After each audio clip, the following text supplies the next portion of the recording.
we're here. I'm just gonna blast off and get right into it. Obviously, there's a lot going on in the world, so let's just do it. Okay. Here it is. Trump bombs Iran. Will this launch World War III? Hogwatch. MAGA downloads pro-war message instantly. Also something I predicted as well. Damn, bro, don't rest. Always doing something. Yeah, it's because I'm always doing something because things are always happening. Okay, things are always happening. It doesn't stop happening. It will never stop happening, unfortunately. A wasp got him. Okay. Anyway, Trump bombs Iran. Will this launch World War II? Hogwatch Magadonal's pro message instantly. Will Iran?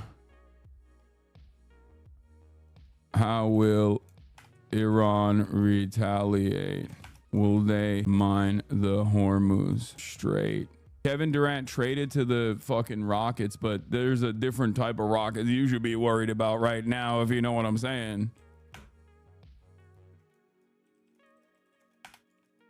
You know what I'm saying?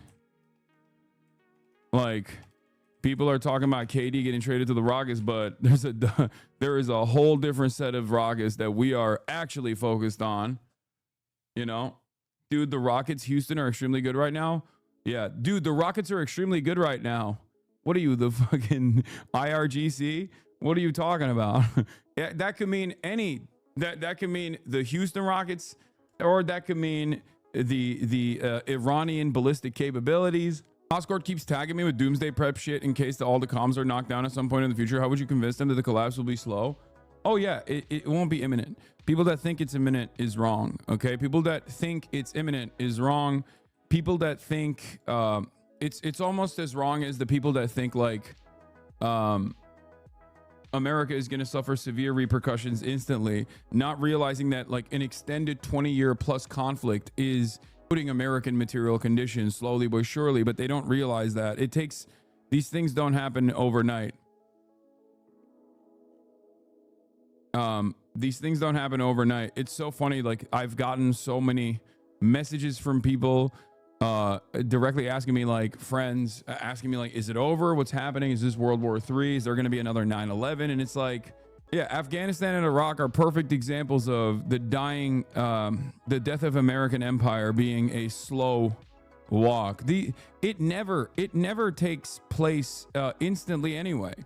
Like, people talk about how the Roman Empire collapsed, and it's like, dude, that's a 400-year process, 300-year process at minimum. You know what I mean? That's like the death of the Roman Empire. Like the death of the Roman Empire was not known to the people when they were going through it. Like, they weren't going, oh yeah, it's any day now, it's gonna fucking end. And it's the same with the United States empire. US empire, regardless of how much people like Donald Trump accelerate the process, is not going to happen overnight. But in any case, I would go so far as to say that if Americans ever experience like significant repercussions here on the home front, you know, on home territory, the higher likelihood is that's a fucking false flag to garner more support for the war effort, rather than one that like a terror attack on a soft civilian target conducted by the IRGC or the Iranian government or a proxy or something. That is a definite, and it's not just my assessment. There's a lot of people. There are a lot of people who are way smarter than me that also have arrived at similar conclusions. So that is what it is. Anyway, seeing liberal friends of mine talk about sleeper cells is gonna make me lose my mind. Yeah, that kind of conversation is directly about trying to universalize the pain. You know what I mean? Trying to spread it out, trying to spread the panic so you feel more galvanized to go to war. Yeah, but the Roman Empire fell a long time ago. Things should change at a faster pace nowadays. I know, but the human life, like our lifespan is far too short. Our lifespan is far too short for us to recognize like world-changing events that still take quite a long time. Because if the Roman Empire falls in like 300 years and it doesn't happen overnight, let's say empires fall way faster. I mean, think about it. The American Empire has what? The extent of its lifespan for the American Empire is still very short in comparison to the Roman Empire. Okay? Very short. And so the death of the American Empire will also be much shorter than the way that like previous empires worked. Having said that, it is still going to be much longer than one can comprehend and experience. Yeah, Rome fell for longer than we have existed, but it doesn't matter. Let's say it's fucking 50 years from now. I mean, that's still incredibly long. It's incredibly short in terms of like the time frame of how massive global superpowers fall. It's much shorter in comparison. Yes, I know Dmitry Medvedev had a big statement. We're going to talk about it. There's so much to cover, but do we have a playlist? Does Tamasis have a playlist? Did he send it? I don't know.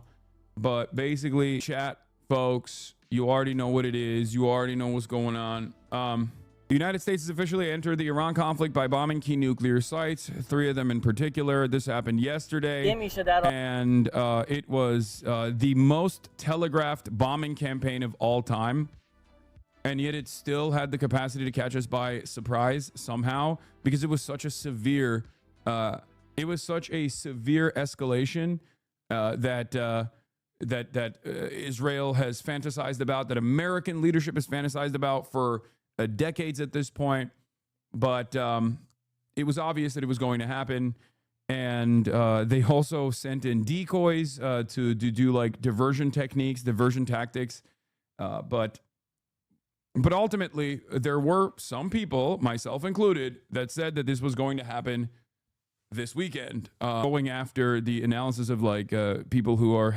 well resourced or well sourced, that still have motion. Seymour Hersh being the person that I'm, of course, talking about here. The legendary journalist Seymour Hersh was one of the few journalists that was even talking about America definitely striking Iran.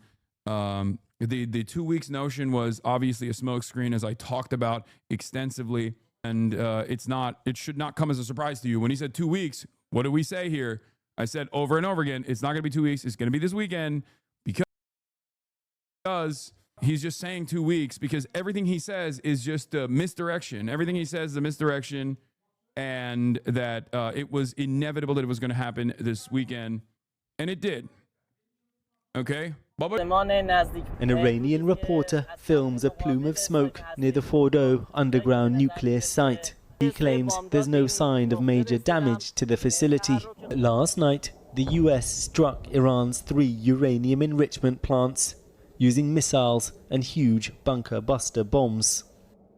This was their main and most challenging target, the Fordo nuclear site, built deep underneath a mountain near the holy city of Qom. Satellite images from today show signs of possible damage. President Trump's decision to attack is one of the most consequential of his political career. Thank you very much. He struck a triumphal Thank you for the tone. 50 gifted subs. Tonight I can report to the world that the strikes were a spectacular military success.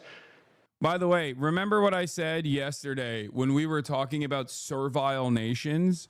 Remember when I said the Gulf is bad, right? The Gulf leadership is bad. They're dogs to America, Turkey included. You know, all these NATO countries like Turkey, they speak a big game against Israel, but they still absolutely follow American line, right? Tooth and nail. But then I said there are, however, a group of countries that consider themselves to be sovereign. They consider themselves to be a sovereign nation, and that group of countries is not sovereign whatsoever. They are servile, and that is the European Union, okay? European countries on the European continent have demonstrated once again how little dignity and how little autonomy they truly have. Keir Starmer, Canada also came out as well. Only a couple weeks ago, they were talking extensively about how they wanted to decouple from America, at least on the optics front, against Israel, stating that what Israel was doing was untenable, unmanageable. When European leaders act as though they are a group of sovereign states, they are lying to their citizens. When they act as though they are bastions of liberal democracy, they are the upholders of liberal democracy, they are lying to their citizens. They are trying to keep up appearances, and that mask is slipping. They are all but vassals for Western empire and its interests, and that much is clear. Once again, I told you. And that is precisely the reason why you heard every single Western leader come out and go, Israel has a right to defend itself. Iran cannot have nukes, as though they're a part of the Republican Party in the United States of America, as though they're Trump loyalists here. When America says jump, every other country says how high.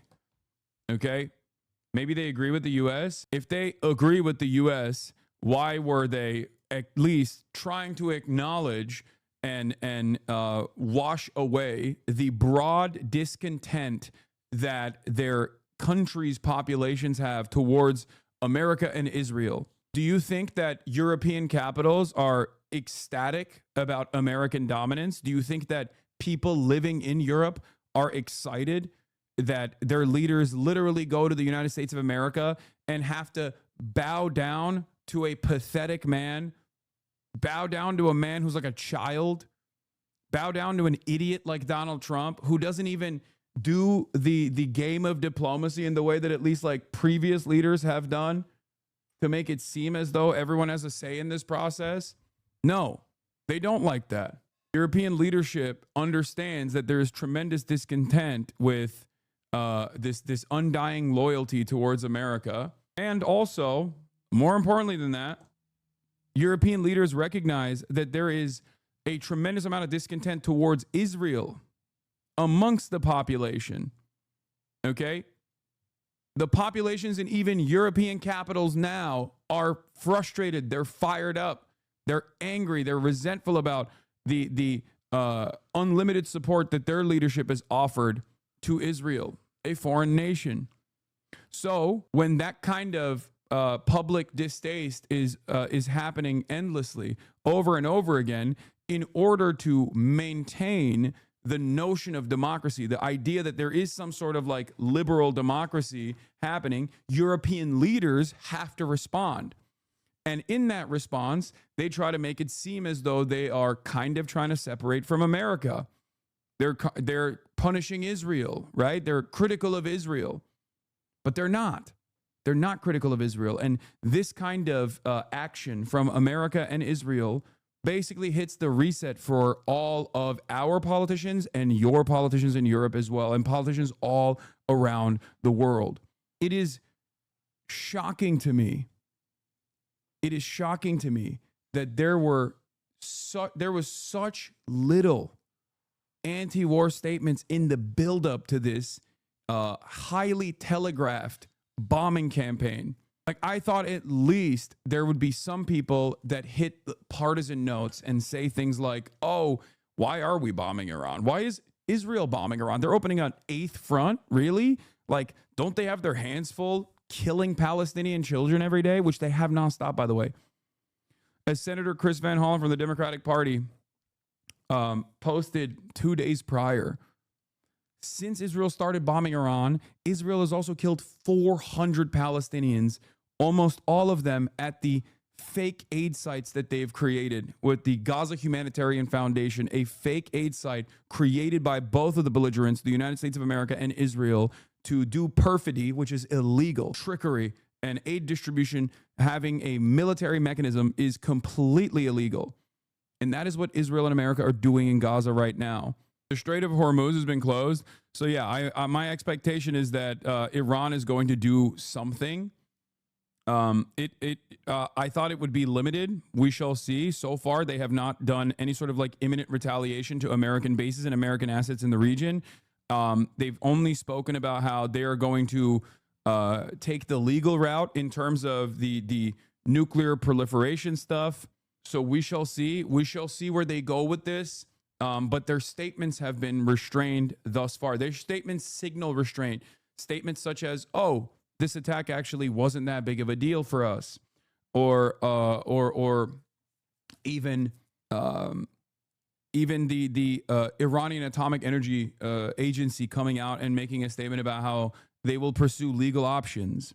The most militant statement that I have read so far from that side, from the Iranian, not like the Iranian side, but like necessarily the Iranian allegiance, has been from Russia. Well, although this right here is interesting, Russia, China, Pakistan proposed draft UN security. These are the only allies that Iran has in the region, right? Aside from the axis of resistance. They propose a draft at the UN Security Council resolution calling for an immediate unconditional ceasefire in the Middle East. I wonder if this package will include Israel. I suspect that Iran is interested in blocking the Strait of Hormuz, and US now wants China to fucking join in on the fray. Get involved, and only to prevent Iran from closing the Strait of Hormuz and disrupting global oil flows.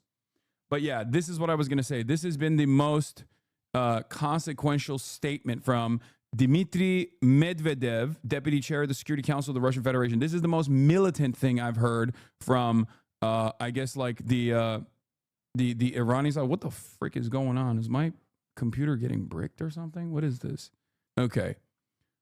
What have the Americans accomplished with their nighttime strikes on 3 nuclear sites in Iran? 1, critical infrastructure of the nuclear fuel cycle appears to have been unaffected or sustained only minor damage. 2, the enrichment of nuclear material, and now we can say it outright, the future production of nuclear weapons will continue.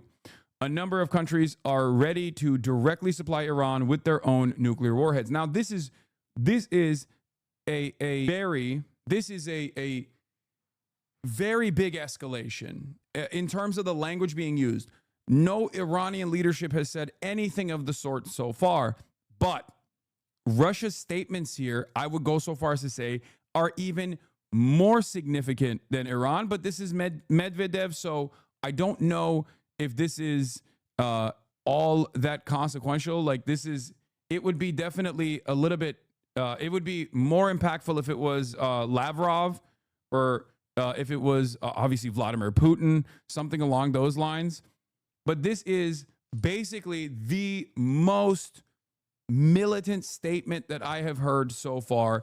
And I think Russian statements, not Medvedev, okay, but Russian statements coming from Russian envoys, make no mistake, are more important than even the Iranian leadership in terms of understanding where this conflict might go. Listen to me. Trusting Russian talk? No. You listen. Russian statements on this, okay? Russian statements on this event, on events that unfold in the Middle East, is more consequential because it is a way to understand. It is a way to understand what this axis that is developing, or what this unified front that is developing against American imperialism in the region, what direction they may lead down. Because the Iranian side, there's differences in opinion, obviously. Like, the IRGC is more militant. The Islamic Republic and the civil governance side is infinitely more restrained, infinitely more diplomatic. Russia still, however, is the big dog. So when Medvedev, albeit says something fucking insane, it could signal which direction Russia is heading down. Whoa, Kaya! Jesus Christ! Fiona came and she immediately ran out. Okay, hold on. I'm gonna let her out. My brother and his fiance is here. And as predicted, as I said yesterday, China, once again, the strongest of condemnations. Oh boy, what a condemnation. The strongest you've ever heard. Classic. Yeah. Just wait till China actually condemns Iran for blocking the Strait of Hormuz if they actually do so. Okay?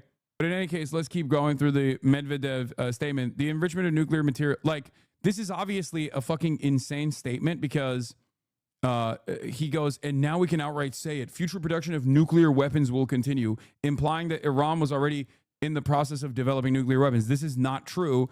There is no evidence for this, right? There's no evidence for this whatsoever. So when he says that, that's the embellished part. But it's also important to recognize like which direction the the Russian state might be heading down.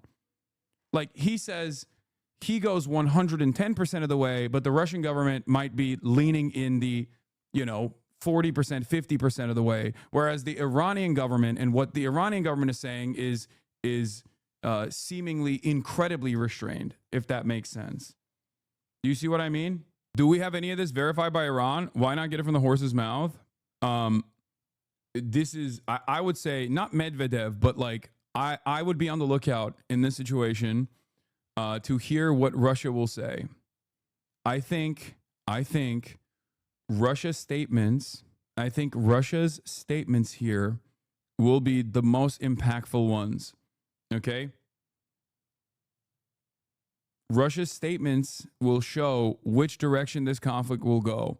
Russian actions will show which direction this conflict will go, because Russia's actions and Russia's statements, not Medvedev, the state, okay?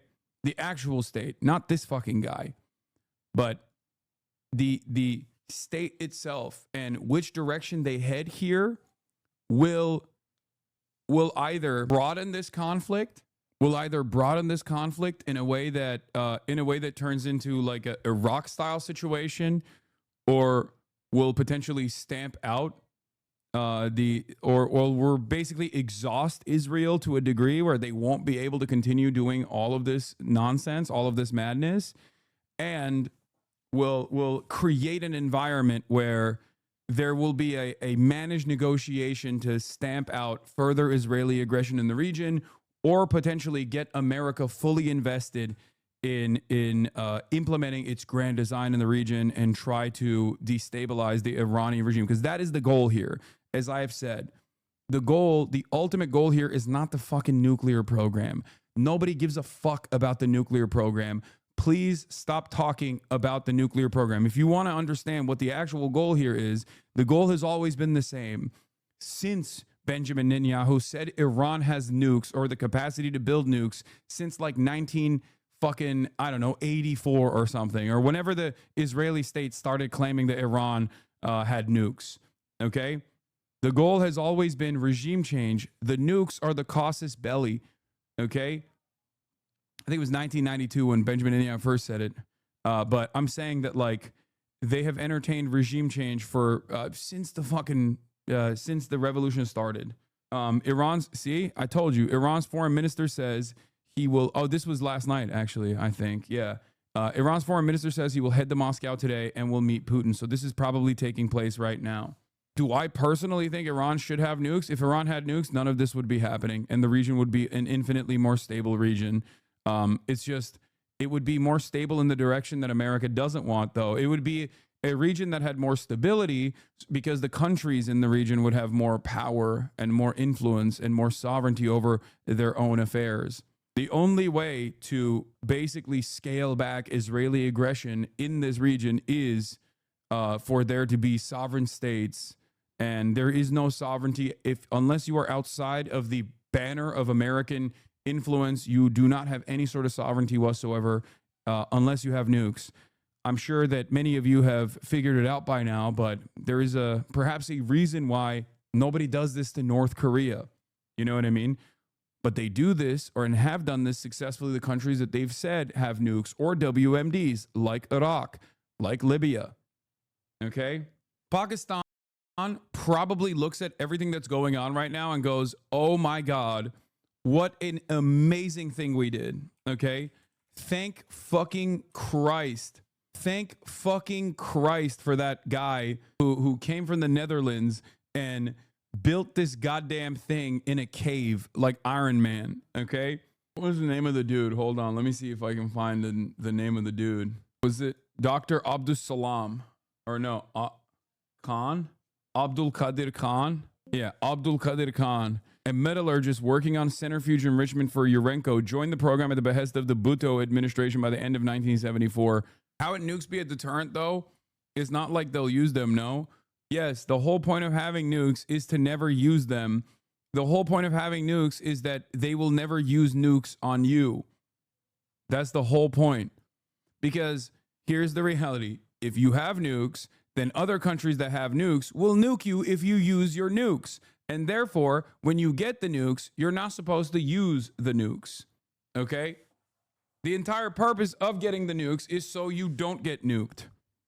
The threat of using the nukes is what is at the heart of the mutually assured destruction that is the reason why so many countries have engaged in nuclear proliferation. I'm a firm and committed believer into denuclearization, as the NPT suggests is supposed to happen, but I think we all know it's not happening anytime soon. Abdus Salam was the other guy who founded the program but was kicked out of Pakistan because of his religion. His grave was also later desecrated on. That's crazy. Anyway, here is Mossad's very own, IDF's very own Barak Ravid, Netanyahu at a press conference, who Trump personally called and said, your Israel is safe now. Remember that. This guy's gotten awards from every American journalistic enterprise. Barak Ravid, literally an agent of Israel, like straightforwardly. He is. I'm sorry. I know he works at Axios, but Donald Trump called him last night after bombing Iran and said directly to him, your Israel is safe. Anyway, Netanyahu at a press conference says, we will not be dragged into a war of attrition. When we achieve our goals, the fighting will stop. Okay. Well, as I said, when Netanyahu says something like that, just assume the opposite if you want to be right 90% of the time, as opposed to being right 10% of the time. When Netanyahu says something, it means the exact opposite. So he wants to do a war of attrition. Netanyahu said, oh, this will last 2 weeks. That's how you know it was going to be longer than that. Donald Trump says, oh, we want diplomacy. That's how you know it's not going to be diplomacy. Yeah, he said that about October. He said that on October 8th about Gaza too. Oh, all right. But Iran's key nuclear enrichment facilities have been completely and totally obliterated. Iran, the bully of the Middle East, must now make peace. Other satellite images from recent days show cargo trucks near Fordo. Iranian officials have said all enriched uranium had already been moved. But Hasanabi, why would Iran be super aggressive when the only way they can really win is maintain the regime? Trump attacking nuclear sites doesn't really do anything. It's just promoting American weapons, really. And Iran has zero allies in the region other than Yemen. Why would they attack the U.S. and risk American support for regime change up 50%? It'd be a bad move. Great question. Here's the answer. Iran is a part of an American-caused new world order that is being implemented, okay? You have Iran, China, Russia on one side as regional players, and China being the head of the axis, if you want to call it that. And then you have America and the entire Western nations on the other side alongside Israel, okay? Turkey is obviously a part of the American side as well. So if Iran recognizes that destabilization is a necessity or is a part of America's goals here, like decapitation potentially, either it happens tomorrow or it happens a week from now or it happens a month from now or it happens 5 years from now, it will inevitably happen. Okay? It will inevitably happen. So if they want sovereignty and if they want to basically try and stop the bleeding, either this happens with death by 1,000 cuts, a war of attrition, or they increase the intensity and make themselves an undeniable force in the region. And the only way to do that is by forcing Russia and China's hand into defending Iran. Considering how valuable of an asset Iran is to both of these countries, the fact that they've basically all but written off Iranian sovereignty in this process is actually quite shocking to me. Are there not sanctions to put on these other nuclear powers like Pakistan and Russia that would limit how they supply nuclear arms to each other? Yes. Considering that there is a secondary network of a secondary market that was cultivated as a direct consequence of America's sanctions regime and the way that America weaponizes SWIFT, you already have a lot of these countries that are not entirely in the sphere of American influence working around that and actively looking for alternatives and actively creating an organically created secondary market. Remember, America has designed sanctions in its sanctions regime in such a way that there is literally now a robust secondary market that can't even work within the global marketplace because America already has hit them with like ridiculous restrictions to begin with. When you sanction everyone, you technically are just sanctioning yourself. And that's precisely what America has done. With the exception of like Western Europe, America's basically been like, you can't enter the Western European markets, which are very important, and you can't enter the American market, which is very important. These are consumer markets, okay? But when you do that, you inevitably create a secondary market of all of the people that have been sanctioned, and the sanctions that come down later are nowhere near as consequential or as impactful because there is now a network that has been forcibly designed against said sanctions. Anyway, what I was trying to say, though, what I was talking about with respect to Iran here is that obviously, if Iran continues to show restraint, I think America will, if they stamp it out right now, even if they do quote unquote fake diplomacy in the interim, in the short term, they will inevitably do destabilization and regime change in the long term. And I think the Iranian government has to recognize that. So the actions that they take from this point on will be for their sovereignty. It won't just be for the regime's continuation, which is definitely the truth. That is definitely a significant factor in their calculation, but it's also for Iranian sovereignty in general. The regime has reacted angrily.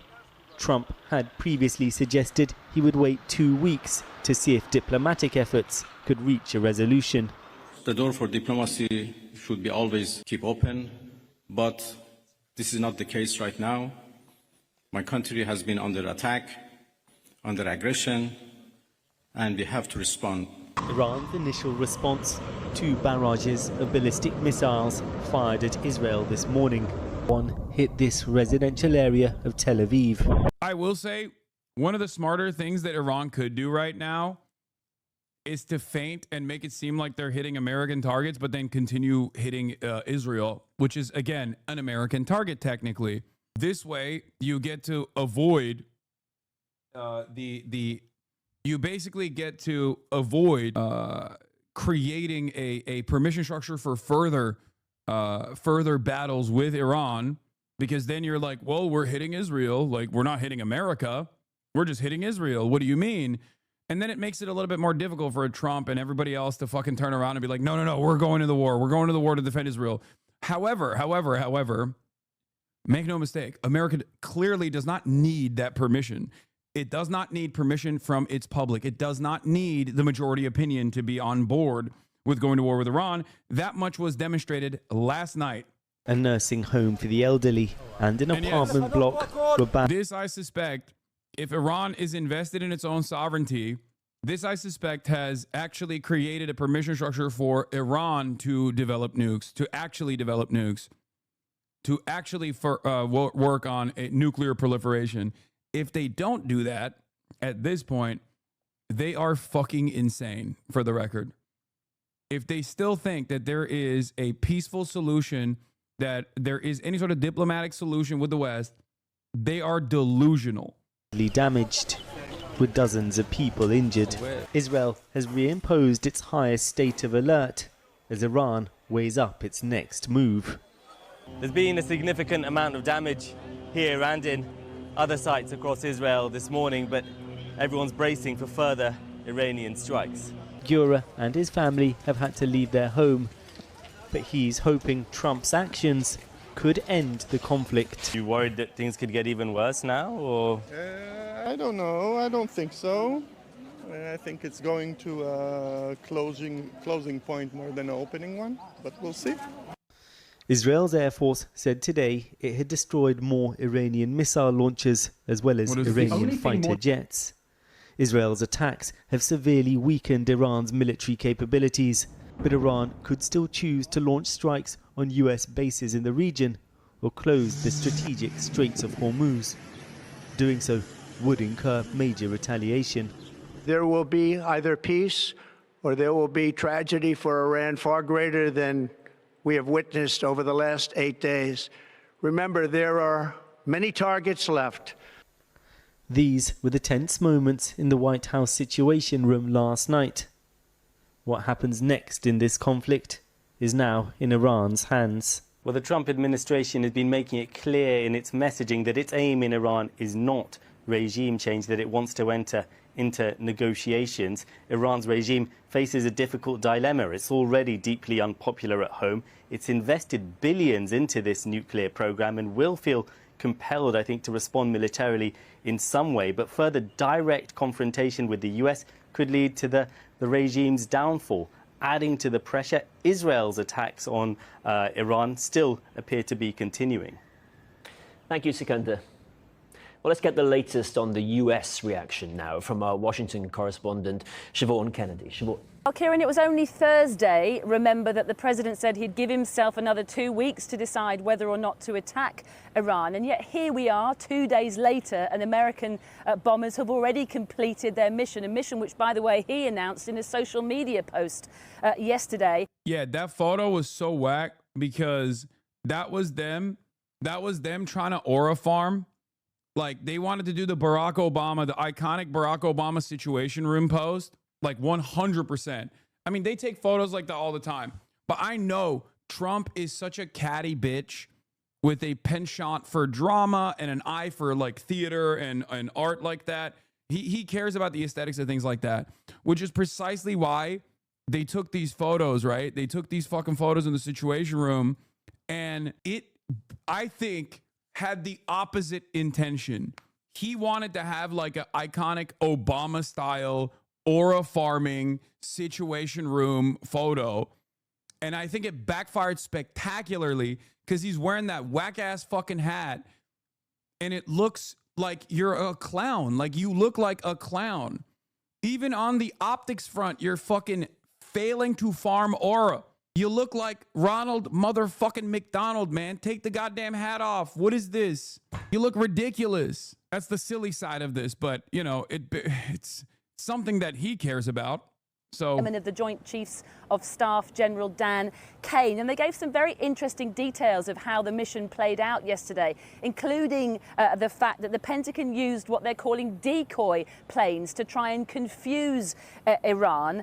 Viewers may not be aware, they may be, that yesterday there were reports of planes heading across the Pacific. But the Pentagon said that they were designed to confuse Iran, but really B-2 jets then went east, apparently undetected.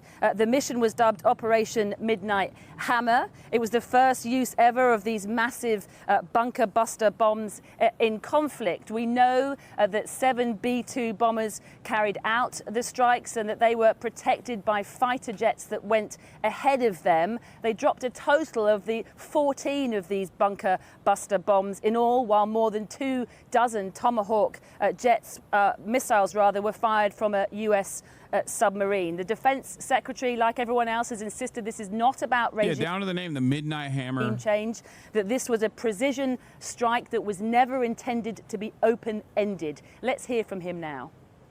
Every American involved in this operation performed. Oh my God, this was the other side of like clown world.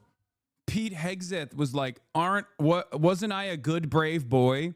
He came out and was like, hey, I didn't leak anything this time. I could not believe it. When I saw that fucking tweet of Pete Hegseth being like, see, I guess I don't leak everything. You guys called me Leak Hegseth. Turns out this time I didn't leak anything. It's like, and there are people who are glazing him as the fucking Secretary of Defense for doing basic OPSEC that would make the lowest level security clearance engineer fired from any position. You couldn't be the fucking janitor at a Lockheed Martin facility if you were operating like Pete Hegseth is, and he thinks this is an impressive feat.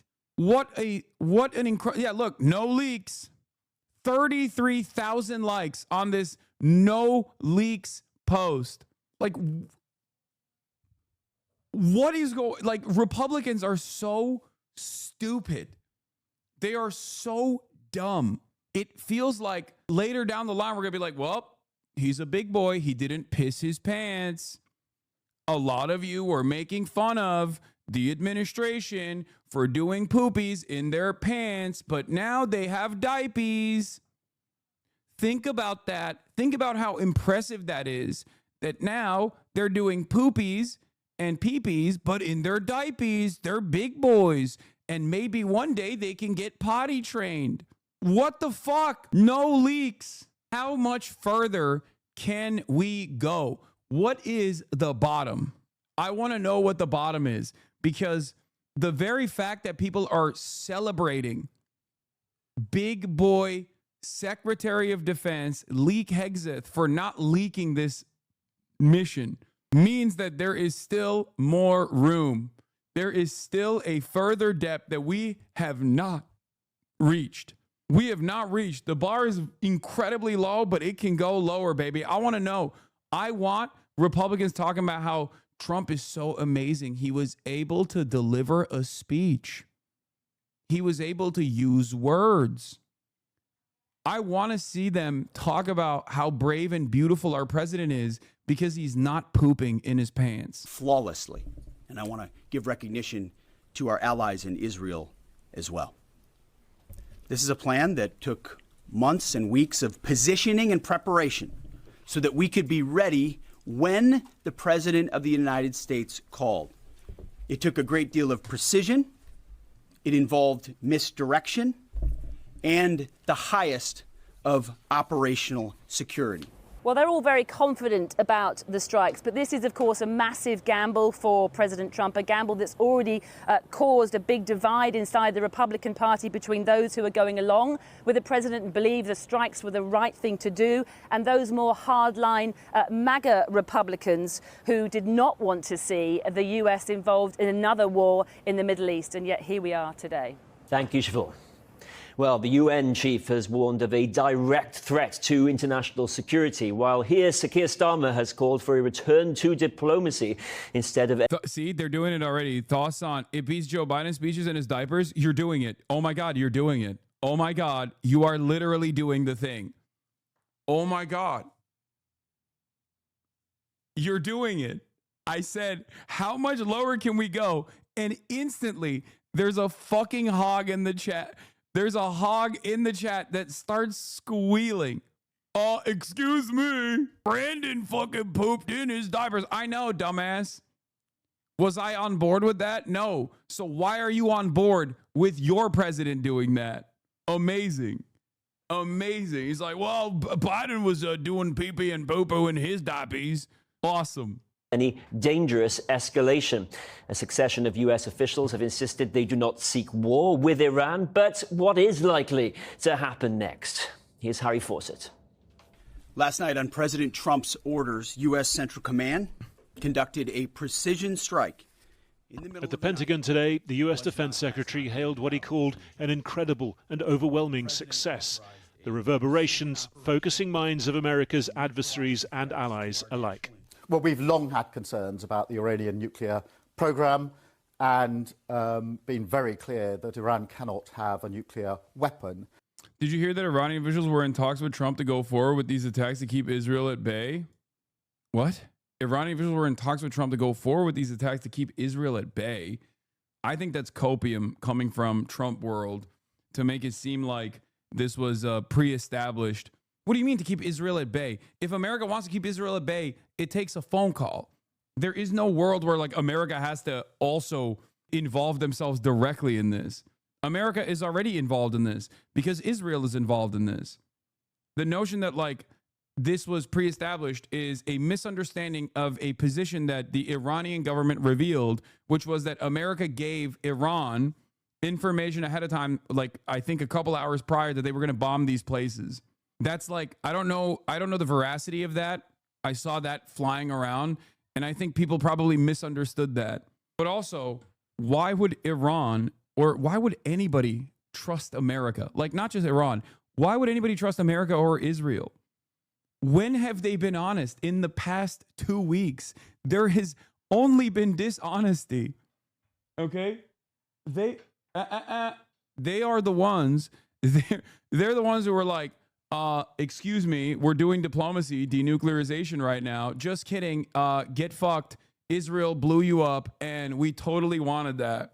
Yeah, that was great. That was great diplomacy. Also, 2 weeks. We still need to do diplomacy. Just kidding. We're blowing your fucking nuclear facilities up ourselves.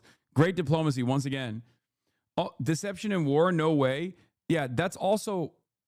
Oh my God. Diapers are meant to be pooped in, though. Deception and war. There is no war, dumbass. The whole point of negotiations is so that there isn't a war. That's my point. You can't use my point and be like, deception and war? No way. Yeah, there's a term for that. Are we in war? Is this a war? I mean, I think it is. I agree. But that's not what they're signaling. That's not what they've been saying. That's the whole point. The entire purpose of negotiations is to avoid a war. Saying that there is a negotiations process taking place to create a protective cover for first strike attacks from your violent attack dog in the region is not actually deception. It's just called lying. It's called being a piece of shit. It's called wanting to do war and lying to your own population, lying to the Western world, and lying to the other side so that you can strike them. It's so stupid that we're just, when Trump does it, it's like, nah, it's good, actually. The US has now taken action to alleviate that. And look at this worm, dude. God damn it. Fucking kid starver, dude. God, he is such a spectacularly cucked creature. Okay? Threat. It is important that we now de-escalate the situation. So Keir Starmer then more descriptive than supportive of the strikes. Emmanuel Macron expressing concern and urging restraint ahead of an emergency cabinet meeting this evening. Russia has called it an irresponsible violation of international law. Strong condemnation too from China. Closer to the heart of it all, Saudi Arabia talking of great concern, Oman of the threat now of a wider war. Key to it all, of course, what Iran does next. Iran has retaliated before, notably in 2020 after the US assassination of the Iranian general Qasem Soleimani. A wave of Iranian missiles struck Al-Assad air base in Iraq. More than 100 US military personnel suffered traumatic brain injuries from the blasts. But Al-Assad is one of many US military locations in the region which come within range of Iran's ballistic missiles. For months, the US has been hardening its anti-missile defense capabilities to protect them. Iran could utilize proxies such as Kataib Hezbollah in Iraq. Already, the US has withdrawn diplomatic staff from its Baghdad embassy in case of an attack there. Iran's Houthi allies could also reactivate their campaign against shipping at the entrance to the Red Sea, as they'd threatened to do if the US attacked Iran. More consequential to the global economy, Iran's own potential to shut down traffic through the Strait of Hormuz or strike oil industry infrastructure in neighboring Gulf states. But after more than a week of Israeli strikes, Iran's capabilities have been constrained. Israel says it's destroyed half of Iran's missile launchers, and Iran has already fired hundreds of missiles, depleting its arsenal. Iran's regime may want to calibrate its response carefully, aware of the risk of further escalation to the prospects of its own survival. Its senior figures targeted, its regional strategy of proxies and power projection in tatters. But what of its longer-term response to these strikes on its nuclear sites? The foreign minister today questioning the value of remaining in the Nuclear Non-Proliferation Treaty. A clear option remains now, an entirely clandestine effort to obtain a nuclear weapon. Well, here the Prime Minister is chairing a meeting of the government's emergency Cobra group. Earlier, I spoke to Cabinet Minister Jonathan Reynolds and I asked him, was President Trump right to bomb Iran? We support the prevention of the Iranian... No way. No way. You mean to tell me every single Western leader is coming out with statements of support for bombing Iran? What? Which, by the way, and this is, I guess, important for those who still care about these things, is a violation of numerous treaties and also a war crime. Okay? Make no mistake. You cannot just fucking go and bomb nuclear sites and nuclear facilities. You can't do that amidst a negotiation process. You can't do that at all in general. It's fucked up when Russia does it. It's fucked up when America does it.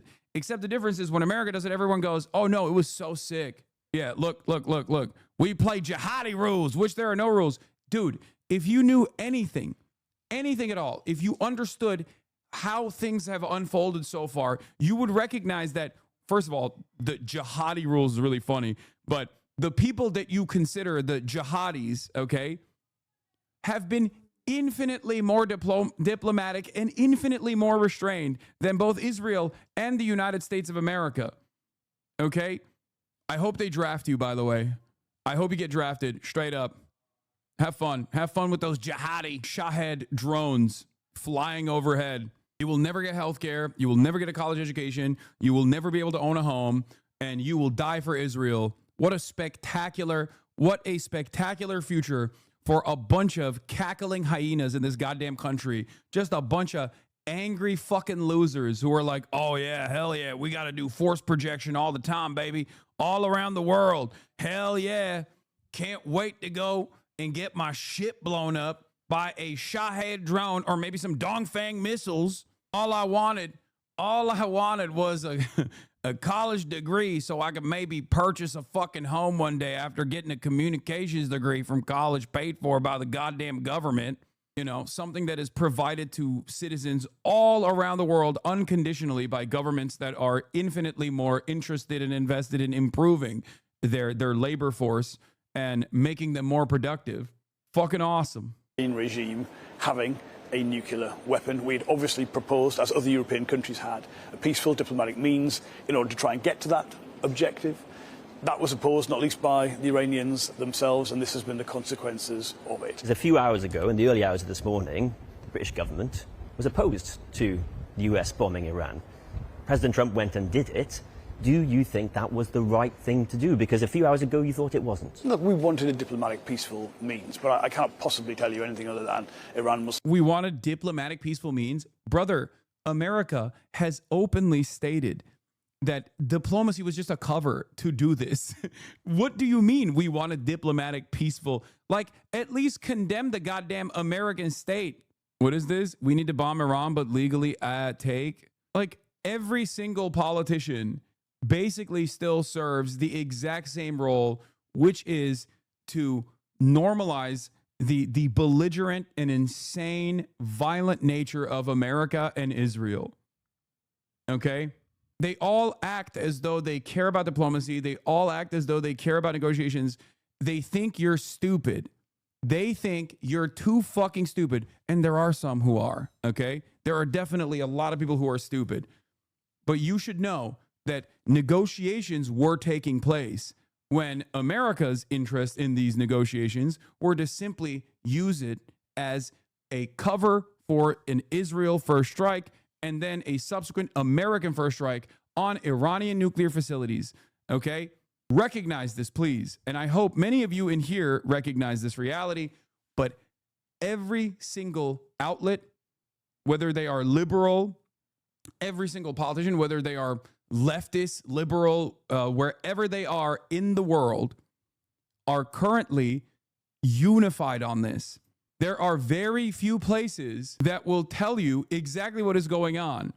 Every single outlet has been fantasizing about this opportunity for decades now. And once it has unfolded, once it finally happened and Trump was responsible for it, everyone is saying, oh, well, we wanted diplomacy, but I guess, you know, Iran just made it impossible. It's like, no, America had no interest in diplomacy.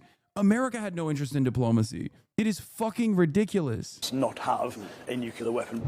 So is it the UK intelligence assessment that Iran was weeks away from having a nuclear weapon?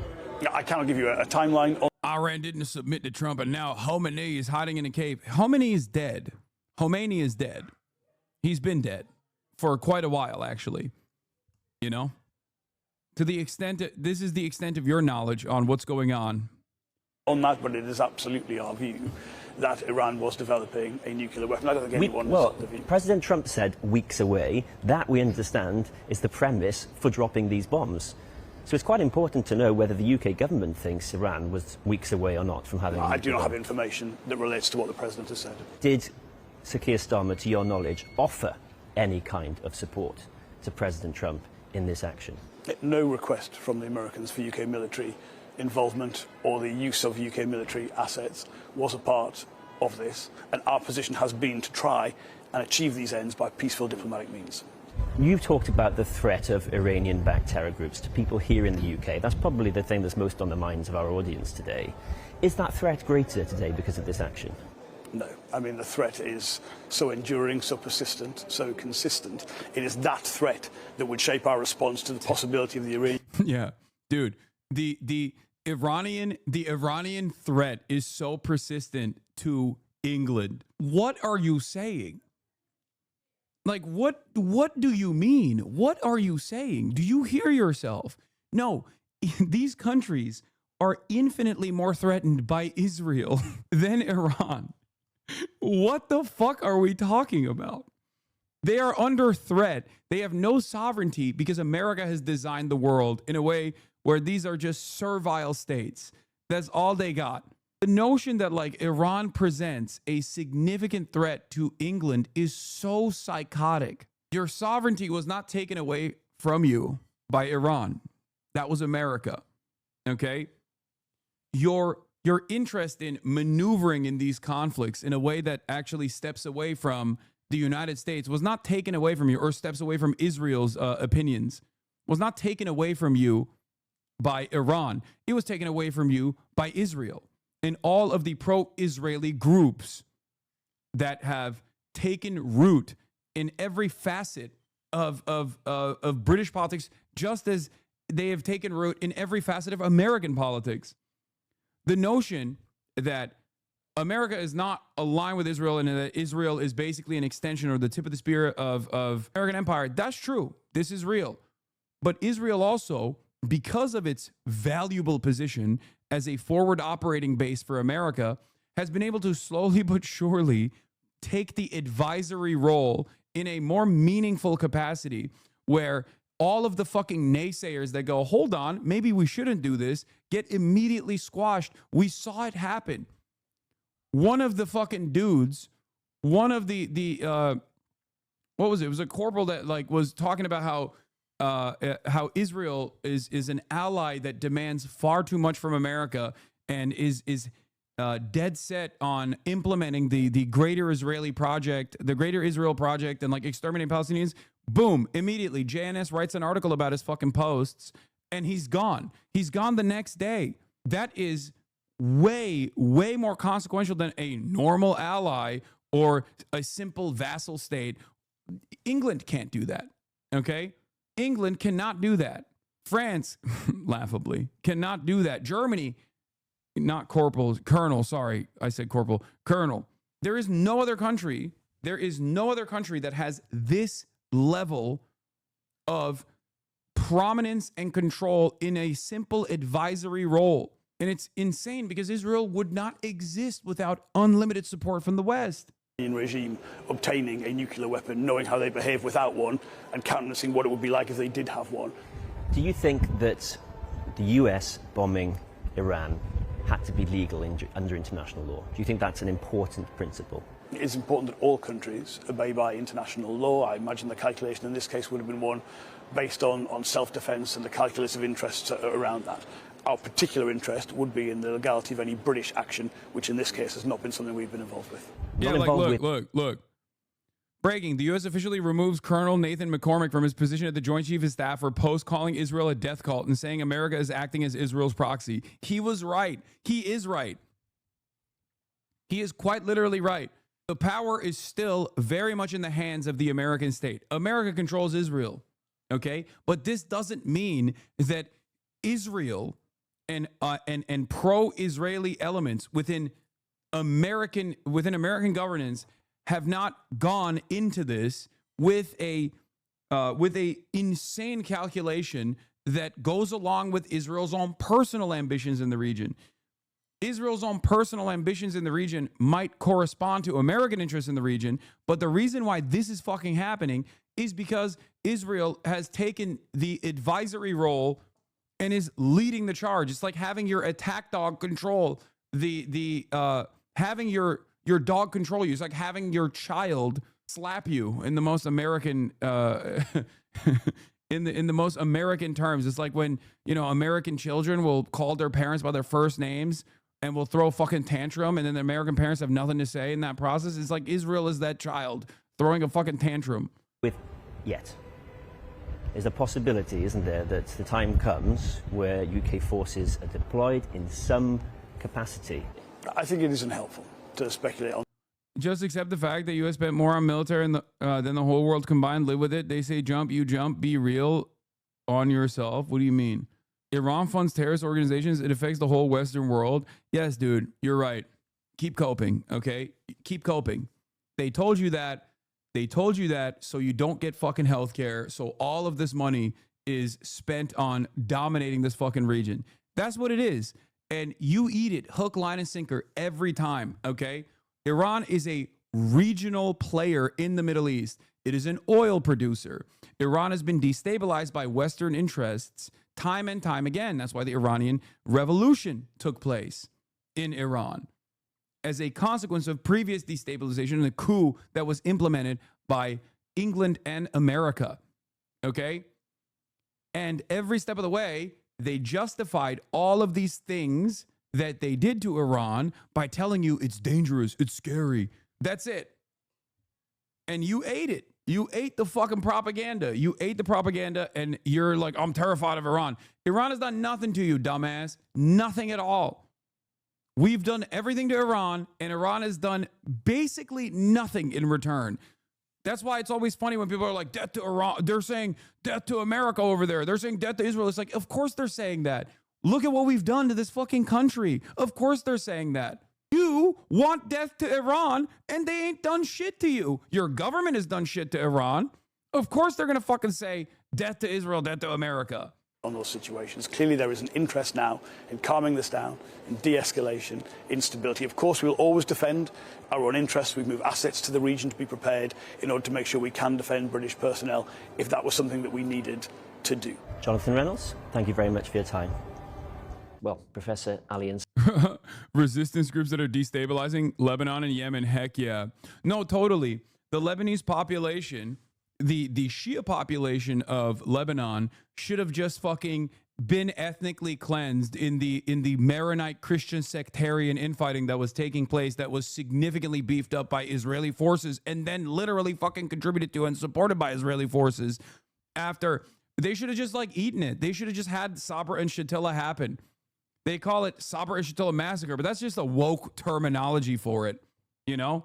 The Lebanese population have no right to fucking self-defense at all. They cannot arm themselves against Israeli invasion. Notice how Israel is always, in your assessment, packaged as a force of nature. Like Israel gets to invade any country it wants to, and the citizens of said country are not allowed to fucking engage in any kind of self-defense whatsoever. Because when you say resistance groups that are destabilizing Lebanon and Yemen, the irony is Lebanon would already be Israel, okay? It would be a part of, especially southern Lebanon, would be a part of the greater Israeli state project if it wasn't for Hezbollah. Hezbollah was formed out of the necessity to defend against Israel. The notion that Hezbollah is somehow an alien force that has nothing to do with the Lebanese population is insane. Same with Yemen. I wonder who's destabilizing Yemen. Is it the Yemeni Shia population that was engaging in a civil war, in a power grab caused by the very unpopular Saudi-backed leadership of Yemen? Perhaps that had something to do with it. And they were also propped up by, of course, American weapons. Who's destabilizing Yemen, you think? Saudi Arabia participates in and may have funded the attackers that did 9/11. Al-Qaeda is the terror group that did 9/11, took responsibility for 9/11. America funded and gave weapons to Al-Qaeda in Yemen because Al-Qaeda and its militancy was working alongside Saudi Arabia in Yemen because it's a Saudi group, it's a Saudi-backed group. Who was doing the destabilization there? The Western forces, the Western proxy forces?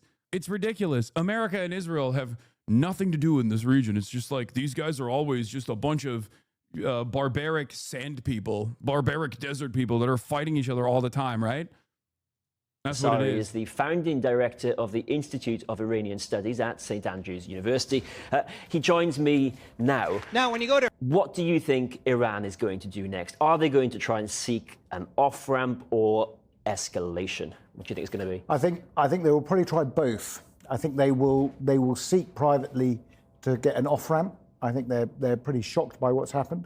I think at the same time they will probably, in public at least, indicate all sorts of things that they will do, including, as we've heard, about the Straits of Hormuz, and then also possibly attacks on American bases. You think they will actually try and target American troops?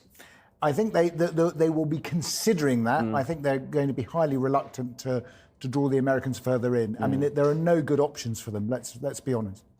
And in terms of the Strait of Hormuz, just explain the significance of that for us, because that could end up with everyone paying a lot more for oil, right? I think it could be. I mean, I think it's a difficult option for them because obviously it's sort of cutting off their nose to spite their own face in this respect. A lot of their own oil exports go through the Straits of Hormuz, and of course it could be reopened in fairly short order. So it's a threat, and I think at the moment that's where we're at. I mean, the supreme leader of Iran is going to have a lot on his mind, isn't he, tonight? Because Donald Trump has effectively threatened to kill him. He has, and I mean, I think one of the problems, I think, for many Iranians is that the supreme leader's obviously gone into hiding, and one can understand to some extent that he's obviously extremely concerned, but it's not a great, for many Iranians who have been left really without any form of civil defence or protection, it's probably very worrying. But if he does escalate and Donald Trump carries through that threat, we're looking at the fall of the supreme leader, and do you think that means the fall of the Iranian leadership as we know it? I think the regime has some very, very difficult choices to make. If it wants to survive, it probably needs to find an off-ramp fairly quickly. I mean, how strong or indeed weak does Iran look right now? It looks like, it's lost its influence in Syria, in Lebanon, and overnight it can't even defend its own airspace. I think one of the more shocking things that will probably be settling in Tehran is just how friendless they appear. There are some voices of concern from regional allies, but there's very little actually going on that's supporting them. They have really lost, I think, in the last 2 decades, they lost a lot of regional support. You said Khamenei is dead. Do you mean this literally? What are you saying? No, that one chatter said Khomeini, thinking that Ayatollah Khomeini, not Khamenei. God damn, dude. Fucking shut up for an hour. You keep spamming the same shit over and over again. Ayatollah Khomeini has been dead for a while. Khamenei, the current Ayatollah, is not. That dumb fuck chatter who was trying to justify America's bombing in Iran couldn't even fucking say the correct name of the current Ayatollah. My point was that person is stupid. That person is demonstrating the stupidity of the average American who doesn't know where Iran is, who doesn't know who the Iranian leadership is, doesn't understand anything about Iran, but is simply trying to fucking defend these unjustifiable actions. Well, the foreign minister of Iran is off to see President Putin. What's going to come of that? He is, but President Putin has proved a very reluctant ally, I have to say. I mean, he's basically said, I think at one stage that the Iranians have never asked for our help, so we're not really, I think they can handle it on their own. Putin, obviously, at the moment, has got his own preoccupations. I think the Iranians may look to China, but at the moment, there doesn't seem to be any sort of substantive help coming their way.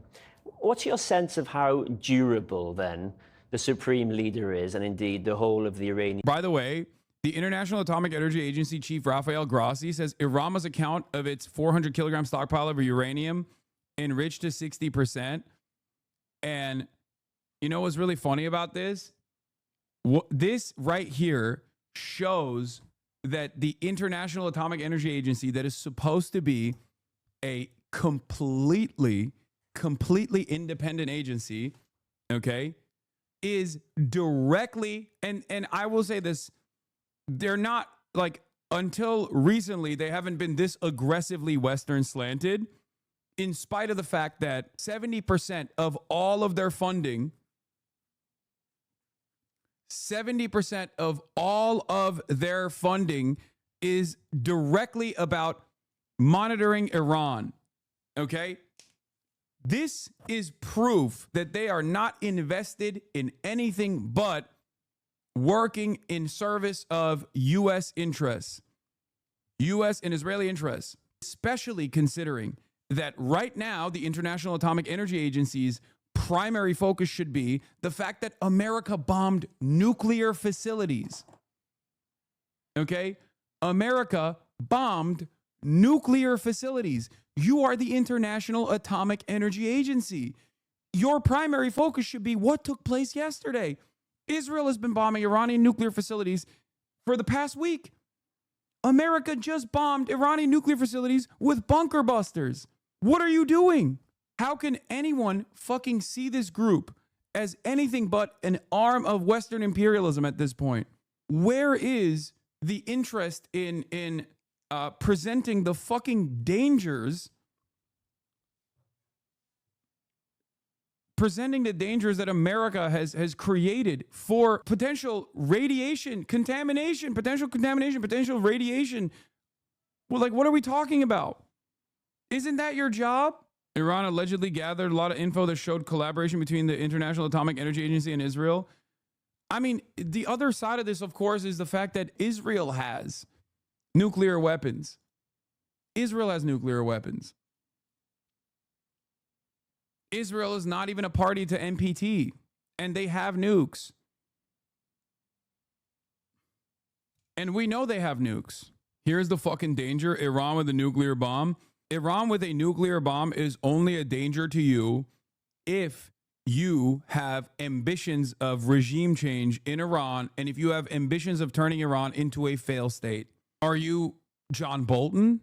Are you an American general that has tremendous appetite for death and destruction in Iran? Because yes, it is a danger if Iran has sovereignty. If Iran has sovereignty, then it is a real danger. It's a danger to your interests in the region. But if you're just like a regular fucking person, if you're a regular ass dude, the notion of like Iran having nuclear weapons presents a significant danger because they're going to use it is fucking insane.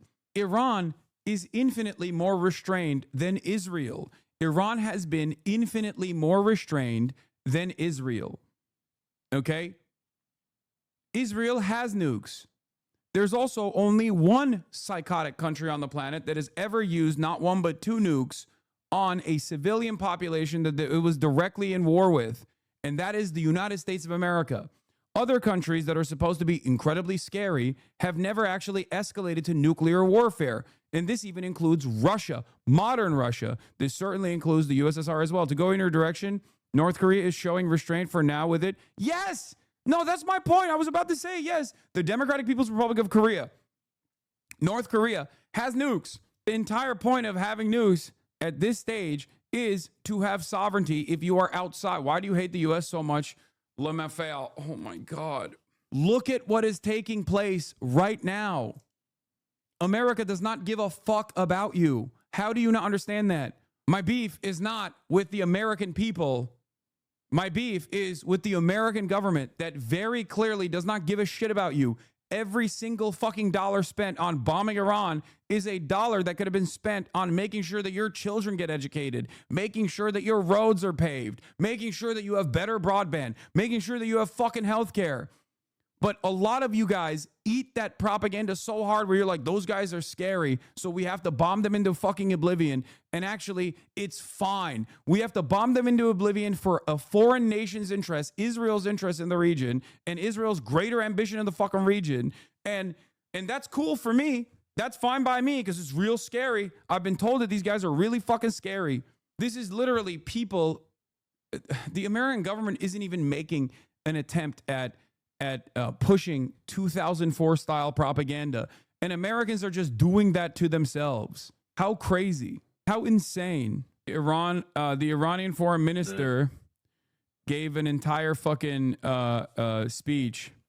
A very important primary document. Iran's foreign minister gives first press briefing after the U.S. attack, stresses how this was a blow not just to Iran, but the UN system and the NPT. He says, humanity has come too far as a species to allow a lawless bully to take us back to the law of the jungle. Except we are living in the law of the jungle.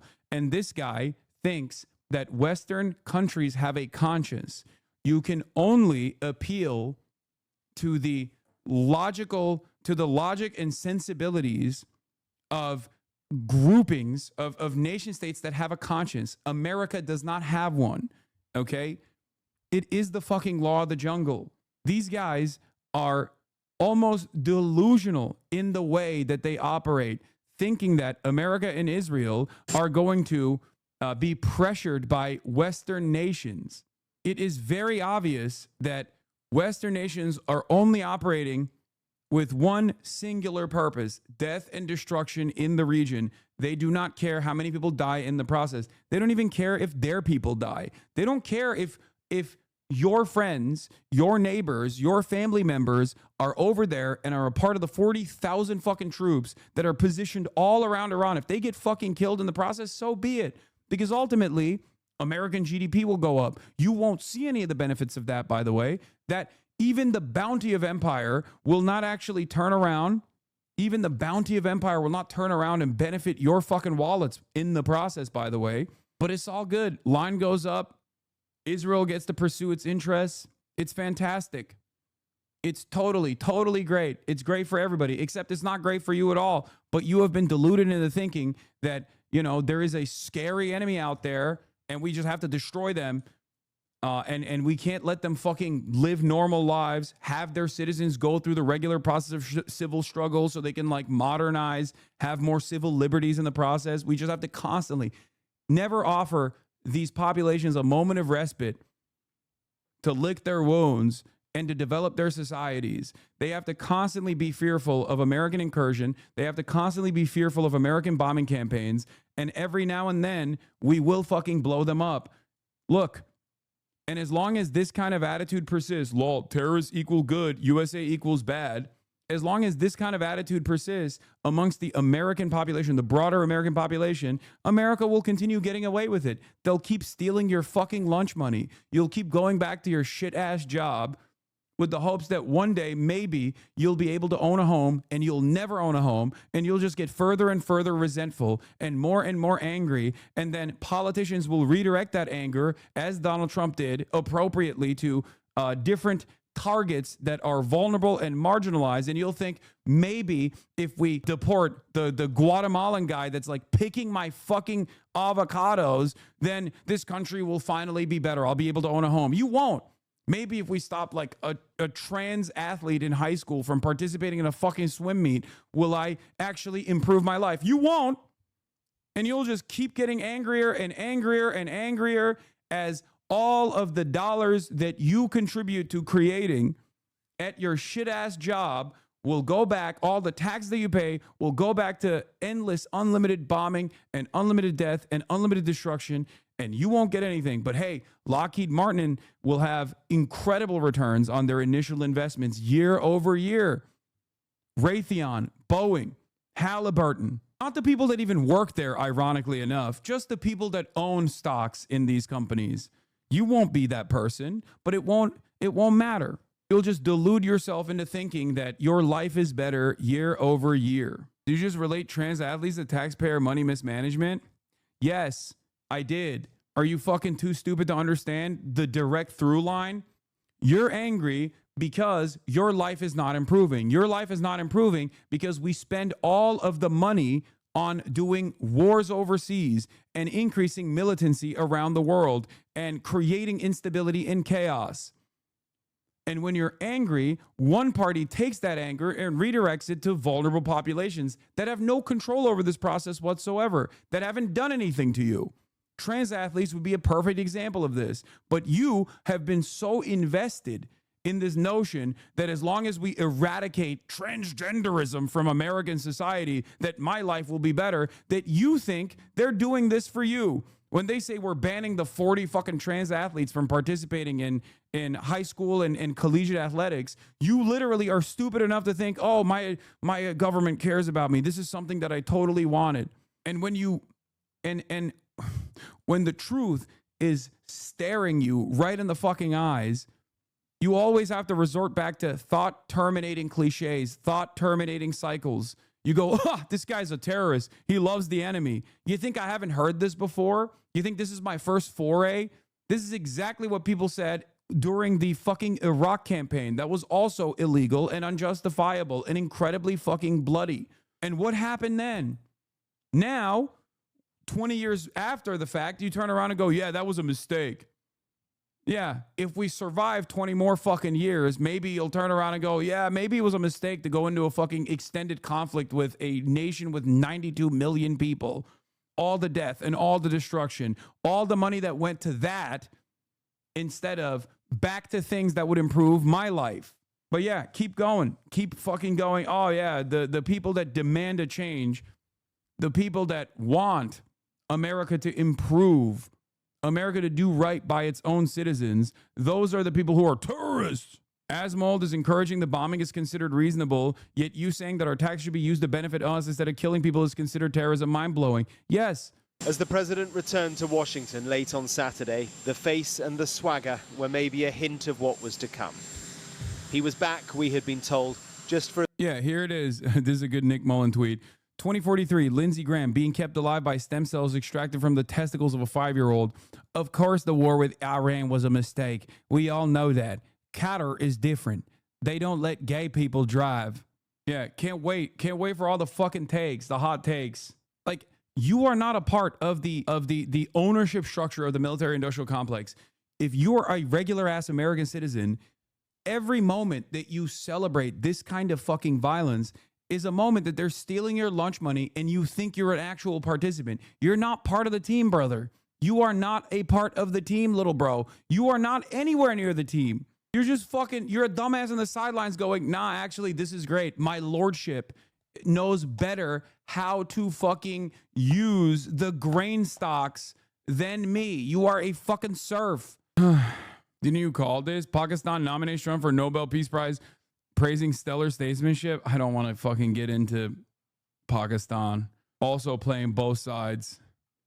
Anyway, here's a take about the whole, like, Iran wants to kill us, death to America is a shit. thriving country of 70 million people. I want to know what makes them tick. I'm in their capital city, Tehran, with about 12 million people, and there's a veneer of hatred there. I mean, look at the banner there. It's an 8-story tall American flag made out of dropping bombs and skulls for stars and stripes, saying "Down with America."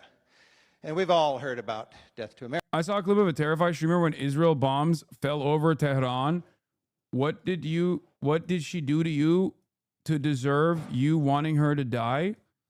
Wait, are you talking to me? Why are you talking to me? Do you think I'm in favor of America or Israel bombing Tehran? Are you out of your fucking mind? Do you think I'm a different streamer? Are you insane? They keep calling me a fucking terrorist for me specifically saying that is unacceptable. Are you confused? American, so on. I was in a taxi in that traffic jam there later on that day. It was just silent, and suddenly my driver just bursts out, "Death to traffic." And I thought, no, wait a minute. I thought it was death to Israel or death to America. He said, right now it's death to traffic. And I said, well, what's with that? And he said, here in Iran, anytime something's frustrating to us and out of our control, we say death to that. And I thought about that. I thought, boy, I'm so glad I'm here to understand this with a little more sophistication than a bumper sticker. So he speaks Farsi, he doesn't speak English, he's translating it directly, and to him he's saying, damn that.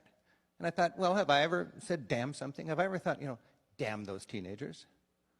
Well, yeah, I have. And, do I really want them to die and burn in hell for eternity? No, it's just after midnight, turn down the music. Damn those teenagers. So when we travel, we gain a little better appreciation of what is the baggage that people are carrying when they respond to us.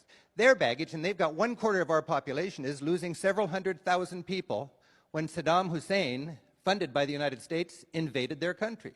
And that is baggage, and when you travel around Iran, every town's got a vast martyrs cemetery filled with victims of that war. And for me to see a widow sitting on the tomb of a dead loved one, as she's done every week for decades, knowing the propaganda she's lived through and the struggles she's lived through, that's baggage. I got to understand what she's going through if I can understand their country better. I wanted to know what makes 70 million Iranians tick, and I found out a lot by going to Iran. Resurfaced photo shows of New York City mayoral candidate Zohran Mamdani with leftist streamer Hassan Piker, who once said America deserved 9/11. This is so funny. What a fucking hilarious line of attack. Yeah, dude. Since that, I got a fucking New York Times. I got a New York Times article written. They're panicking so fucking hard. What do you mean resurfaced, dumbass? I'm an American political commentator on the left, a progressive American political commentator on the fucking left. The largest one, as a matter of fact. The notion that like, oh my God, they're a fucking Polymarket account. I didn't know this was like sponsored by Polymarket. Resurfaced. A big secret. Yeah. If only you knew, Newswire. I also did a 3-hour fucking broadcast with him. I know I was mentioned in Politico as well. They're trying to use every fucking avenue they can to attack him. Resurfaced equals I just saw it. Dems invited you to the DNC, therefore Dems support 9/11. I know, it's so fucking stupid. This shit does not work anymore, okay? Newswire is going to shit when they see some of your more popular clips from that day. Yeah. Iran condemns U.S. strike on nuclear sites as criminal aggression, warns of regional escalation. This was the source of the resurface. Oh, brunch libs. By the way, it's a choice to campaign with a guy who said America deserved 9/11 in fucking New York City.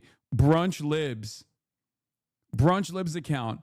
They're hitting the fucking centrist Dems are hitting every fucking angle they can. Every fucking angle they can. They want cop rapist Andrew Cuomo to be fucking the New York City mayor. Mainstream media is so out of touch. They don't know you got more viewers tuning in on a Saturday night than them. And that is a fucking, Zoran's a fucking rocket ship right now. Anyway, let's continue. Yeah, also, Epstein affiliate Bill Clinton endorses Andrew Cuomo for New York City mayor. This is an internal struggle within the Democratic Party right now. Okay? An internal struggle within the Democratic Party. Do you actually want popular momentum? Do you actually want leadership that will fight for your rights? Or do you want old pedophile rapists to continue running the party and not do anything and just sit aside and allow people like Donald Trump, old pedophile rapists on the other side of the political spectrum, to dominate politics and dominate political discourse and slowly but surely make your lives worse year over year? It's not really a struggle. Is it all the power players want the old pedophiles? Yes, this is not me talking to the power players. I know I can't change their position. Their positions rely on them doing this, okay? I'm talking to the voters. I'm talking to the people. This is one of the few instances where the population, the people, the actual voters can make a decision that puts them in the driver's seat. And it doesn't end after the election anyway. Centrist Democrats, exactly. Centrist Democrats doing exactly what they did to Bernie in this weeks after writing 1 million articles on lost touch with. Yeah, we got the Lord endorsement. We good. I mean, none of that is going to matter. There is a incredible faucet, an incredible unlimited money faucet that is launched. The level of your hypocrisy is quite astonishing at this point. My hypocrisy?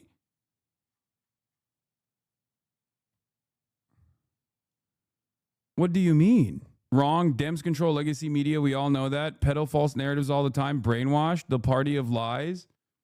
Wait, we got a hog in the wild. What is the hypocrisy here? I love hogs that come into this chat because I'm in the process of shitting on Democrats. But they are too stupid to understand that I'm doing that. So they think, what's this goddamn libtard saying again? I bet he's saying some dumb shit about the Republicans. Don't worry. I have a lot of smoke for the Republicans too. But why would you use the most inopportune moment to make your position be known when I'm in the fucking process of shitting on the Democrats? Anyway, is your chat sad today? What? Their hopes of Israel getting nuked in the gutters? Dude, 8-month subscriber. What the fuck? The October 7th leavers are coming back. Crazier chat wants one country to nuke another country. That's not happening. The only country that has the capabilities of nuking another one is America or Israel.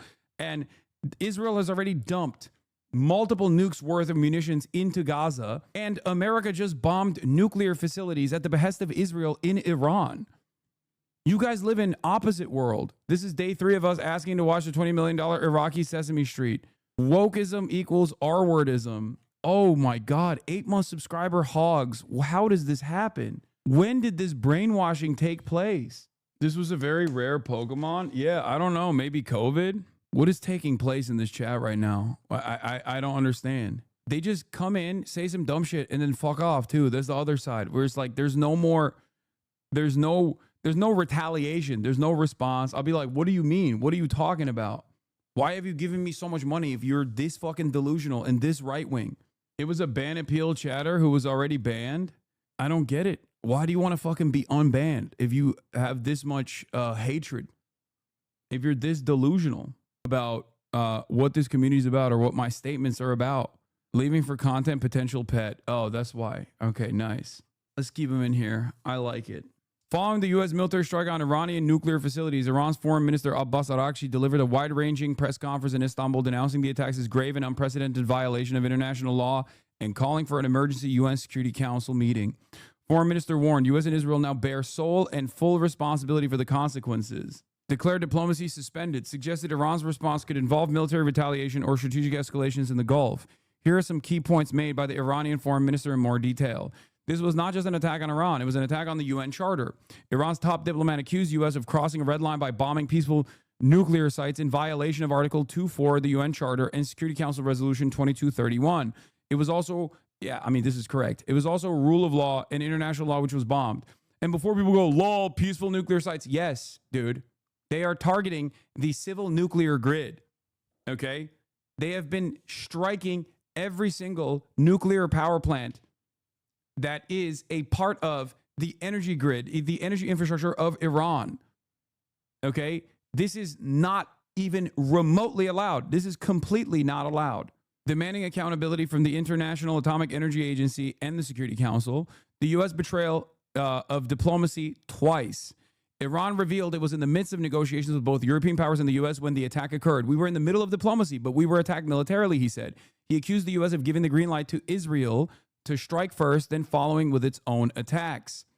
Trump deceived his own voters. The foreign minister directly criticized President Trump for abandoning his promise to end U.S. wars, claiming that Trump submitted to the wishes of wanted war criminal by aligning with Netanyahu. He said the administration was now doing the dirty work for Israel, which is also true. Iran reserves all options. Declining to reveal military plans, the foreign minister stated that Iran reserves the right to respond under Article 51 of the UN Charter. Asked about the possibility that Iran would close the Strait of Hormuz or retaliate against the U.S. bases, he said, there are a variety of options available to us. This still shows a level of restraint, for the record, from Iran. The only people that have said, we're going to fucking take the war to you, have been people on Iranian television, with the red banner, the red flag raised and whatnot. But all of the Iranian leadership and their fucking statements have basically been fairly restrained, saying like, oh, we'll reserve a time and place. We'll reserve a time and place for what kind of retaliation we will show. Silence will plunge the world into an unprecedented level of danger and chaos. The foreign minister warned that international silence would have grave consequences. He called for the International Atomic Energy Agency Board of Governors in the UN to urgently convene, condemn, and take action against what he described as a blatant act of war by the U.S. We never trusted the West, and now we trust them even less. When asked whether Iran still has faith in diplomacy, the foreign minister replied, we never trusted Western countries when we negotiated with them, and now there are even more reasons why we shouldn't trust them at all. Iran confirms regional diplomatic efforts underway.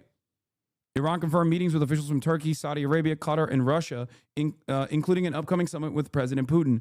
The minister said many regional states were willing to mediate, but right now my country is under attack. On Turkey's role, the minister praised Turkey's condemnation of Israeli attacks and its role as the OIC chair.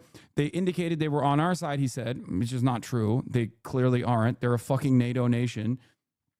But this is just playing the role of you have to play the role of diplomacy, which is to just basically act as though these countries are not directly antagonistic to your position in the region. On China and Russia, he described both countries as strategic partners and said Russia and China had already been working on a UN resolution before the strike. Iran will coordinate closely with Moscow on the next steps. Responding to Trump's threat of greater and easier future strikes if Iran doesn't make peace, the minister said, it is not up to Iran to respond to that. It is the international community's responsibility to stop this madness. Indirect talks with the U.S. were underway, but are now suspended. Iran said the recent negotiations mediated by Oman had been suspended, but that some channels remain open. More clips and details to come as we track the fallout across the region. Do these sleeper cell threats have any validity? I don't think so. I think it's just a way it's like the anthrax stuff. It's just a way to fucking universalize the paranoia, to be like, oh, Iran is coming to get you in your backyard. It's going to fucking kill you.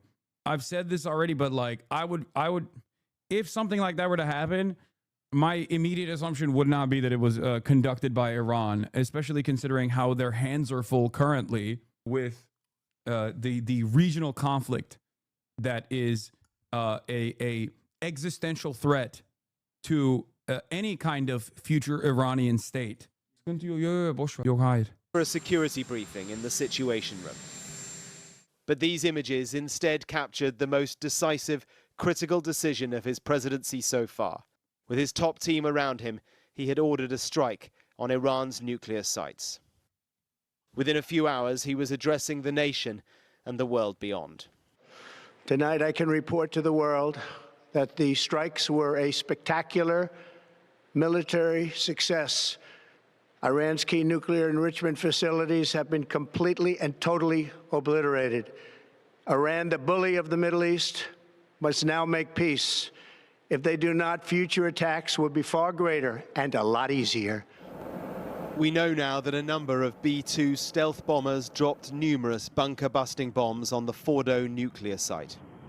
It's located to the southwest of Tehran, and it's believed to be the country's main nuclear enrichment location. It lies deep underground, beneath a mountain. Navy submarines also fired 30 cruise missiles at other sites.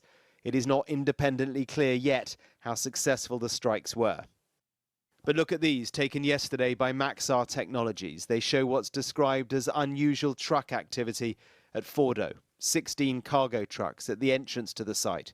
So did the Iranians manage to move equipment before the strikes? It was only on Friday that the president was talking about a 2-week chance for diplomacy. Does Iran have 2 weeks, or could you strike before that? Are you essentially giving them a 2-week timeline? I'm giving them a period of time. We're going to see what that period of time is, but I'm giving them a period of time.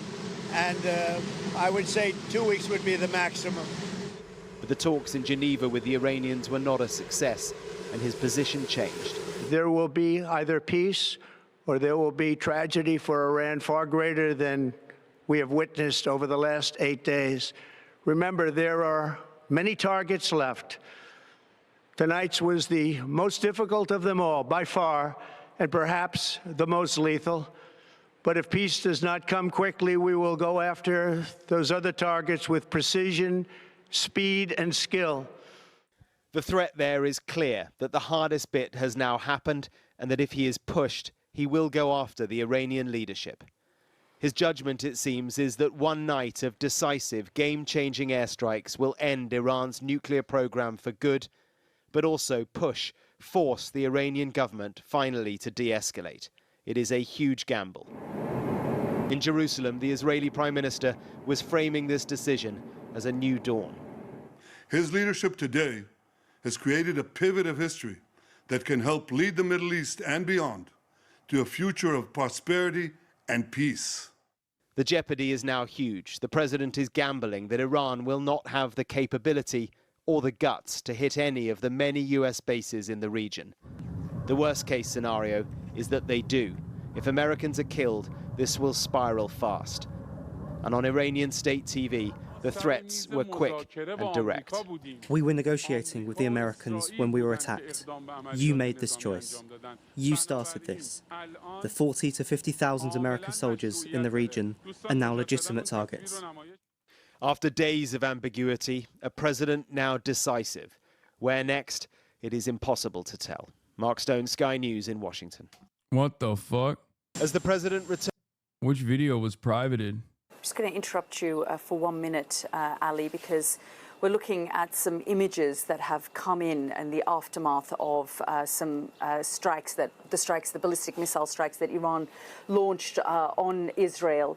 And we understand this is from central as well as northern Israel, which is where the alerts were coming in from. Of course, we got an alert here in Jerusalem, but northern Israel, central Israel, over the course of the last few days has been hit quite hard. Haifa has been hit, and as has Tel Aviv. So this nation on high alert. You can see some of the damage done in those images. Yeah, I've been to many of the impact strikes over the last few days, and the damage is extensive. I mean, do not underestimate the damage a ballistic missile can do, not just at the direct site of impact, but the blast wave that it gives off will blow out windows, blow off roof tiles, you know, literally tip cars over for a pretty big radius, 50, 100-meter radius around. Now, one of the reasons that the death toll in Israel has been relatively low is because of safe rooms. Not every house has a safe room, although modern houses, it's absolutely part of the permissions you must get is to have what's called a mamad, a safe room in your house. But people they know where their bunkers are, so they go to them, and that helps save lives here. Also, the alarm system is incredibly sophisticated, and people obey it, and that helps keeps the death toll very low, despite what you're watching here, which is massive destruction. Yeah, and This is part of the reason why I said that the American intervention was for two different reasons. The American intervention was so that Iran would change its focus to American assets in the region, also in an effort to change its attention and its strike priorities away from Israel, because Israel's air defenses are diminished. I think this right here shows that reality, proves that reality. Because the very fact, for the record, when you say, why is Iran not targeting Israel's military bases? We don't know. And the reason why we don't know if Iran is successfully striking Israel's military targets is because Israel has a severe censorship regime implemented over the country, where even though Iran has been striking military assets, whether it's anti-air defense systems or whether it's actually military bases, we don't see that. This is why I've been saying for the past week that when you see any sort of successful strikes from Israel, that means the Israeli government allowed you to see it because it plays a role in this narrative. Remember that. Why are you pretending like Iran got some superpower? They're just too scared to unleash it. When have I said that? I didn't say that at all. What are you talking about? I've been pretty fucking reasonable with my analysis on Iran's capabilities and Iran's strike priorities and what Iran has done so far, judging by what Iran has done in the past. I don't think that Iran has like a secret weapon. I don't have any sort of hopium, copium, any sort of thing like that at all. If anything, people constantly say I'm too fucking pessimistic about where this conflict will go. You acting like Iran could do some devastating attack on Israel or America, but they can't? No, actually, if you were to listen to my words, I'm saying the exact opposite of that. I'm not saying Iran has the capabilities of doing a devastating attack on America. I'm saying that Iran could attack American assets in the region with medium-range ballistic missiles that are directly in the strike distance, while still continuing to lob hypersonics in the direction of Tel Aviv and also the military assets in Tel Aviv as well, or around Israel proper. But I think you're not listening to my words. I'm saying that it is clear that Israel's air defenses are diminished. If that wasn't the case, then Iranian drones would not be able to strike yesterday and the day prior targets within Tel Aviv. And that is what we know of. That is what we have seen thus far. It's kind of an odd thing to say while we're looking at the impact strike of an Iranian missile that previously is considered unprecedented. Previously, this kind of retaliation that Israeli society could experience was unimaginable. People go like, what are you talking about? I think a lot of you forgot Operation True Promise 1 and Operation True Promise 2 showed that Iran had ballistic missile capabilities that could actually penetrate the Iron Dome, the Arrow defense systems, and David Sling, which is precisely the reason why America sent in THAAD anti-air defense systems. And yet, even with THAAD and with all of these anti-ballistic systems that Israel has, Iran's missiles have still consistently hit Israel virtually every single day. Yesterday, they did not send any ballistic missiles. The day prior, they only spent drones. They only sent drones, and drones that actually passed through the Iron Dome, the Tamir interceptors that they have, which was also unique. This means that their anti-air defense systems are spent. They are exhausted. There are clearly issues with Israeli defense. This is the first time that Israel is experiencing repercussions for its dangerous escalations in the region. Israeli society is, for the first time ever, experiencing direct damage. A fraction of the damage that Israel brings about the entire region, that dishes out to all of its fucking neighbors, whether it be southern Lebanon, whether it be Lebanon in general, whether it be Gaza, obviously. Gaza is completely hollowed out at this point. It's just one massive crater. This has been an incredibly costly endeavor. Tamir interceptors are, I believe, 200,000 a pop, and they're lobbing a fuck ton every night. There was one example of a hypersonic that they sent, just one. 26 Tamir interceptors were launched to try and intercept, as a last resort, this one hypersonic missile, and that ballistic missile hit the target directly. This kind of tit for tat is also a war of attrition, an exhaustion of resources, and a way to deplete the existing anti-air defenses that Israel has. And while Israel claimed that they had a runway of like at least 2 weeks, we don't know what their stockpiles obviously look like. It's understandably confidential information. The way that we can make an assessment on how much their missile stock has depleted is by looking at the actual impact.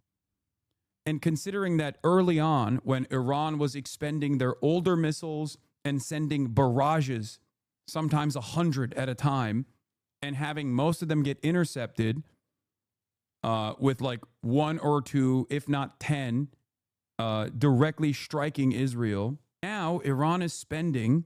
Iran is sending ballistic missiles, maybe 2, 3, 4, 5 at a time, and the actual percentage of successful strikes has increased dramatically. It went from 10% success rate to like fucking 60%, 70% success rate. That is a real issue for Israel. So either they have to keep flying over Iranian airspace that they now dominate, as their claim is, and try to find the launchers and blow them up as quickly as possible, with the hopes that they don't have additional launchers out there, that they can still continue lobbing hypersonic missiles directly at Israel's direction, which that's what they've been trying to do. Or they have to magically invent new missiles, and there's only a finite amount. And there's also a missile production that will take a tremendous amount of time. I was skeptical of hypersonics before this war, but these attacks show me that they're extremely effective. Yes. I mean, they've been hitting hypersonics. They've sent one cluster one as well the other day with the one that hit the hospital. What does it mean to mine the Strait of Hormuz? The Strait of Hormuz is like a 32 miles or 32 kilometers? It's like a very small, it's a much tinier waterway, that 33-kilometer waterway that Iran could take complete control over with mines. It's very narrow. It's a narrow passage in a obviously like a much broader sea. This is here it is, the satellite image. The Strait of Hormuz is a strait between the Persian Gulf and the Gulf of Oman. It provides the only sea passage from the Persian Gulf to the open ocean and is one of the world's most strategically important choke points. Now, the reason why it's a strategically important choke point is because 20% of all of the global oil comes from that choke point. It has to pass through. There is tremendous amounts of commerce, tremendous amounts of vessels that pass through for international trade. But more significantly than that, there's a lot of oil barrels that pass through this tiny patch of water that can be easily mined, and not easily, but like that can be controlled, at least for an extended period of time, that will be unimaginably disruptive to global trade. Yeah, a third of the world's liquefied natural gas and almost 25% of total global oil consumption passes through the strait, making it a highly important strategic location for international trade. It has been so for centuries. Its vast hinterlands were rich in luxury trade goods with no easy access to lucrative trading ports. And as of today, the Iranian parliament voted to close the Strait of Hormuz in response to recent U.S. strikes on Iran nuclear facilities. If it's successfully blocked for an extended period of time, you will experience a oil shock. That Everything sort of will go up in price. sophisticated alert system that Iran doesn't have. In fact, many Iranians were talking about not knowing exactly when they should move, although the Israelis have said that they've sent them alerts, or there have been phone calls, automated phone calls, very much out of the Lebanon playbook where they were telling them to get out. Yeah, I should say as well, it is worth noting, that alarm system does not exist for Palestinians in the West Bank, for example. They don't have shelters, and, there haven't been any missile strikes there, but falling debris has fallen there. Occasionally, actually, I say that, I think a missile did land quite close to Hebron the other day. The same goes for the Bedouin community in Israel as well. They often make the point that they don't have shelters, they don't have access to shelters. So that is always a problem. But yeah, the system here, the home front command system here, is incredibly sophisticated, developed, of course, over many, many years of conflict, but it is trusted, it is obeyed, and that does save lives. I was actually at a strike point the other day where a missile went directly into a safe room, and it did kill people in the safe room, but they say that as long as it doesn't literally hit you directly in that particular room that you're in, your chances of survival are very good indeed. Yeah, and many people question, the number of the number of ballistic missiles that have come Israel's way. Why is it that the death toll isn't higher? And it's exactly that point, that people follow the sort of requirements and the rules that have been set out for them, and they get these alerts and stay underground, and that's why we have seen injuries. We saw a hospital hit the other day. Also, schools have been told, and other public places, people have been told, stay indoors, go into your bunkers, because, Ali, they do expect more ballistic missiles coming Israel's way. Look, it's 5 to 9 on Sunday morning. This is the first day of the working week. And I know you're watching these pictures, but behind us, Yauda, are some of the main roads in central Jerusalem near the Old City, and I can see 3 or 4 cars, and that's it. At this time on a normal Sunday morning, it'll be busy, busy traffic, but people are staying at home. They're not going to work, they're not venturing very far from their homes, and they're staying there because of the risk that is still being posed by Iranian missiles coming in. Yeah, very much so. And this country, this nation, as well as this region. Israeli economy is over. I mean, this is, I'm sure, not great for the Israeli economy, but the Israeli economy is basically propped up by the Western world anyway, so I don't know.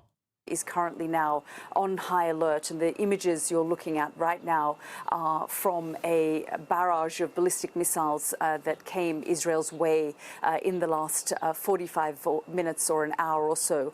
Don't worry, guys. We'll give another $20 trillion to Israel, We, of course, are following all the developments here from the ground. We've got our correspondents across the region.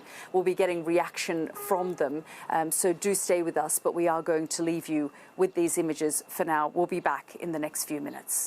And you're now watching an ABC News special report right now. This is a live picture from the Pentagon. As we noted, both Secretary Pete Hegseth and Joint Chiefs Chairman Kane are supposed to come and address the public in just a moment here. I can't tell from how far away this is. I believe that's them coming to the podiums right now. Let's go ahead and listen to this press conference from the Pentagon. Well, thank you for joining us this morning. Last night, on President Trump's orders, U.S. Central Command conducted a precision strike in the middle of the night against 3 nuclear facilities in Iran, Fordow, Natanz, and Esfahan, in order to destroy or severely degrade Iran's nuclear program. And as the chairman of the Joint Chiefs, Iran's nuclear ambitions have been obliterated is just simple posturing. Okay? Make no mistake, because what Iranian leaders have said thus far is correct And you will hear more and more from American leadership the exact same sentiment in the coming days. You will hear more and more of this from the Israeli leadership as well. They've already started saying this. What did Iran say in the immediate aftermath of these attacks? They said, you cannot destroy knowledge. We have designed our entire nuclear capabilities around withstanding these sorts of attacks. It is too late for America and Israel to, destroy the knowledge base necessary to rebuild and recreate a robust nuclear grid. This is the truth. They can try and kill as many nuclear scientists as they can, and Israel certainly has tried, right? They do these assassination attempts all the time and successful assassinations all the time. You can try and blow up nuclear facilities that are deep underground. Obviously, they had already moved the enriched uranium away from the existing enrichment facilities in Fordow, and the fuselage facilities have seemingly remained intact in the aftermath of these missile strikes, even from the United States of America. But the only way to successfully stop Iran from building a civil nuclear structure, a power grid, is by effectively dismantling the regime and destabilizing this 92 million country. Okay? And America, while initially they stated, oh, this was a spectacular success, has already started saying we have the opportunity to strike again, and we probably should strike again, because the ultimate question here is not about nukes. The ultimate question here is about Iranian sovereignty. They do not want there to be a sovereign Iranian state. It is not in America's interest, clearly, because in an effort to maintain Iranian sovereignty, the Iranian leadership, no matter how backwards they might be, no matter how repressive they might be, within the Islamic Republic domestically, have actually abided by international rules, international standards, diplomacy, and negotiation every step of the way. They've even allowed Israel to violate every single red line that they had created in this umbrella of deterrence that they've cultivated in the axis of resistance in the region. And the only time where they ever struck Israel directly was when Israel struck Iran, Iranian territory, violated Iranian sovereignty. Operation True Promise 1 happened with drone strikes to limited success, but it was unprecedented at the time in terms of retaliation, only after Israel blew up the Iranian embassy in Damascus. Operation True Promise 2 happened after Israel assassinated Ismail Haniyeh, the principal negotiator that Israel was supposed to be negotiating with for a ceasefire in Tehran. And Operation True Promise 3 only happened after this denuclearization negotiation was happening with the United States of America, and Israel used that negotiation and diplomatic process as cover to do a targeted first strike. Only after that did Iran ever directly lob missiles in the direction of Israel. So this to me shows that Iran is still desperately, in an attempt to continue its sovereignty, trying to work with the Western leadership.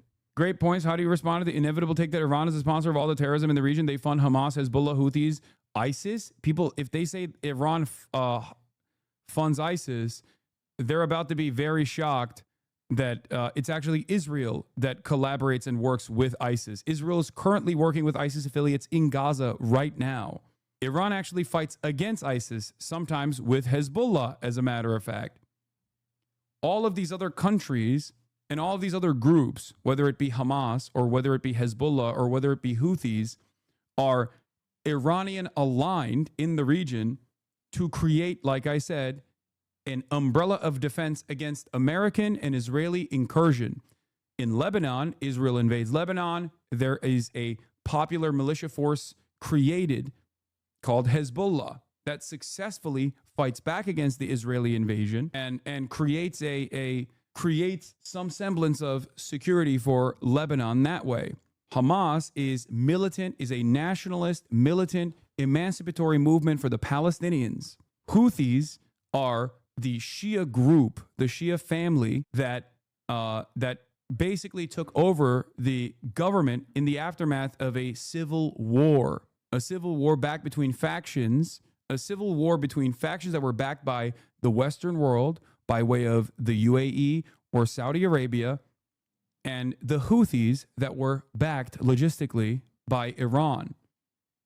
Every single group, if you noticed, every single group that is automatically classified as terrorist groups in this region that are considered proxies for Iranian terrorism, with the exception of ISIS, which is America's obvious terror group, America and Israel's proxies in the region, are not there as a destabilization mechanism. They're there to demonstrate people's own fucking self-determination in their own countries against Israel and America's ambitions. Will demonstrate it was an incredible and overwhelming success. The order we received from our commander-in-chief was focused, it was powerful. But yeah, I'm going to skip this, but, you know, good job to Pete Hegseth for not leaking. He's a big boy, as he said he is. You have been listening there to the... But you will hear in the upcoming days from Israel first, okay, if not already tomorrow. You will hear in the upcoming days about how Israel has to keep striking Iran because it wasn't enough. They already have started, I believe, doing strikes in Iran after, for a brief moment, saying we're going to stop the strikes. That was bullshit. I told you it was bullshit. But San, stop coping. Iran have no way out where they can make any positive change to the world at this point. The empire will strike again, and there are no more Jedis. There is no more hope. Stop coping, please. It's cringe. Yeah, I'm the cringe one. The guy using fucking Star Wars references is as a fucking 40-year-old adult when talking about real political struggles as unfolding is not the cringe one. Pog. Yeah. Pog. I can't wait to buy more Funko Pops. Defense Secretary and the head of the Joint Chiefs of Staff briefing reporters and briefing the American public on that consequential strike, the airstrike on 3 Iranian nuclear sites that President Trump ordered that was carried out just about now 12 hours ago. You heard some of the details there from Secretary Pete Hegseth laying out the operational tactics here, the massive use of those so-called bunker buster bombs. Faillennials, dude. Faillennials, rise up. This is just like Top Gun. This is just like Top Gun. That, in the words of the head of the Joint Chiefs, essentially extremely severely damaged Iranian nuclear capabilities. I want to bring in NBC's chief foreign correspondent, Richard Engel, who is in the region for us this morning in Tel Aviv. And that is important here, Richard, when you heard from General Kane, this idea of extremely severe damage, because the question of what nuclear capabilities are left in Iran is central to this. The initial battle assessment is still ongoing here, but Secretary Hegseth says, at least in Fordo, the critical nuclear site that you've been talking about so much over the course of the last day, essentially there has been, in his words, destruction of capabilities there. Well, the Iranians are putting out a very different version of events. They say that those 3 sites were evacuated ahead of time, that the materials inside were removed. We have not been able to verify that. We heard in this press conference repeated statements that they still need to do a full battle damage assessment. But the Iranians, at least as the officials are describing it, are trying to brush this off. They are painting themselves as the victims, that they were in the midst of negotiations, that they weren't stonewalling at all, and that they were trying to talk. Don't skip the general. In a matter of weeks, this went from strategic planning to global execution, said by General Dan Kane in this press briefing, in this press conference. They straight up admit it was planned from the beginning. Yep. I mean, there was ABC reporting that suggested that they actually trained under the Biden administration for exactly this, which, once again, is another glaring example of the thing that I say all the time that people yell at me over, but American foreign policy is uniparty. America has always wanted to, Iran is the final prize in the region. America's always wanted to pack up Iran, okay? Why does Iran support Russia militarily? Does this not make them look bad? Brother, what are you talking about? The entire Western world is currently salivating at the prospect of bombing Iran. Why the fuck would they care about looking bad to the West? They have literally tried to play the diplomacy game, and America, look what that did. Do you really think Kamala would have done this? Yes, 100%. Absolutely. Without a doubt. The only reason why this didn't happen under the Brandon watch is because they set the stage for this as Brett McGurk, Brandon's architect for all of the things that happened, both the bombing campaign in Lebanon and the genocide in Gaza. All of this set the stage, and the obviously the regime change and the dismantling of Assad. All of this set the stage for the inevitability of going to Iran and striking Iran directly. And the goal there is also the same. The goal there is still to thwart the Islamic Republic and destabilize it and either turn it into a complete fail state or one that's run by a ruthless autocratic tyrant that will be ruthless at the behest of Israel and America. And that they were attacked in a surprise attack. I've been hearing that even if Trump didn't withdraw from the JCPOA, we'd still be in the situation because Iran would have violated it and enriched. Yeah, that's bullshit. That's not correct at all. That is literally, look, I'm not exactly the biggest fan of the Democratic Party, especially when it comes to foreign policy, but that is a fucking lie. I am the #1 critic of Barack Obama, as you guys know, but that is a fucking lie. This was Barack Obama's signature foreign policy accomplishment. Okay? Barack Obama straight up stopped the Iranian uranium enrichment program dead in its fucking tracks through diplomacy. And only after Trump ripped it apart at the behest of Israel, mind you, okay, because he was, again, loyal servant to Israeli interests first time around as well. Only after Donald Trump ripped it apart did Iran even entertain the notion of nuclear uranium enrichment, nuclear proliferation, potentially. And they still actually complied. Iran, a lot of people forget this, but Iran famously continued its compliance with the pre-established guidelines set forth by Barack Obama and his administration. Okay? They did. Only after Trump added on additional sanctions in spite of Iranian compliance did they actually say, okay, well, fuck it. We have no other option. The idea that Iran would have violated it anyway is just spectacular cope. Here, number of installed centrifuges, actual versus planned. Iran's nuclear activity has expanded rapidly. This time frame between January 26, when the JCPOA nuclear deal was implemented, the Iran denuclearization agreement, versus May 2018, when Trump withdraws from the U.S. deal, is when there are no installed centrifuges. They literally fucking, in compliance with the International Atomic Energy Agency, went in to the Iraq facility and actually put cement, like poured cement in the fucking facility. And if you noticed, even after the withdrawal, they still continue complying. They only start installing centrifuges again after Donald Trump, despite Iranian compliance, adds additional sanctions to Iran, hits them with another sanctions package in spite of their compliance, even though Donald Trump pulled out of the deal. So even if Donald Trump had not added additional sanctions packages to Iran, they might have still complied.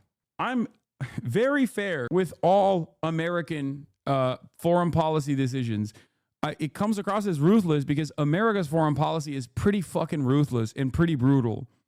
But no matter who it is, if Trump does something good, I will say it. If Barack Obama does something good, I will say it. And as far as like normalization within the region, and as far as like bringing Iran back into the global stage as like a normal country, a sovereign nation, Barack Obama actually made a very important step in the right direction. And he only did so with a fucking massive sanctions package prior to the JCPOA, for the record. Benjamin Netanyahu hated the JCPOA nuclear deal so much that he came and delivered a speech to the American Congress. Okay, the complication you're not mentioning is that Iran is a theocracy, so is Saudi Arabia, and so is Israel. Shut the fuck up. Israel is a Jewish supremacist, ethno-religious state that is doing a genocide. What the fuck do you mean? This doesn't mean anything. What are you talking about? We're talking about state versus state diplomacy.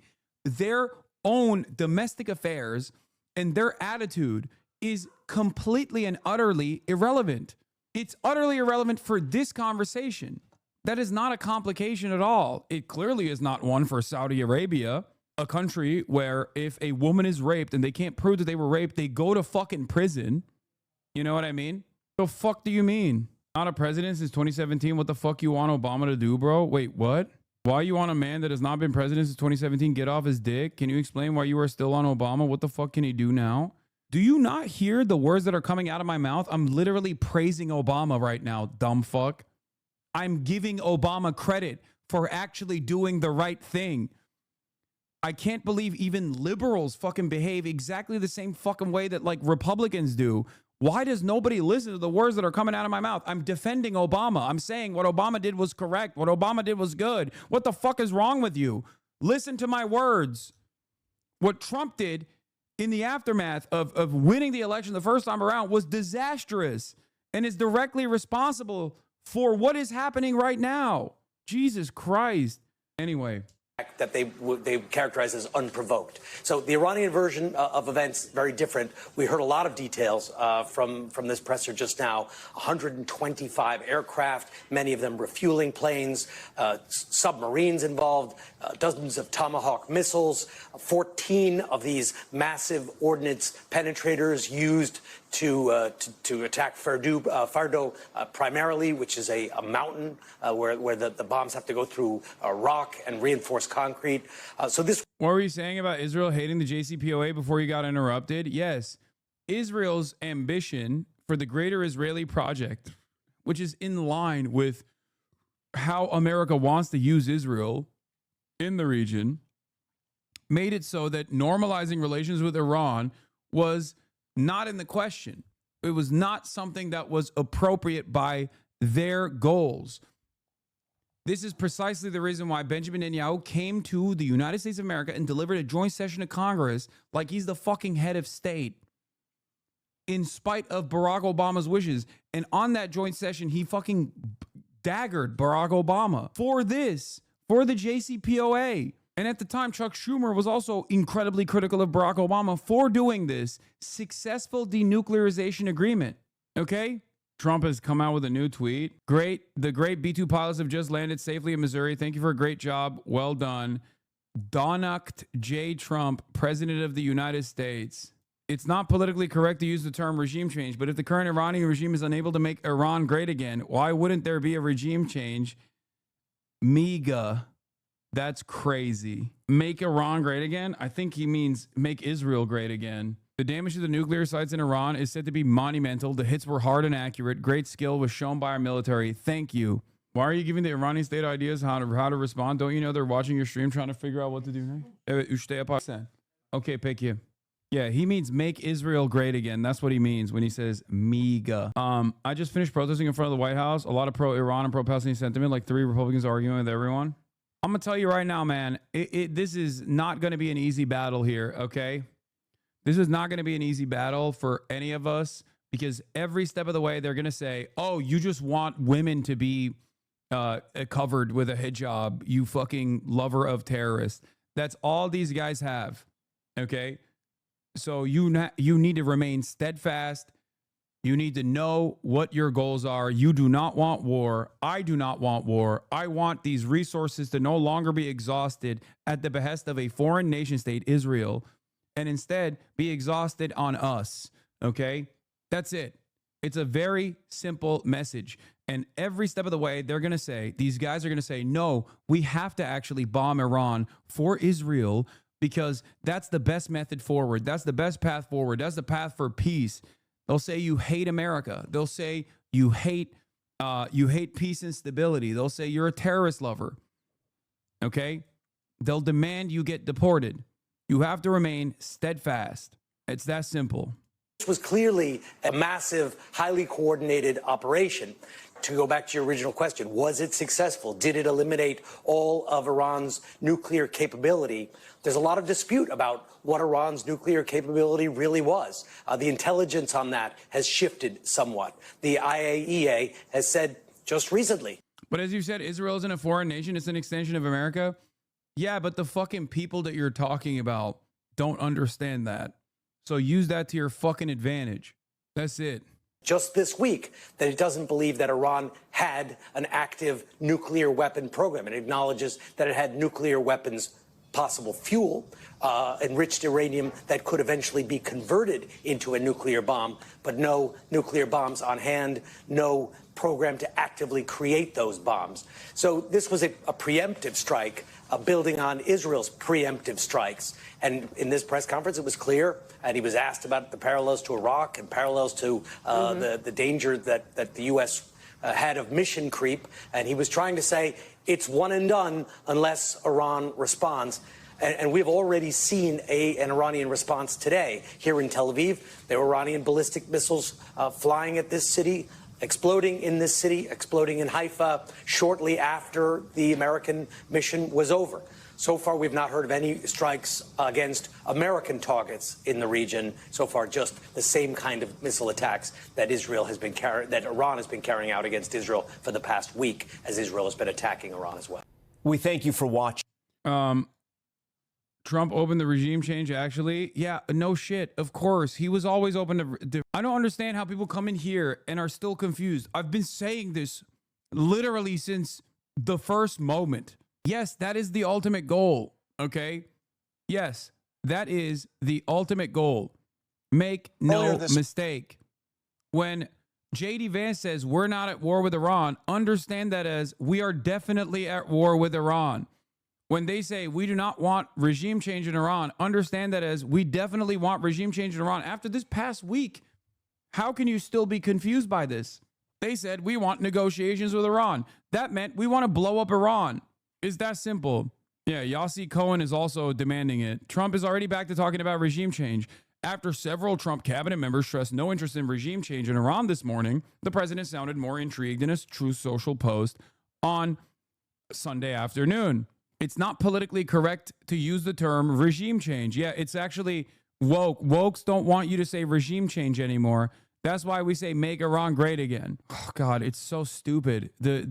The thing that we're doing, like the way that we speak on these matters is also so idiotic. But if the current Iranian regime is unable to make Iran great again, why wouldn't there be regime change? MEGA, he wrote. Here's Yossi Cohen, former Mossad chief Yossi Cohen, calls for Israel to carry out regime change in Iran, diverging from the official Israeli line. I would recommend to the prime minister and the enlightened world to take advantage of this phenomenal opportunity that we have to cause the complete fall of the regime, Cohen says in an interview with Channel 12 News. I think that the intelligence on this exists. This is why you come here, okay?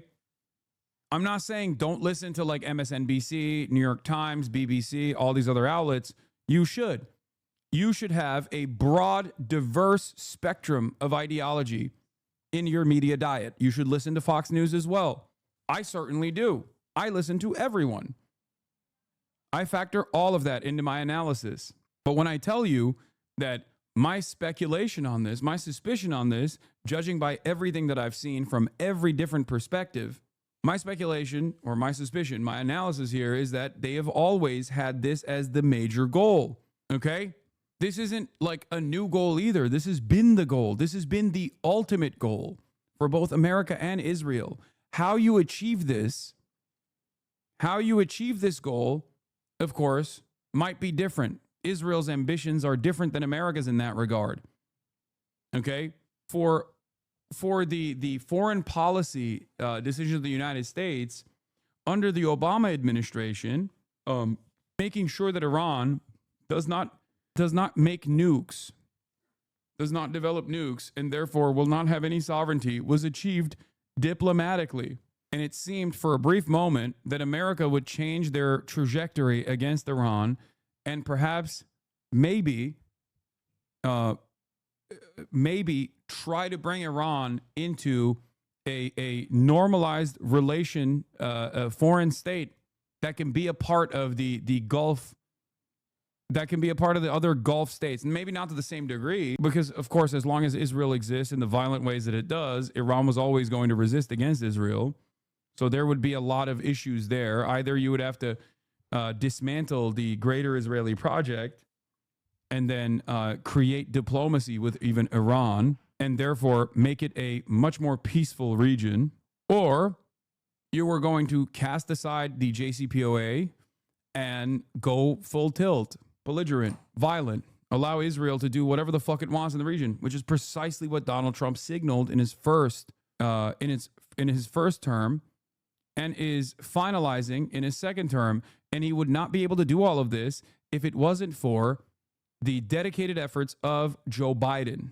The Joe Biden administration that came between Trump 1 and Trump 2 created the perfect opportunity to let Israel lead the charge in our Middle East negotiations, in our Middle East endeavors. This morning, I spoke with Vice President J.D. Vance. Mr. Vice President, thank you for joining us. The big question, is the United States now at war with Iran? No, we're not at war with Iran, John. We're at war with Iran's nuclear program, and I think the president... The nuclear program is a red herring. It's a fucking red herring, okay? Mossad leaked files on Pezeshkian. Masoud Pezeshkian, president of Iran, bio-female. They got him. Look at his gait. It's feminine. Took decisive action to destroy that program last night. If I could step back a little bit, we have to give an incredible amount of gratitude to the troops who did... If it's a red herring, why were the strikes only to nuclear sites? But if Iran is funding terrorism and trying to build nukes regardless of diplomacy, then what? I mean, Iran should be trying to build nukes. Iran should have been trying to build nukes regardless, it seems. Clearly, because American diplomacy means nothing, has only been moving further and further in the direction of full tilt destabilization and turning Iran into a fucking fail state. So if you're a regional power in this process and you want to maintain your sovereignty and you don't want your country to turn into fucking Libya, you probably should very quickly develop nukes. But as far as if it's a red herring, why were the strikes only on nuclear strikes? Why were the strikes on nuclear sites to begin with if there was a denuclearization negotiation taking place? Why was there a time period when there were no new centrifuges being developed? And then Donald Trump came in and cast aside that previous diplomatic effort. That's just a casus belli. It's basically WMDs, okay? Just as fake as WMDs. Hassan, why do you hate America so much? I don't. I think these guys hate America. Or rather, they hate Americans. They hate people like you. They want people like you to go out and fucking die so that their butt buddies can make fucking more money off of all of this death and destruction. They are careless with the lives of black and brown people all over the global south, and they're not even careful or not even remotely interested in uplifting the living standards of regular ass Americans. If I hated America and Americans, I would be on board with everything that Donald Trump is doing. You have been convinced, unfortunately, by these fucking dumbasses. I'm going to unban this person. Hopefully this will be an opportunity for them to learn. But you've been convinced by people like this, just because they put the stars on there, just because they fucking fly the American flag in the process of doing all this shit, that it is perfectly valid for them to steal your money, the money and the wealth that you are generating, that you will never see a return on. An amazing thing last night. Think about this, John. They flew thousands of miles away, a 30-hour nonstop flight. They never touched down on the ground, and they dropped a 30,000-pound bomb on a target about the size of a washing machine. No military in the world has the training, the skills, and the equipment to do what these guys did last night. Yeah, about like, what, 120,000 health cares? That's what it cost. This military campaign. Every time Iran has attempted negotiations during this process, they have been deceived and the opportunity has been taken for brazen military action by the West. I don't know how people can still be talking about Iran coming back to the negotiating table. You blew it up. Look at what happened only a few days ago when Iran decided to negotiate with Europe.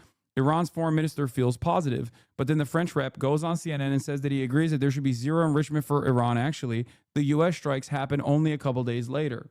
I know the president and I are both very proud of them, and I think what they did was accomplish a very core American national objective. Iran cannot have a nuclear weapons program. The president's been very clear about this, and thanks to the bravery and competence and skill of our great pilots and everybody who supported this mission, we took a major step forward for that national objective last night.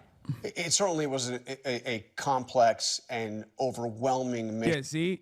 You fucking hide yourself, you drape yourself in the flag, you hide behind our brave soldiers and our military might, and then That's how you effectively dismantle any sort of counter, because no one in mainstream media is going to sit there and be like, how do you think this advances America's interest? There was a negotiation that was taking place. Iran was very responsive to said negotiations, and you used the negotiations in a way to let our rabid attack dog that's doing a fucking genocide in Gaza go and strike Iran directly, and then you ended up joining the fucking fight while there were more talks about diplomacy. How can anybody ever again trust America and its word? Ever again? We struck nuclear sites, man. We struck nuclear facilities. This is like how do we not understand this is an incredibly dangerous precedent? We did this after spending years and years talking about how fucking scary it is that Russia is doing so in Ukraine. 125 aircraft involved, we are told. Can you say definitively that Iran's nuclear program has now been destroyed? Well, John, I don't want to get into the sensitive intelligence here, but we know that we set the Iranian nuclear. Yeah, they didn't. This is the way to basically admit that they did not, by the way. That's the other side of the story. And just watch this space. They're going to say they didn't in a little bit when they justify striking Iran again. Just so you understand. They're going to say, oh, well, this was a good first strike, but more strikes are necessary. First, Israel will say this. They've probably already started saying this. They're going to say, oh, the impact was very limited. And also, they had moved the enriched uranium to other facilities. And our intelligence is working tirelessly to figure out where those facilities are. Could be under a mosque, could be under a school, who knows? And then Iran will strike. Iran will continue striking. And then they will demand, they found another deep underground base, actually. There's special intelligence. America has to come back again. America has to fight again. That is, if Iran doesn't, in the interim, Iran doesn't immediately strike American bases, which will pull America into the conflict as though they haven't been pulled into it already. Iran themselves said it. I know, but Iran said that literally a week prior to the American bombing campaign. America knew that Iran had already moved the enriched uranium, and yet they struck Fordow anyway.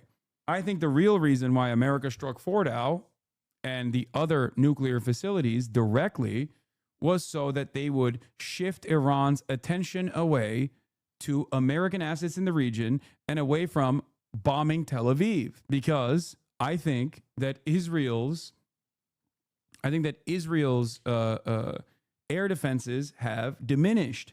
They have been exhausted. So every day that Iran spends striking Israel instead of striking American assets is a day where the appetite for more violence and bloodshed from Israeli society overall, once they finally experience repercussions, goes away.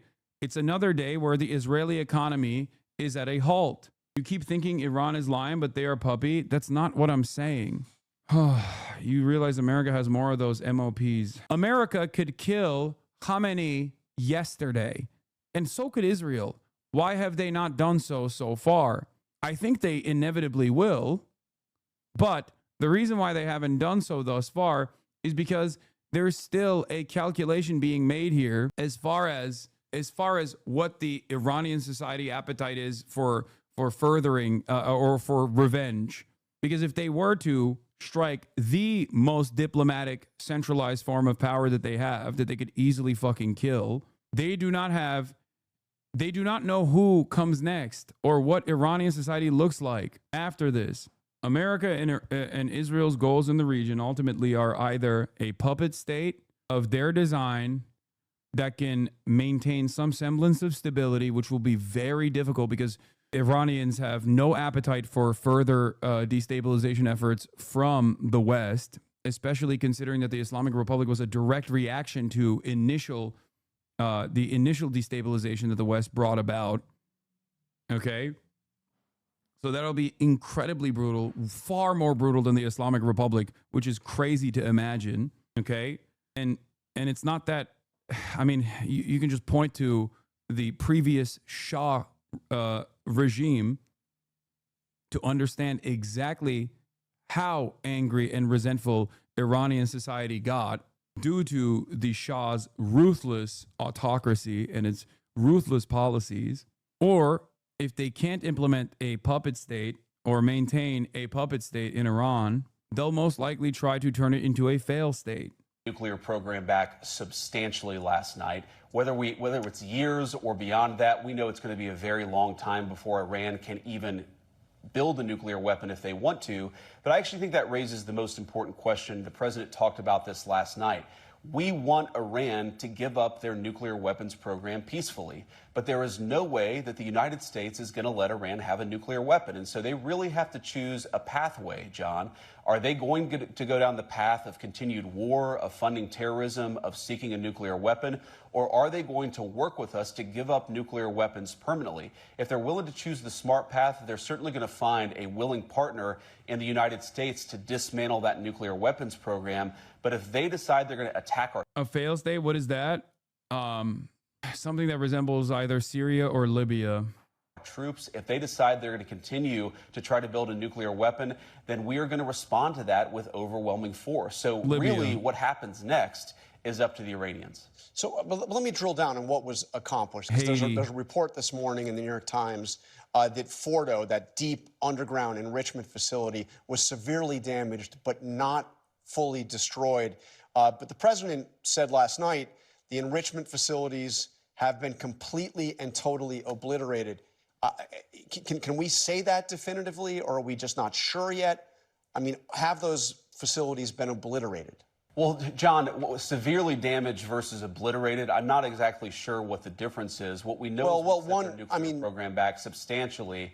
And again, John, I don't want to get into very sensitive intelligence about what we know, but I feel extremely confident, and I can say to the American people with great confidence that they are much further away from a nuclear program today than they were 24 hours ago. That was the objective of the mission, to destroy that Fordo nuclear site and, of course, do some damage to the other sites as well. But we feel very confident that the Fordo nuclear site was substantially set back, and that was our goal. The UN's atomic energy watchdog said that Iran had 900 pounds of highly enriched uranium. Do we know what has become of that? Was it destroyed in this attack? Do we know? That's a big stockpile. We're going to work in the coming weeks. Yeah, John, we're going to work in the coming weeks to ensure that we do something with that fuel. And that's one of the things that we're going to have conversations with the Iranians about. But what we know, John, is they no longer have the capacity to turn that stockpile of highly enriched uranium to weapons-grade uranium. And that was really the goal here. Uranium is not that difficult to come by, John, but enriching uranium up to the point of a nuclear weapon, that is what the president put a stop to last night.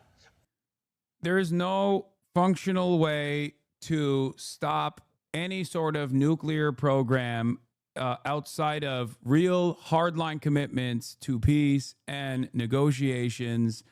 Barack Obama and Donald Trump basically proved this, okay? In the absence of that, if the goal is to stop the nuclear program, then your goal isn't the nuclear program at all. Your goal is destabilization.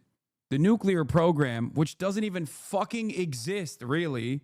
Like, they don't have nukes. It's a lie. It's like saying Iraq has WMDs. It's the same shit. You're not going to be able to do that with a limited air campaign either. The only way you can do that with boots on the ground military warfare, which good luck at that point. If you thought the Iraq war was bad, holy fuck. You are unhinged. What? This is the same chatter from before. He's just arguing in chat and not listening to what you're saying. Iran is 1v6. They do not have superpower. They are weak and don't have any support. Iran is not Superman. Iran will not go Super Saiyan. What are you talking? No one is saying this. No one is saying this. Okay? Remember what these guys fucking said about... Remember what everybody said about Yemen? Oh, dude, Yemen is going to learn today about what it means. Yemen is going to learn today about what it means that Americans don't have health care. Who learned? Who learned that lesson? Did Yemen learn that lesson, or did we learn that lesson? That's not how war is waged, chatter. If that's how war was waged, about the superior military, and it wasn't about like logistics, and if it wasn't about attrition, then Yemen would have stopped bombing Israel. They have not. They came to the table, and America literally secured a ceasefire with American naval vessels only. Why did they do that? Because they kept bombing Sanaa. they kept bombing different parts of Yemen. They killed a fuck ton of civilians, and Yemen did not let down even a little bit. Stop using stupid ass fucking faillennial references to talk about shit. This morning, the Russian reaction caught my eye. Dmitry Medvedev, Yes, my dad of is course, the former lighting the kitchen president, on prime fire minister again. of Russia, now the deputy chairman of Russia's Security Council, said the enrichment of nuclear material, and now we can say it outright, the future production of nuclear weapons will continue. A number of countries are ready to... By the way, we'll say it outright now is most likely a fucking mistranslation. Also, once again, Medvedev is not... Medvedev is a fabulist. Okay, with the things that he said about Ukraine, everybody obviously dunked on him when he was saying that shit, unless it was, good enough good enough to do propaganda. But as far as like nuclear weapons will continue, the production of nuclear weapons will continue. I think what they are trying to say in this circumstance, if we are to take this seriously, if he is truly even representative of the Russian position, which I don't think it is. I think it's an exaggeration of the Russian position. They're saying that they are going to pull out of the denuclearization, the NPT. Directly supply Iran with their own nuclear warheads. What do you make of that Russian response? And are they off base? I mean, they're saying that the nuclear program in Iran is still well underway. Well, first of all, I think it's a bizarre response, but I also don't know that guy speaks for President Putin or for the Russian government. One of the things that we've picked up, John, in our conversations with the Russians over the last few months, despite our many disagreements, of course, with the state of Russia, they've been very consistent that they don't want Iran to get a nuclear weapon. And this is what I think many commentators underappreciate about what the president did last night. Iran having a nuclear weapon, nuclear proliferation in the Middle East is a disaster for pretty much everybody. It's one of the few issues where Russia, China, and the United States have broad agreement is that we don't want to see a nuclear arms race in the Middle East. So what the president did was very important. I'll let President Putin speak to what the official Russian position on this is, but I feel very confident that both for Russia, for China, and most importantly, of course, for us, we don't want Iran to have a nuclear weapon, and I think that goal is going to continue to animate American policy for the next few years. President Trump last night also threatened additional military action if Iran retaliates or if peace does not come quickly. How quickly are we talking about? Are we talking about days? Are we talking about weeks? Well, look, John, I'll let the president make those determinations, actually, but we're now going to have a serious conversation about how to get rid of Iran's nuclear weapons program permanently, meaning they have to choose not to have a nuclear weapons program and they have to give this thing up. Now, if you go back a little bit, John, what we have said consistently and repeatedly is they cannot have a nuclear weapon. We accomplished the goal of putting them back substantially last night, but there are two big things that the Iranians are going to have to choose from here. Number one, do they attack American troops in the region? If they do, as the president said, you're going to see overwhelming force from the Americans.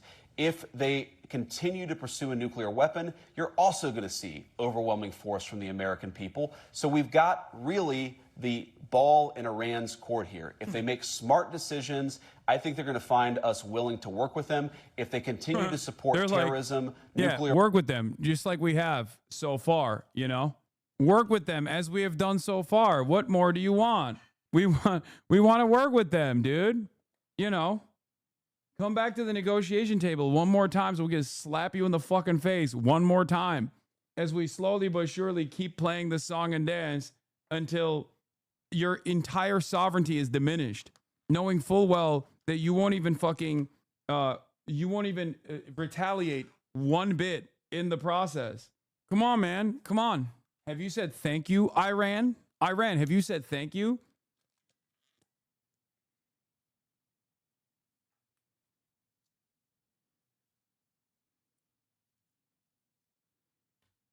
Hasanabi doctrine for state building is the most important material for all states. For Hasanabi doctrine for state sovereignty is the most important theory of the 21st century. That's it. It remains the absolute law of the land. weapons programs, then they're going to find overwhelming American force from the American military. That is really the choice before the Iranians, and that's a choice only they can make. So what retaliation are you expecting? I mean, I know what you're hoping for, but they have vowed retaliation. What are you prepared for? What are you expecting from the Iranians? Well, it's always hard to guess what the other side is going to do, but what we're prepared for is if they attack us in a maximal direction, first of all, we have got maximum defensive posture. I think that we're going to be able to defend as many of our people as possible. And of course, I'd encourage Americans to pray for our guys in the Middle East because, yes, they are under a significant amount of duress and a significant amount of threat right now. But then, of course, John, if the Iranians attack us, they're going to be met with overwhelming force. And I don't think the president could be clear about this. If you look at... Wait, what changed? Because they weren't like, I don't know, a week prior. Why are they under significant duress now? I wonder if that has something to do with, I don't know, the decisions made by your fucking administration. I'm so confused. Our little guys, they are just kind of standing there. Our military is small bean. Our innocent military, small bean in the region. It's worthwhile. Listen, it's worthwhile so that we can continue Israel's ambitions of utter dominance in the region. Sorry. Yeah, sure, a couple Americans might die in the process, but that's a risk that we are all willing to entertain. Just pray for them, though. Thoughts and prayers for the American military, for our small bean military in the region. What we did yesterday, John, we did not attack the nation of Iran. We did not attack any civilian targets. We didn't. You did. You literally did. Why are you on this Sunday program? Because you are explaining why you struck Iran. Even attack military targets outside of the 3 nuclear weapons facilities that we thought were important to accomplish our goal of preventing Iran from having a nuclear weapon. So how Iran responds, I think, is ultimately the ball is in their court. But if you look at what we did, it was very precise, very narrowly tailored to our objective. And if the Iranians decide to expand this, then that's ultimately their decision, and the President of the United States will respond in kind. So you're raising the real possibility that this is not the end of this conflict, but the beginning of this conflict. You know, U.S. response to Iranian retaliation. There's one thing the president has been really consistent about throughout his entire life in politics, and that is the idea of no more wars. Let me play you what he said on election night and, of course, at his inauguration. I'm not going to start a war. I'm going to stop wars. We will measure our success not only by the battles we win, but also by the wars that... Remember, they did the peace ticket. They were like, we're the peace ticket. ...we end, and perhaps most importantly, the wars we never get into. So let me ask you, what do you say to those, including some of the president's strongest supporters, who are really worried this morning that the United States is now involved in yet another protracted war, conflict, whatever you want to call it, in the Middle East? Well, first of all, John, I think the president has been very clear that we are not interested in protracted conflicts in the Middle East, but there's a question about how do you achieve peace, and we believe the way that you achieve peace is through strength. We took a very narrow and limited approach to destroying the Iranian nuclear program, John. That's what the president did, and I think that, more than anything, is going to ensure peaceful resolution in that region of the world. You can't be weak. You can't sit there and allow the Iranians to achieve a nuclear weapon, John, and expect that's going to lead to peace. It would lead to absolutely disastrous military conflict all over the Middle East. We don't want that. Our Gulf Arab nation allies don't want that. Israel doesn't want that. And it's one of the few issues, frankly, that unites the Arabians to the Israelis is none of them want the Iranians to get a nuclear weapon because they know that it would lead to the opposite of peace. And so I'd say to people who are worried about a protracted military conflict is, number one, the president, more than anybody, is worried about protracted military conflicts. That is not what we're getting ourselves involved in. What we're getting ourselves involved in is a very targeted effort to eliminate the Iranian nuclear program. That will continue to be the goal of American foreign policy, and it's that goal that is going to motivate our action in the weeks and months to come. But this was, as we discussed, a complex and overwhelming military action last night, and the president is vowing something bigger if the Iranians respond by retaliating. He's also raised the specter of targeting the supreme leader himself. As you know, earlier in the week, he said he knew where the Ayatollah is hiding and that he would be an easy target. Has the U.S. ruled out targeting the supreme leader in Iran? Has the U.S. ruled out trying to achieve regime change? Well, first of all, we don't want to achieve regime change. We want to achieve the end of the Iranian nuclear program, John. That's America's objective, and that's what the president has set us out to do. The president, in the very tweet you mentioned, or the truth that you mentioned, John, said explicitly that he's not trying to take out the Iranian supreme leader. He's trying to take out their nuclear program. And, of course, we took a major step forward with that last night. And again, John, I think we have to back up and test some premises here. How do you achieve long-term peace? How do you prevent spiraling Middle Eastern conflict? Is it through overwhelming military power targeted to an American objective? Or is it by sort of walking yourself into these long-term protracted military conflicts? I think by choosing overwhelming force, and overwhelming force tied to something that is important to the American people, that is the end of the Iranian nuclear program, we can achieve peace much more fully than if we sort of sit on our hands and hope that somehow if the Iranians get a nuclear weapon, they're going to be more peaceful. That is a stupid approach, and the president rejected it. All right, Vice President J.D. Vance, thank you for joining us this morning. Thanks, Sean. Take care. Following the U.S. bombing of 3 nuclear sites in Iran yesterday, Trump administration officials are breathing a sigh of relief that the highly classified bombing mission appears to have gone off without a hitch. But there is also concern now about what happens next when it comes. Bro, I'm telling you right now,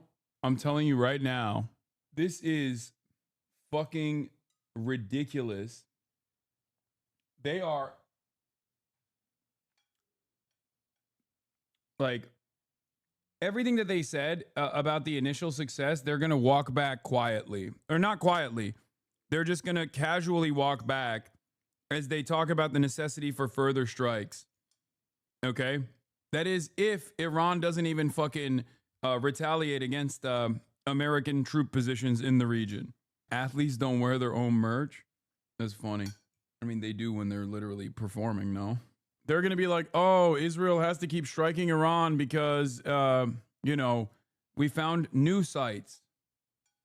We found new sites where they have moved their enriched nuclear uranium to.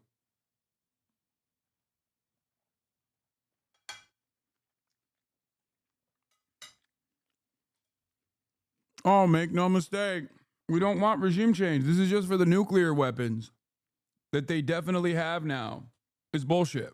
I don't know if you watched it, but his NBC interview was even better. He straight up said back in the Iraq days, we had dumb presidents and now we don't. Yeah, I love that. One of the funniest parts about this is J.D. Vance is also still trying to signal that he's like anti-escalation. I think that's an interesting space to watch as well. You might see a little bit of like, oh, well, you know, I stand by my president unconditionally, but like, you know, we have differences in opinion. I already saw the first makings of this with some leaks, in air quotes, from the internal disagreements about striking Iran. Comes to Iran. Operation Midnight Hammer involved top secret planning and a head fake as 2 strike forces of B-2 bombers departed the U.S., flying in opposite directions late Friday night. On Saturday, defense officials confirmed to CBS News that there were, in fact, B-2s headed to Guam, flying west from their home in Missouri. But those... Here's NBC Meet the Press. With Americans who are exhausted after 25 years of foreign entanglements in the Middle East. I understand the concern, but the difference is that back then we had dumb presidents, and now we have a president who actually knows how to accomplish America's national security objectives. So this is not going to be some long, drawn-out thing. We've got in, we've done the job of setting their nuclear program back. We're going to now work to permanently dismantle that nuclear program over the coming years, and that is what the president has set out to do. Simple principle. Iran can't have a nuclear weapon. That has animated American policy over the past 130 days. It's going to continue to be a driving force of our policy in the Middle East for the next 3.5 years. I certainly... Yeah, thank God for our brilliant leadership now. Those were decoys. Fucking A separate clown. fleet of B-2s departed from that same location, heading east to the targets in Iran. Pentagon officials say the mission was an overwhelming success, but also concede it is too early to assess if Iran still has nuclear capability.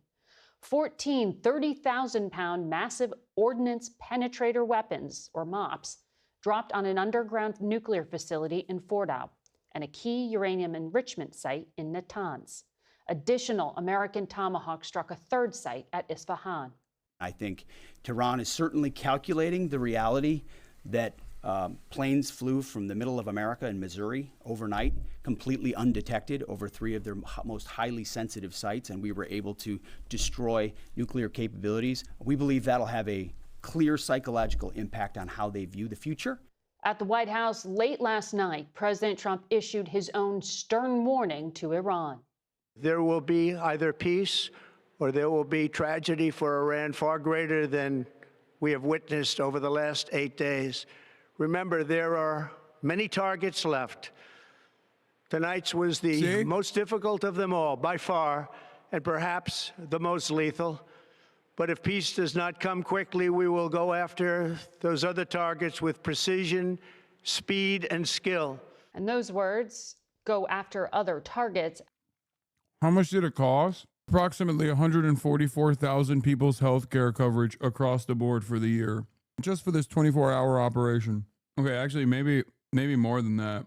Also, this kind of stuff is so stupid because, like, when they're having this conversation about, like, we don't want regime change, Trump has already tweeted out that he wants regime change in Iran. Have led to confusion and some concern about what is next for the U.S. role in this very volatile crisis. Secretary of State and acting White House National Security Advisor Marco Rubio now joins us. Mr. Secretary, I know it has been an intense few hours, but so far it does not appear that Iran has yet retaliated against the United States. What intelligence do you have at this point about their capabilities to respond, the intent of their proxies? Is there any kind of command and control structure left to activate them? Yeah, well, we'll see what Iran decides to do. I think they should choose the route of peace. We've done everything. We have bent over backwards, okay, to create a deal with these people. Steve Witkoff has traveled the world extensively, met with them. Well, not even met with them, met through the Omanis with them and discussed back and forth. We even put an offer to them that they wanted elements of it in writing, and we offered it to them. Very generous offer, by the way. We've done it, and we're prepared right now. If they call right now and say, we want to meet, let's talk about this, we're prepared to do that. The president's made that clear from the very beginning. His preference is to deal with this issue diplomatically. But he also told them we had 60 days to make progress or something else was going to happen. This kind of stuff is so funny.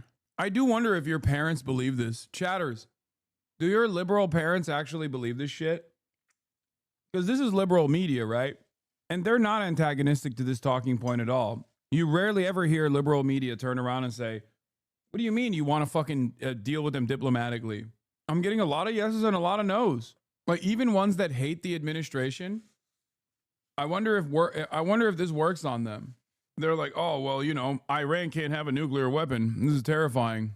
Want to poll it? A lot of no's in the chat. I'm seeing a lot of no's. 60% no's. All right, vote. Vote in the poll. There's fucking 56,000 people in here. Vote. Vote, damn it. Do your parents, do your lib parents believe in the idea that these guys are actually invested in diplomacy, despite the fact that they struck Iran amidst diplomacy? Unless your parents are Trumpers, in which case, I guess, like, you know, they're more likely to believe whatever the fuck this administration is saying. They download the talking points as soon as Trump says it. Happen. And I think they thought they were dealing with a different kind of leader, like the kinds of leaders they've been playing games with for the last 30 or 40 years, and they found out that's not the case. So this mission was a very precise mission. It had 3 objectives, 3 nuclear sites. It was not an attack on Iran. It was not an attack on the Iranian people. This wasn't a regime change move. This was designed to degrade and or destroy 3 nuclear sites related to their nuclear weaponization ambitions, and that was delivered on yesterday. What happens next will now depend on what Iran chooses to do next. If they choose the path of diplomacy, we're ready. We can do a deal that's good for them, the Iranian people, and good for the world. Yeah. If they choose another route, then there'll be consequences for that. Let me follow up on a phrase you just worded, weaponization ambitions. Are you saying there that the United States did not see intelligence that the supreme leader had ordered weaponization? That's irrelevant. I see that question being asked in the media. That's an irrelevant question. No, they have everything they need. What? I'm sorry. What? Marco Rubio, the Secretary of State, was just asked on CBS News, Face the Nation, do you have intelligence that actually shows that there was some sort of nuclear ambition, which is the primary reason, right? I thought that was the most significant aspect of this. Are you saying that? Follow up on a phrase. If they choose another route, then there'll be consequences for that. Let me follow up on a phrase you just word, weaponization ambitions. Are you saying there that the United States did not see intelligence that the supreme leader had ordered weaponization? That's irrelevant. I see that question being asked in the media. That's an irrelevant question. No, they have that is everything the they key need to build a point weapon. in U.S. intelligence assessments. You know that. No, it's not. Yes, it was. No, it's that not. the political decision had not I know been that better made. than you know that, and I know that that's not the case. But I'm asking you whether the order was given. And the people who say that, it doesn't matter if the order was given. They have everything they need to build nuclear weapons. Why would you bury things in a mountain, 300 feet under the ground? Right. Why would you bury why do they have 60% enriched? Oh my God. Oh my God. He just straight up confirmed that there wasn't any new information. I mean, we knew that already, but it's crazy that he just confirmed it. As the motherfucking Secretary of State. Oh, hold on. I do want to hear from his vice president's message this Fox morning. News with Our the view has regime been very change clear that meta. we don't want a regime change. We do not want to protract this. The White House not responding to reports that Iran's supreme leader named 3 candidates to succeed him should he be killed, or if that should be viewed as an indication Iran is moving toward retaliation. Today, this from Iran's foreign minister. I think it is irrelevant to ask Iran to return to diplomacy. We were in diplomacy, but we were attacked. Secretary of State Marco Rubio says Iranian negotiators went dark as the U.S. presented offers for a civilian nuclear energy program with enrichment outside Iran. They rejected it. They played us. They tried to play us, I should say. They wouldn't respond to our offers. They disappeared for 10 days. The vice president said President Trump realized by mid-May negotiations were going nowhere, then issued private ultimatums and greenlit the operation after this. The Iranians stopped negotiating in good faith. That was the real catalyst. Now the White House waits for a response. The Iranian Revolutionary Guard Corps says Washington... Bro, notice how they don't say the Iranians stopped negotiating? Because that's a lie. So they say the Iranians stopped negotiating in good faith. Like, we didn't like the negotiations. Also, saying that while you have just executed a strike on Iran is insane. And yes, Richard Medhurst is correct here. She looks like she's challenging Rubio, but is propaganda with the illusion of journalism. When Rubio says, why does Iran have 60% enriched uranium? The correct and factual answer is, and this is a partisan answer, if you are a liberal, by the way, is because the U.S. walked away from the JCPOA. But you'll never hear that on mainstream media, which is shocking because that was literally Barack Obama's signature foreign policy accomplishment. Like, if the Democrats actually had any investment in winning and being an anti-war party, being an anti-interventionist party, when we know there's a lot of popular sentiment for this position, they would just say, this is one of Barack Obama's incredible accomplishments. We love Barack Obama, and they never let him down. Or they never let him live it down. All of the European leaders that were fucking yelling at Donald Trump to stay in the JCPOA at the time are now fantasizing about how awesome it was and talking about how dope it was that they fucking did a strike on Iran. Uranium. You don't need 60% enriched uranium. The only countries in the world that have uranium at 60% are countries that have nuclear weapons because they can quickly make it 90. They have all the elements. They have. Why do they have a space program? Is Iran going to go to the moon? No, they're trying to build an ICBM. No, but so that's a question. That's a question. That's a question of intent. And you know, in the intelligence assessment, that it was that Iran wanted to be a threshold state and use this leverage. I'm talking about the public March assessment, and that's also. Okay, Richard Medhurst is wrong. She's right. She actually did push back on the 60% assessment. No, she's right. Never mind. I actually should give her a little bit more credit. In talking about the JCPOA would be the smart thing to do here, but she's not wrong.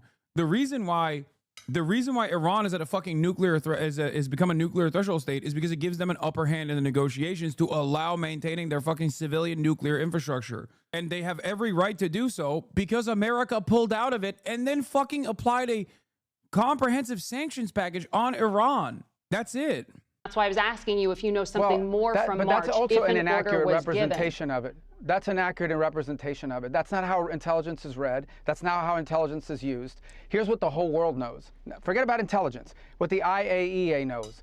They are enriched. Dog, you are the Secretary of State. What do you mean forget about the intelligence? That's your intelligence.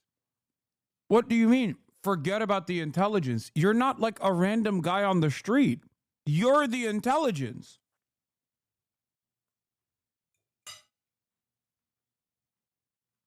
Enriching uranium well beyond anything you need for a civil nuclear program. So why would you enrich uranium at 60% if you don't intend to one day use it to take it to 90 and build a weapon? Why? Oh, she says right.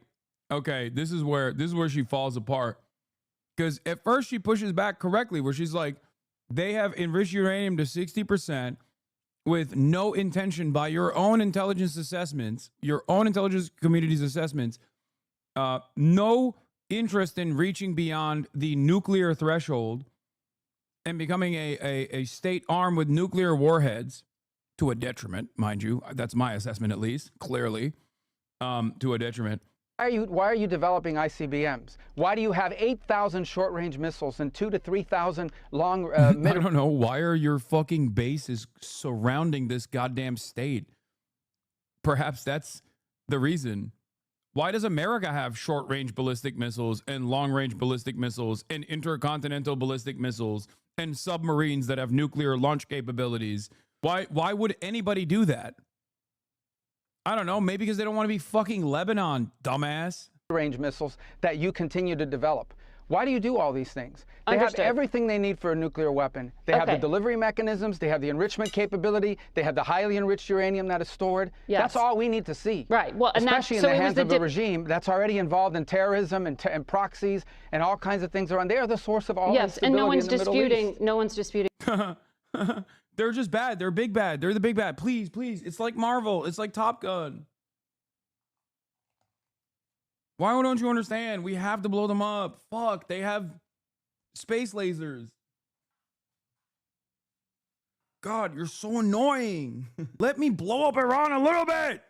What is this scrutiny? God, you're so fucking annoying. They're just bad, okay? Trust me. One of the funniest parts about this back and forth is that everything we say about Iran is more applicable to Israel.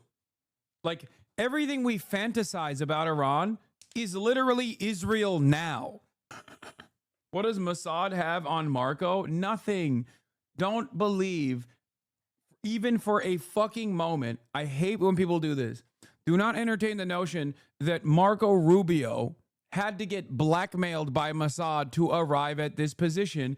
He is the fucking Secretary of State for the United States of America. He has been a war hawk for his entire career, to the extent that Marco and Trump and all these other people allow Israel to be the tip of the spear, okay, the tail wagging the dog, if you will, is not due to some kind of like pedophilic blackmail operation, but is entirely the consequence of their own true belief that these guys actually know what the fuck they're doing, perhaps even better than we do. And the naysayers, as far as they exist, get squashed and stamped out pretty quickly by this foreign entities, intelligence communities, and sophisticated propaganda networks. The example I used already was the fucking Central Command guy that they clapped as recently as last week for saying the correct thing about Israel, for saying the truth about Israel, that it's like a fucking death cult that demands way more from America than we should be giving them. There does not need to be like this blackmailing operation. Americans are violent all on their own.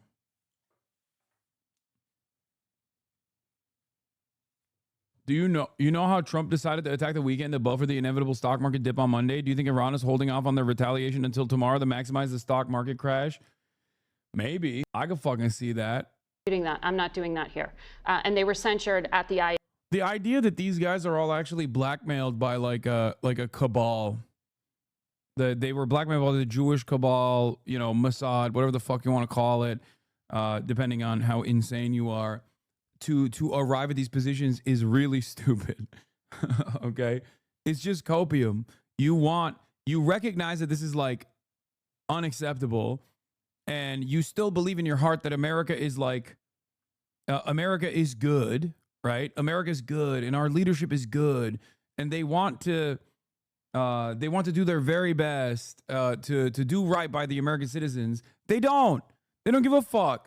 As long as their rich benefactors keep making money, that's all they're gonna do. You think every single fucking General McFuckstick that went on national TV yesterday and had a very hard time hiding their fucking boners when they were rock hard, nipples so hard they get cut through diamonds, salivating at the prospect of striking Iran again and again? Do you think that those guys were all that horny because you know, now they know their pedophile sex tapes are never going to be fucking released? No, they just love death and destruction. They think about all the money that they're going to be making for the companies that they now lobby for, and many of them are also white supremacist psychopaths. IAEA for that enrichment and for violating their non. How do you explain 4 different Western countries regurgitating the same tweet? Easy. They're dogs to America. What do you mean? They're dogs to America, and they already get their talking points from pro-Israel groups anyway. They either get their talking points from pro-Israel groups, or they get their talking points from America, which is the largest pro-Israel group on the planet. Yeah. This is their ultimate ambition. These guys do not operate outside of the confines of whatever America wants to do. It's that simple. Our interests align with Israelis. Our interests align with Israel's. Like, Israel is our weapon to wield in the region.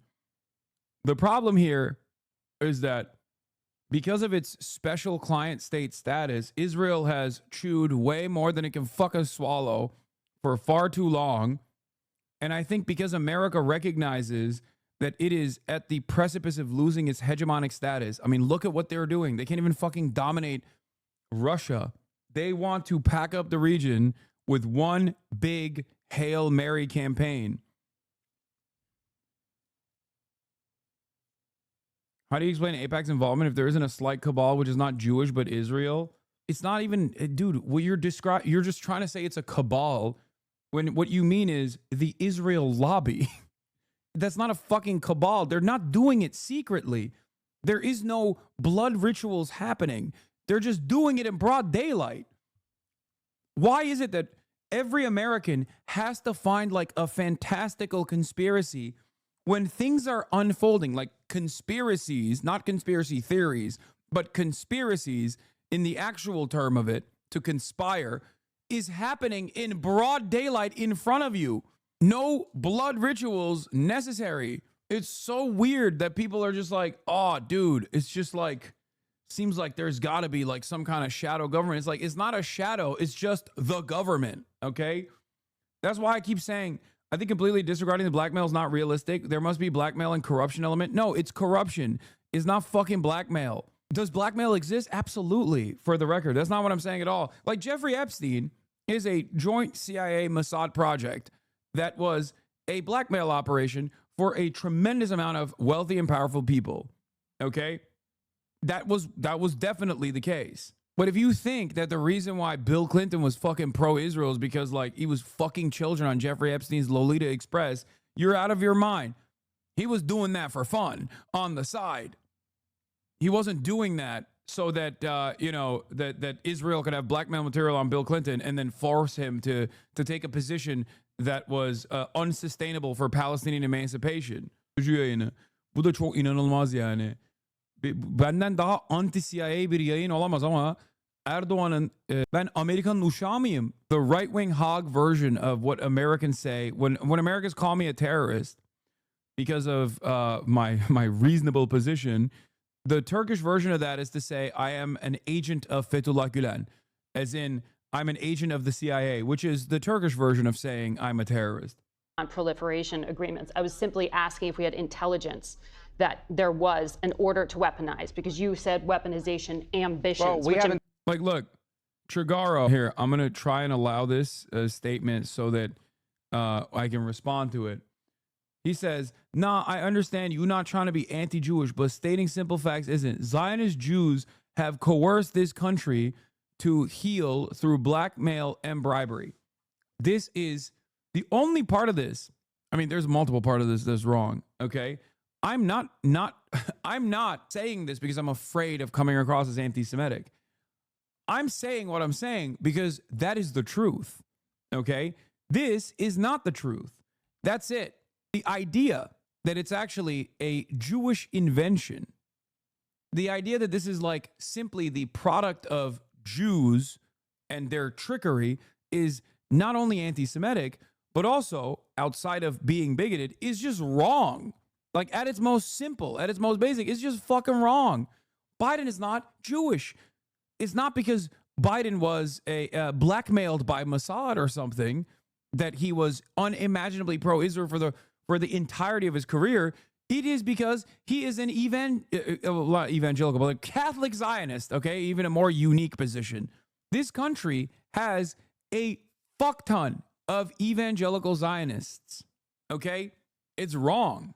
Thomas Massey interview, they have handlers for most politicians. Of course they do, just like the NRA does. Hassan Marco Rubio just said, bro. He said, bro, LaMafia, what? Israel does not have to coerce America and Americans, or Israel has to coerce Americans, certainly, but Israel does not have to coerce American politicians, the American government, to get $300 billion of military and economic aid for the past 80 fucking years, okay? They don't have to coerce anybody to do that. That's a given already. The coercion comes and the influence peddling comes at the point of continuing this allegiance that is basically outsourced to Israel to manufacture consent for. Do you understand? This benefits America's foreign policy goals. But because it has gotten so out of control and the influence was so fucking pervasive that in a moment like this, where every American, especially due to social media, has seen exactly what Israel is doing in Gaza, has seen what Israel's been doing in Lebanon, the old ways of stamping out dissent no longer work. Part of that is because it's not America's war. If this was another 9/11 style situation, like October 7th happening to Israel as opposed to happening to America, is part of the reason why most Americans are like, okay, I mean, that's pretty crazy. These guys are savages, sure. But like what Israel has done since then is like way more savage. That's the average American position.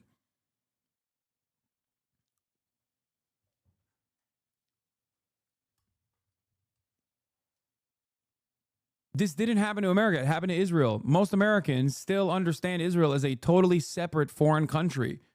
Part of that is because of the steady propaganda that Israel is a foreign country with autonomy. I think these chatters that are questioning you either don't know or have forgotten the tangible benefits like foreign policy goals and umbrella term. Yeah, also, here's another thing. Okay? As far as like the influence peddling and even censorship regime that Israel implements in America, that is allowed by the American state, going so far as to have pro-Israel groups that can masquerade in Western society as advocacy groups for Jews, right? This is a lie, of course. The ADL does not care about Jews, and it doesn't care about anti-Semitism at all. It's simply using anti-Semitism as a cudgel, as a weapon to wield against those who dare criticize Israel. But there's a reason why people are still afraid, especially careerists are still afraid, to come out and speak the truth, even if they feel it. And it's not because of fucking blackmail. It is because of the unimaginable metric ton of shit they throw your way. Here's a great example of this. You know what my position is. I have combated anti-Semitism in perpetuity for my entire professional media career. I've been targeted and attacked relentlessly by Nazis for this. And yet, when push came to shove post October 7, and I did not stray away from my position on Palestinian emancipation, okay, I became enemy number one, public enemy number one for the ADL. And now, after an entire year and a half, almost 2 years of nonstop fucking propaganda smears, they even use politicians that are also pro-Palestine. They use us conversing with one another as a way to fucking attack Zoran in a sea of other also equally idiotic fucking statements like support for boycott, divestments, and sanctions movement, defense of the phrase globalize the intifada, condemning Israel after October 7 attacks. None of these things actually meet the standard of scrutiny, okay? None of them. Refusing to disavow controversial streamer Hassan Piker, who called Jews inbred after appearing on a show. I didn't call Jews inbred.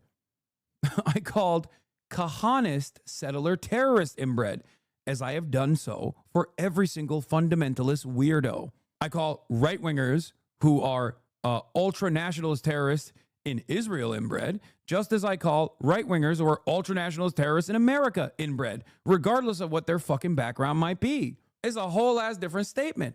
But it doesn't matter. I do it to hogs. I call them pigs, too. Piker has been accused of anti-Semitism for repeatedly describing Orthodox Jews as inbred. That's not true. No, I love Orthodox Jews, for the record. The Kahanist, the Kahanist rabbit settlers aside, Netarei Karta is great. Love those guys. They're fantastic. I care about Zionism and anti-Zionism. I don't care about what someone's like fundamentalist perspective is. Condemned October 7 Nova Music Festival as a bloodthirsty pig. Wait, what? Labeled a Vero condemned October 7 Nova Music Festival massacre as a bloodthirsty pig dog during a scene recorded the day after the attacks, which was also criticized as anti-Semitic. Piker says the quotes are taken out of context.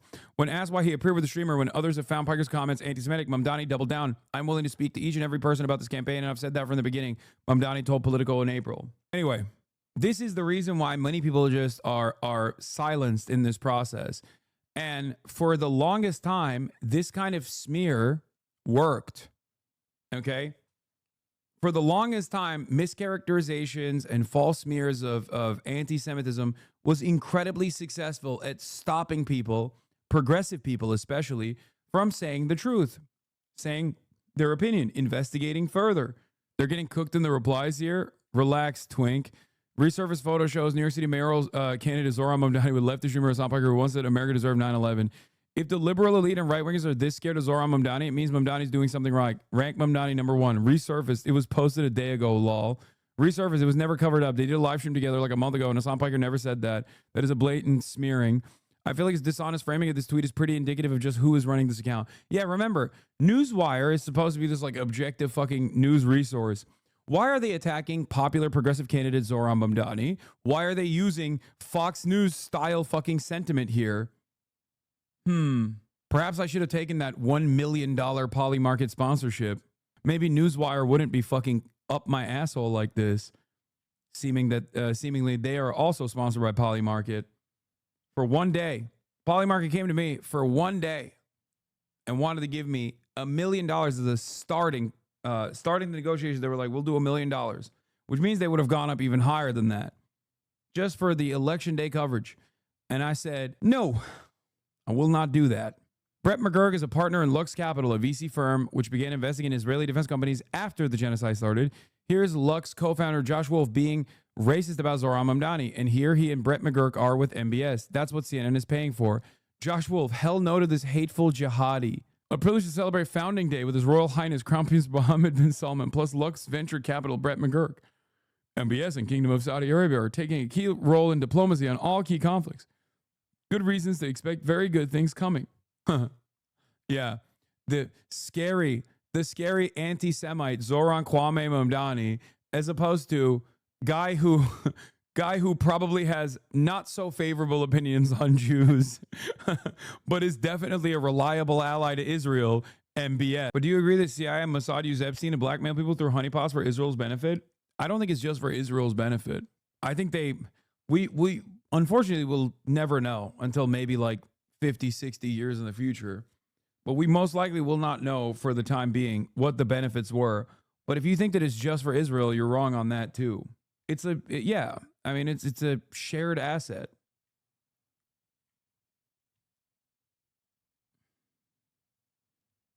but it's an oversimplification to think that Epstein was just working at the behest of Israel. It's not wrong to say that. It is 100% correct to say that Jeffrey Epstein absolutely was working alongside, in tandem with Israel's interests. Okay? That much is true. But to assume that this is a sophisticated blackmail, pedophilia blackmail operation exclusively for Mossad, exclusively for Israel's interests would be wrong. Especially considering, hey, no barking. What are you barking at? Hold on. Intelligence that they have everything they need to build a nuclear weapon, and that's more than enough. Okay. I want to ask you on the policy front. There are personnel throughout the Middle East from the United States, in Bahrain, in Kuwait, and other bases. If those countries are attacked by Iran because of their association with the United States, will the United States defend them? Well, that's exactly why they're there. That's a great point, actually. Do you know why we have bases in Bahrain and Qatar and UAE and all these places? All of those bases are there because those countries are afraid that Iran will attack them. If Iran was not a threat to the region, if the Iranian regime, because I'm talking about the Iranian people, the regime was not a threat to the region, we wouldn't have to have any of these bases. Those bases are there because those countries are petrified that that the Iranian Shia clerics that run that country will attack their countries. Will the United States defend them if they are? As you know, they've got a very difficult history. Well, that's why we're there. That's why we're there. So but yes, we will defend them. Is them. what they're threatening to do. So we'll defend our people, obviously. We'll defend our people. Well, they'll attack our bases, and those are our bases, and we're going to defend our personnel, and we're prepared to do that. But we'll do more than just defend. We'll impose costs on Iran if they attack American personnel, whether they do it directly or whether they do it through some of these proxies that they try to hide behind, and that includes the Houthis. Yeah. So another proxy of theirs. So, but let's hope they don't choose that route. Let's all hope that they actually decide, okay, let's go negotiate, because we want a diplomatic and peaceful solution. We have achieved our objectives. We're ready to negotiate this in a peaceful, diplomatic way. We've been prepared to do that for days. They are the ones that played games, as they have done for 40 years, as they have done to multiple presidents. They tried to play games with President Trump, and they see what happens. This is not a game-playing president. When he says he's going to do something, he will do it. I hear you saying here you want to de-escalate when you are talking about diplomacy. You are looking for Iran to pick up that offer that was put on the table you mentioned by Steve Witkoff. Can you just clarify, does that mean the U.S. would still allow for Iran to have a civilian nuclear program if it does not enrich on its own soil? But that's never been an issue. There's countries all over the world that have a civil nuclear program. No one here is saying that Iran can't. Sure, that's always been there. Any country in the world has a right to have a civil nuclear program. What they don't have a right to do is to enrich it at 60%, hide it under a mountain, and develop long-range and short-range and mid-range missiles and sponsor terrorist proxies all over the world. They don't have a right to do that. And that's what they've been doing. And no one's dealt with it. And it's continued to linger. And they've played games with multiple presidents and multiple countries around the world, and they've gotten away with it for 40-something years. This is very simple. The president wants to resolve this diplomatically and peacefully. He gave them a chance to do that. They delayed. They had all. This kind of gaslighting is so fucking funny, dude. Like, oh, dude, countries all around the world have civil nuclear programs. Like, what do you mean? But we just don't want Iran to have one, you know? They do have a right to build missiles. Yeah, of course they have a right to fucking build missiles. And also, America's steady intervention in the region is the reason why they fucking spend so much on their missile defense. Have you analyzed the Epstein situation on stream? Are you kidding me? Oh my God. Have I? Oh, have I? Extensively. Back in the day. Old heads remember my YouTube channel almost got fucking entirely blacklisted because I stupidly uploaded a 9-hour Jeffrey Epstein analysis stream in its entirety to my YouTube channel. And then the next video I uploaded after that got like 10 views. And I very quickly deleted the video. I have since then done more coverage on it, but literally the next day, the video that came after that it had like 10 views. I couldn't believe it. All these kind of delay tactics. They wouldn't even meet with us directly. We had to go through third countries. This is very simple. Let's meet directly. Let's work on agreements that are good for Iran, good for the Iranian people in particular, good for the safety and security of the world and the United States. That's always been our preference. That continues to be our preference. But they're the ones that were playing games with us. And these are the consequences. We had to achieve those objectives. We had 3 objectives yesterday: Fordow, Natanz, and Esfahan. We conducted a brilliant military operation under the command of President Trump, and obviously great credit to Secretary Hegseth and General Kurilla and General Kane and all the airmen and the phenomenal people in the U.S. military. No other military in the world could have done this. No, We've achieved those objectives. What happens next is up to the regime. Okay, the regime wants peace. We're ready for peace. Okay. They want to do something else. They're incredibly vulnerable. They can't even protect their own airspace. Well, clearly they could not. But what is the U.S. assessment of how much nuclear material at those sites was moved prior to the attack? There has been talk for days about bombing of Fordow. Well, look, we don't know. At a certain point, we got to ask ourselves, why was this? What was the goal here then? Because what was the goal here? If they move the enriched uranium away from Fordow, and if you're saying that they're allowed to have a civil nuclear program, and that they wanted to negotiate, and then you guys struck them amidst the negotiation, at a certain point, what's all this for? Therein lies the problem. It's for regime change. Hasanabi should fight Sam Hyde. No, thank you. I do not want to be anywhere near that disgusting pedophile Nazi. Okay? Fucking 40-year-old man still trying to do edgy humor, incredibly resentful and angry that there are Mexican Americans. I'm good. No one will know for sure for days, but I doubt they moved it, because you really can't move anything right now. And they can't move anything right now inside of Iran. I mean, the minute a truck starts driving somewhere, the Israelis have seen it and they've targeted it and taken it out. So our assessment is we have to assume that that's a lot of 60% enriched uranium buried deep under the ground there in Esfahan. And that really is the key. What they should do with that is they should bring it out of the ground and turn it over. Multiple countries around the world will take it and downblend it. That's what they should do with that. And what they should do is say, we're not going to have any enrichment capability in our country. Instead, what we're going to have is a civil nuclear program like dozens of countries around the world have, where we build reactors that... Dude, the needle is going to move away from the nuclear program. If they were to actually successfully take out the entirety of the nuclear program, which they didn't, so they're going to keep saying we have to bomb it more. Or if Iran said, okay, we will no longer have a nuclear program, then they're going to say you're funding proxy groups in the region and you have a missile system that is actually threatening our bases that you decided to have a country near, okay? And the ultimate goal is always going to be the same. There's always something else. That's it. They'll just move the goalpost to the next thing.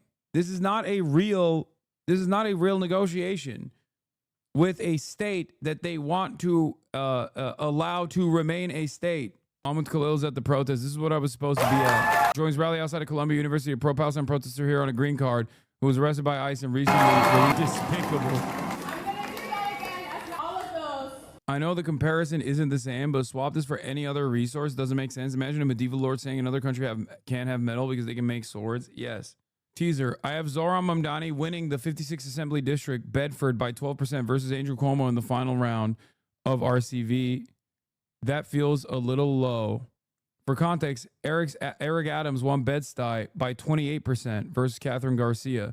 I have Mamdani plus 12. That says something. Demographic change, Zomentum, and Cuomo weakness compared to Adams. Bad day at work? What do you mean? The Pope did do that. Literally said longbows could not be used on fellow Christians. Dude, you don't believe this? Iran sent a communique to Trump in the days before last night's attacks threatening to activate sleeper cell terror. Yeah. Breaking news. I have it on good authority that Iran said, we did 9/11 and we will do it again. That's right. Iran came out and in a private correspondence with Donald Trump said that they were actually responsible for 9/11 and Al-Qaeda and ISIS, and they're willing to do it again. That's what I've heard. Breaking news. Iran sent a communique to Trump in the days before last night's strikes on it. Oh my God. The fucking propaganda machine is going crazy.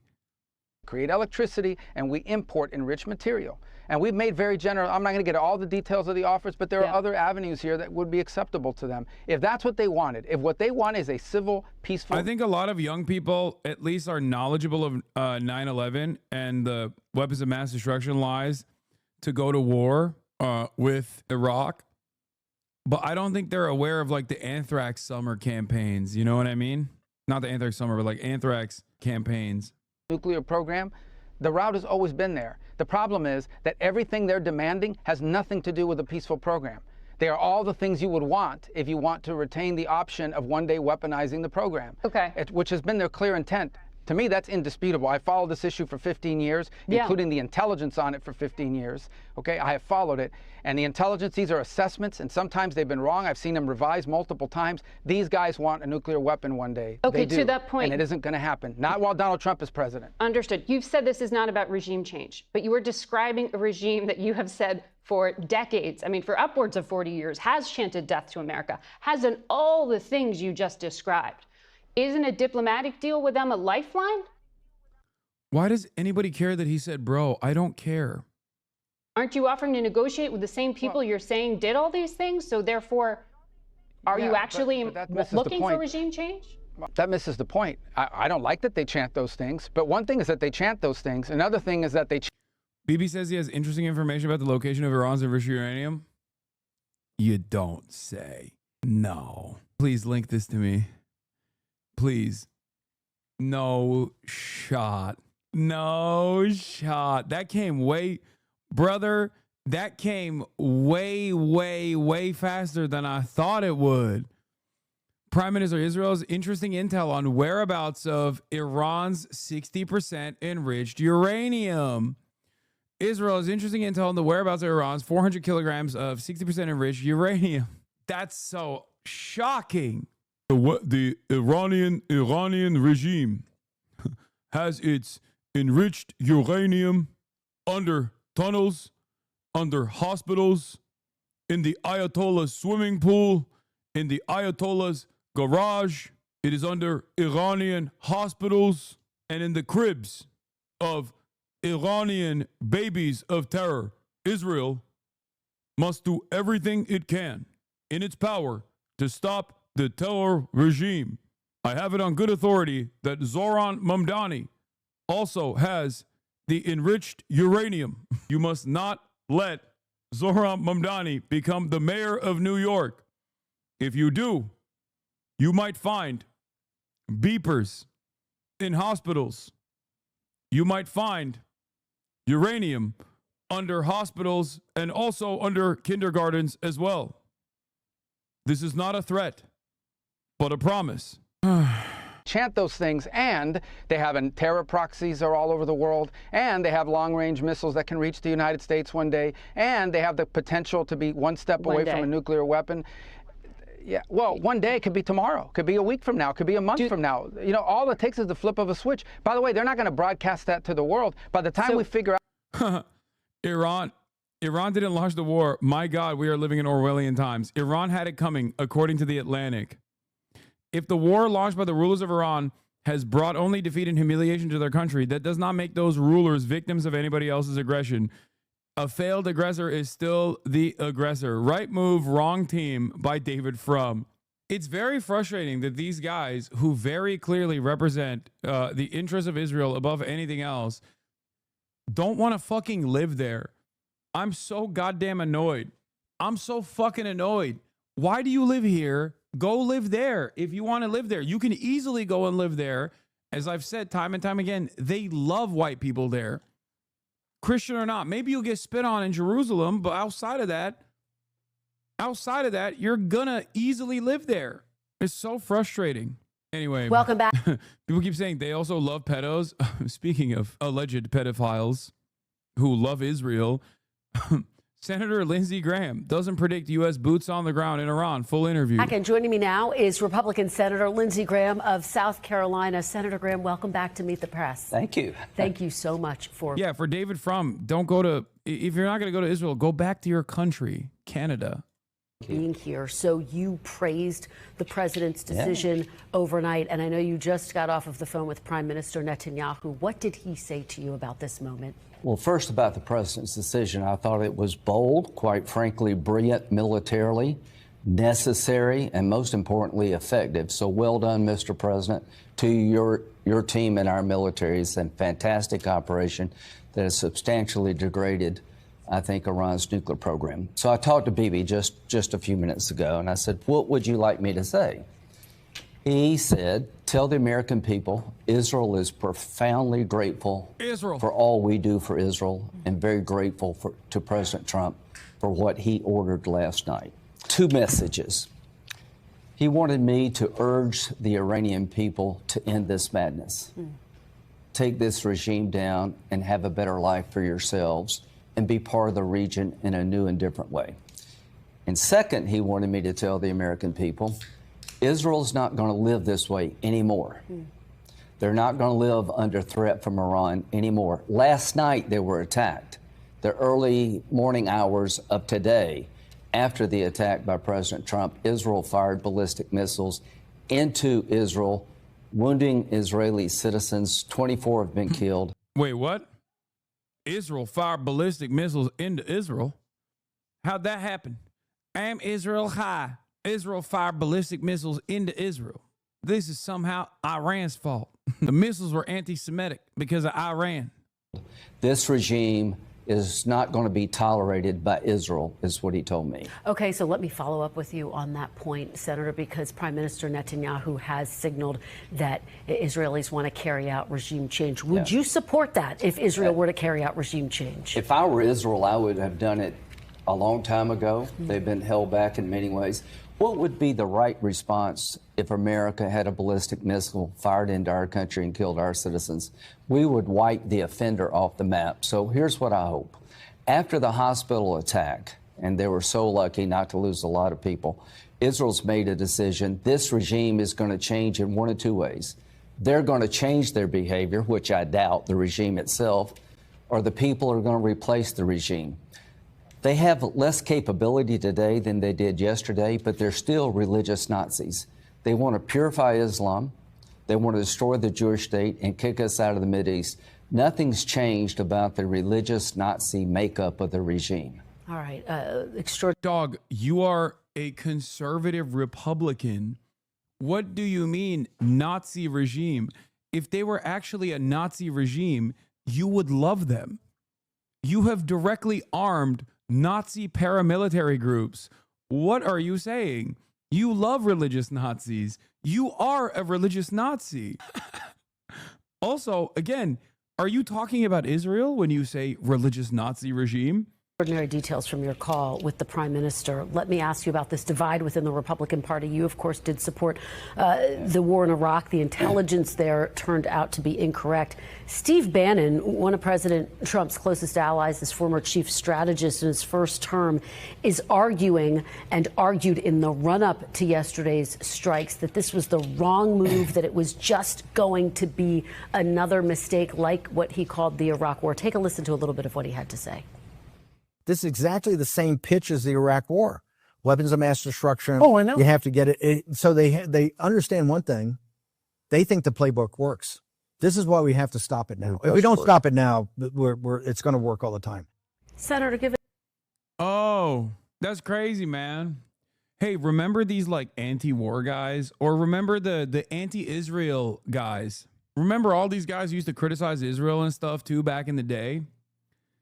May 9th, 2025, Alex Jones's prediction that President Trump would completely cut ties with Benjamin Netanyahu comes true. Now, what's interesting about all of these guys is that they played a direct role. Steve Bannon himself has been like anti going to war with Israel seemingly, and yet literally yesterday he tweeted out that things were going to get spicy. Get ready for the big show. What happened? I haven't seen, don't say woke Bannon. My point is all of these guys that seemingly are antagonistic to Israel or seemingly antagonistic to war, more war, they're lying. Okay?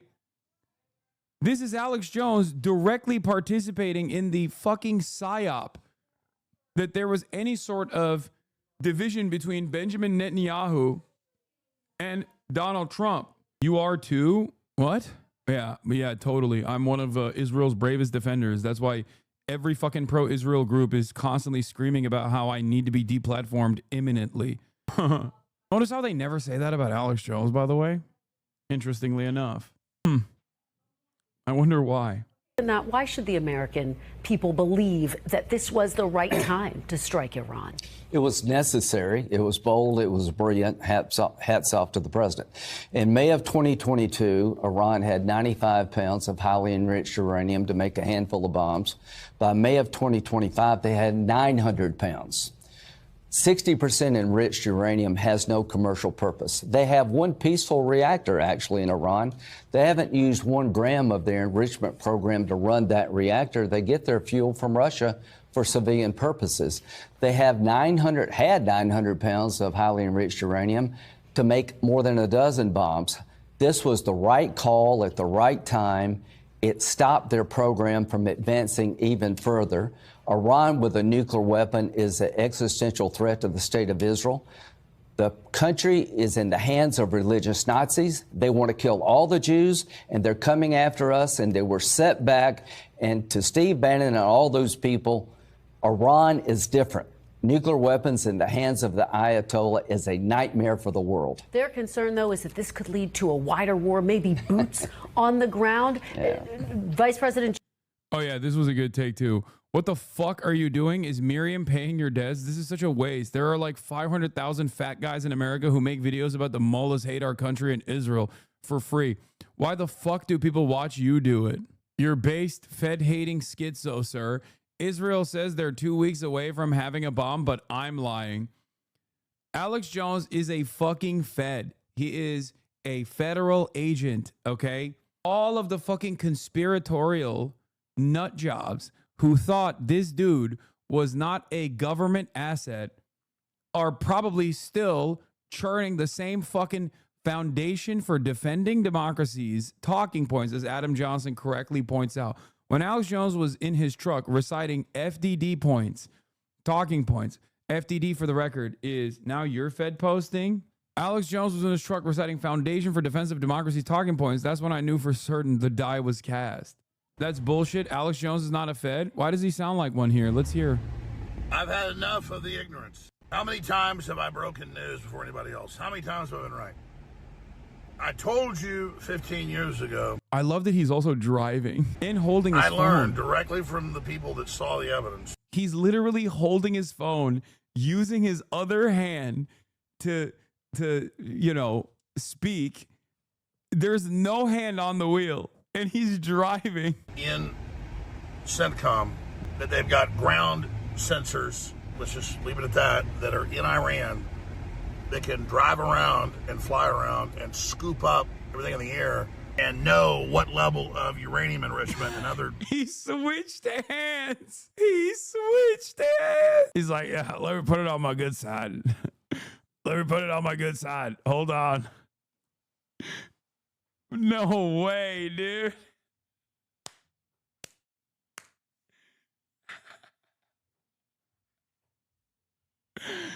Oh, Jesus. Things are enriching other radioactive compounds, fissile material. And then I made calls and talked to people over the years, and they're like, yeah. Oh, he's switching hands again. Dog, you're driving. What is going on? He just keeps no hands on the steering wheel at all. No hands. No hands on the steering wheel. My man's let Jesus hold the wheel, bro. This is crazy.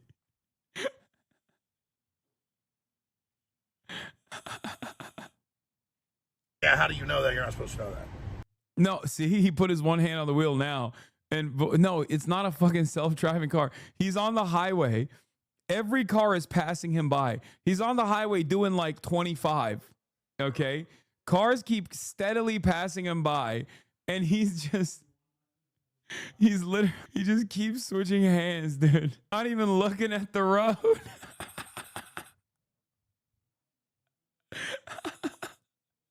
Getting passed on both sides. He's not even on the last lane for 4 minutes. Oh, dude, that's hilarious. So when you got Netanyahu 25 years ago saying they're 2 weeks away, they weren't really 2 weeks away, but within 15 years ago, they got it. And now you see the CIA going, oh, Mr. President, if you go to full war with them, they'll go ahead and finish their bomb.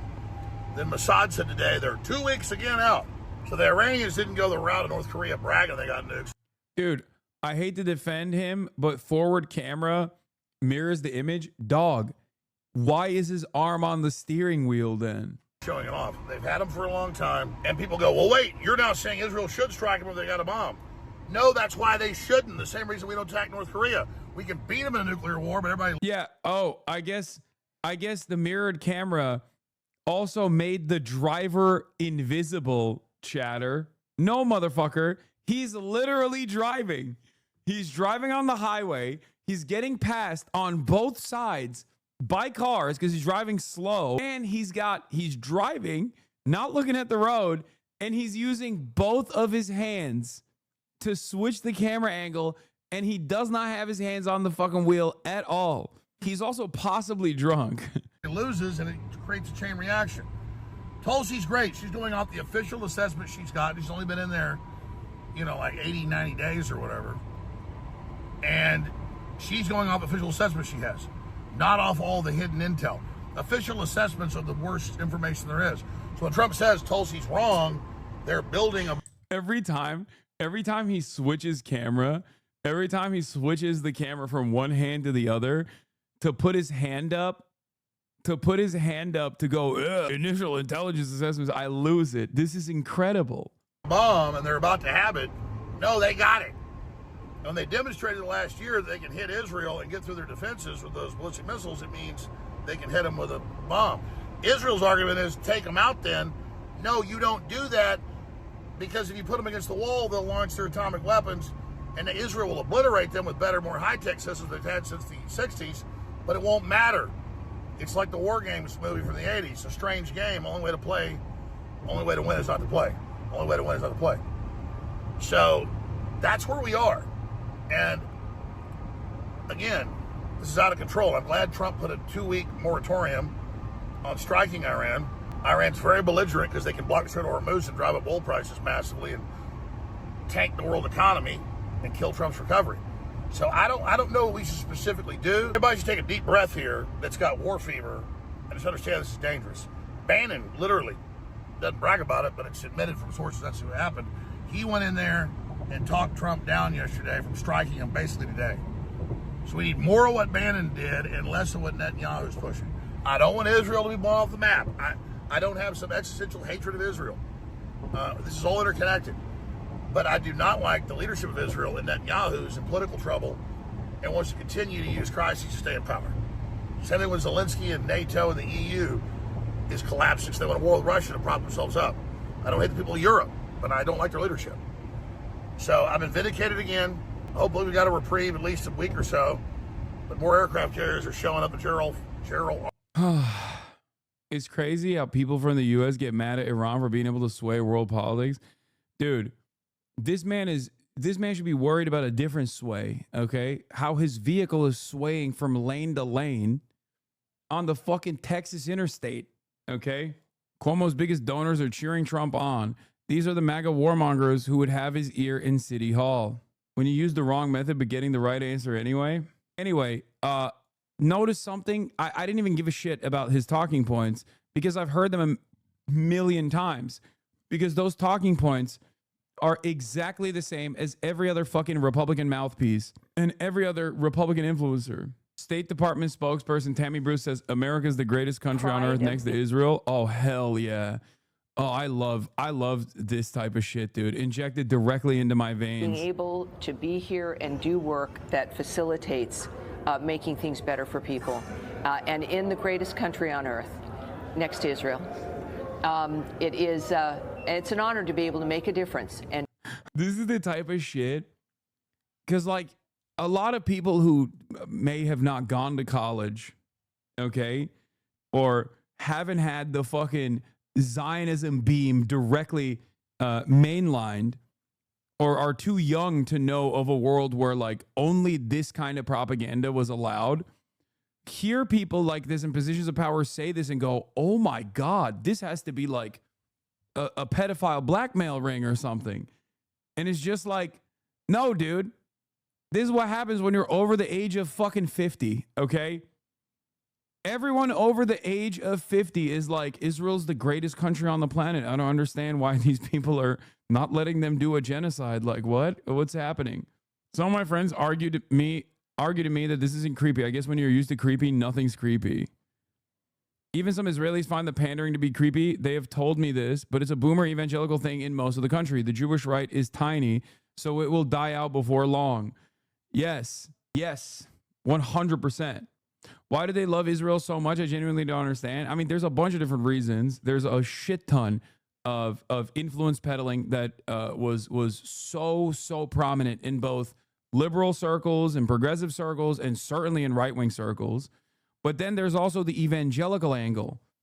Evangelicals love Israel. They think Israel is supposed to be the nation state for the chosen sons and daughters of God, so that they can all go live there, send all the Jews to the desert, okay, implement the Greater Israeli Project, so that Jesus Christ can come back to earth and fight the devil's forces in Megiddo.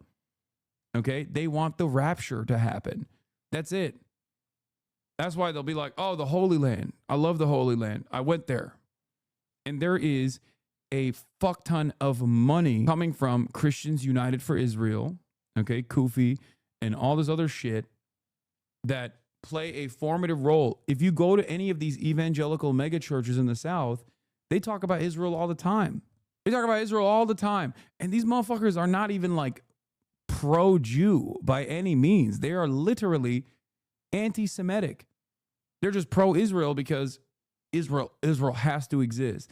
Israel has to be the way that it is so that the end times can come.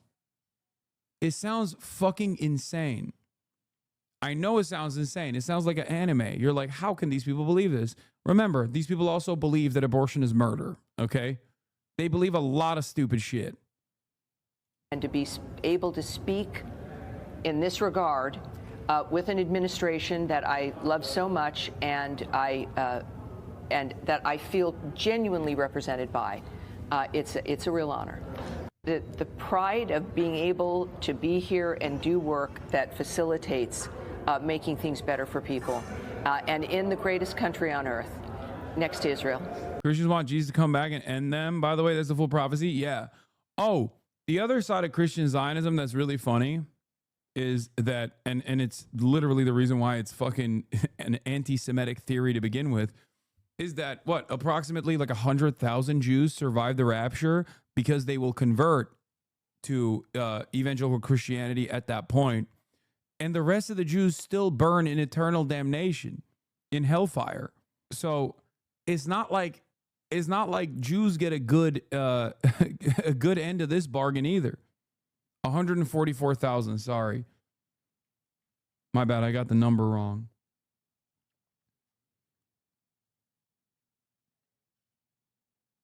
Yeah, all the Jews die, just some become Christians, and that's the only reason why they're okay. Of course, a lot of Zionist Jews know this, but they don't give a fuck. They don't give a fuck that these people are anti-Semitic either. They don't care because they don't fucking believe the rapture is going to happen. Understandably, I don't either. But that is the reason why Gilad Erdan, okay, the former UN ambassador to Israel, went to psychopathic, evangelical, rabid anti-Semitic pastor John Hagee's church and delivered a sermon immediately after October 7, because Israel knows this is an incredibly important militant base of support in America. That's it. No, that's not the one that was complaining about children's drawings. That's Danny Danon. Seems weird to say, but it's also why, yeah. Seems like a good moment to say Christian Zionist orgs like this are a malignant force in U.S. politics that have been goading for all-out war since their inception. Yup. Kufi Action Fund. Thank you, real Donald Trump, for standing with... Find them? Oh. Thank you, real Donald Trump, for standing with Israel. When President Trump said Iran won't be allowed a nuclear weapon, he meant it. We are in the midst of an historic Operation Rising Lion, in one of the most complex and ambitious missions the IDF has carried out. Let me be clear. The Iranian regime is responsible for the war that has raged for over 600 days. From Gaza to Lebanon, from Yemen to Tehran, the Iranian regime has spent years fueling terror across the region. And now, the cost of their aggression is being felt on their own soil. Last night, the US military struck nuclear sites in Iran. These actions mark a crucial step stopping the Iranian regime's aggression and its ability to pose a threat to the region and the world. The regime's ability to threaten Israel is being dismantled piece by piece. Even while operating 1,500 kilometers away in Iran, the IDF is operating day and night on multiple fronts to achieve all objectives of the war. Last night, in a joint operation by the IDF and ISA, the bodies of 3 Israeli hostages were recovered from the Gaza Strip. Ofra Keidar, Yonatan Samerano, and Staff Sergeant Shai Levinson, all 3 were brutally murdered and abducted by the Hamas terrorist organization. Ofra Keidar was 71 years old, a mother of 3, from Kibbutz Be'eri. She was married to Shmuel Keidar. Both were murdered brutally in their kibbutz. Yonatan Samerano was 21 years old. He was celebrating life at the Nova Music Festival when Hamas opened fire on him. He was then dragged into Gaza by Hamas terrorists. Even more disturbing, one of the terrorists was an UNRWA worker. I'm done. Okay. Okay, sure. Okay. Iran is reacting. It's like every time Israel has to make a statement, they're like, remember, Holocaust, October 7, UNRWA is bad, Hamas, Iran is Hamas. Remember. Dog, you have done an October 7 since Israel did an October 7 in Iran and then some, okay? Since Israel started striking Iran, Israel has also continued its ethnic cleansing campaign in fucking Gaza. What the fuck are you talking about? UNRWA workers. Strongly to the American attacks on its nuclear facilities, warning of consequences. Foreign Minister Abbas Araghchi spoke in Istanbul on Sunday. The Islamic Republic of Iran condemns in the strongest Sirens in Tehran or sirens in Tel Aviv? Terms the United States' brutal military aggression against Iran's peaceful nuclear facilities. It is an outrageous, grave, and unprecedented violation of the fundamental principles of the Charter of the United Nations and international law.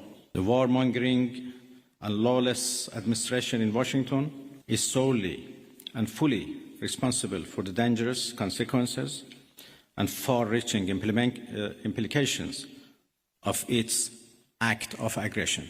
The Islamic Republic of Iran calls on the Security Council to convene an emergency session to unequivocally condemn the criminal act of aggression by the United States against Iran and to hold the administration in Washington accountable for its violations of fundamental principles of United Nations Charter and of norms of international law. In accordance with the UN Charter and its provisions allowing a legitimate response in self-defense, Iran reserves all options to defend its security interests and people.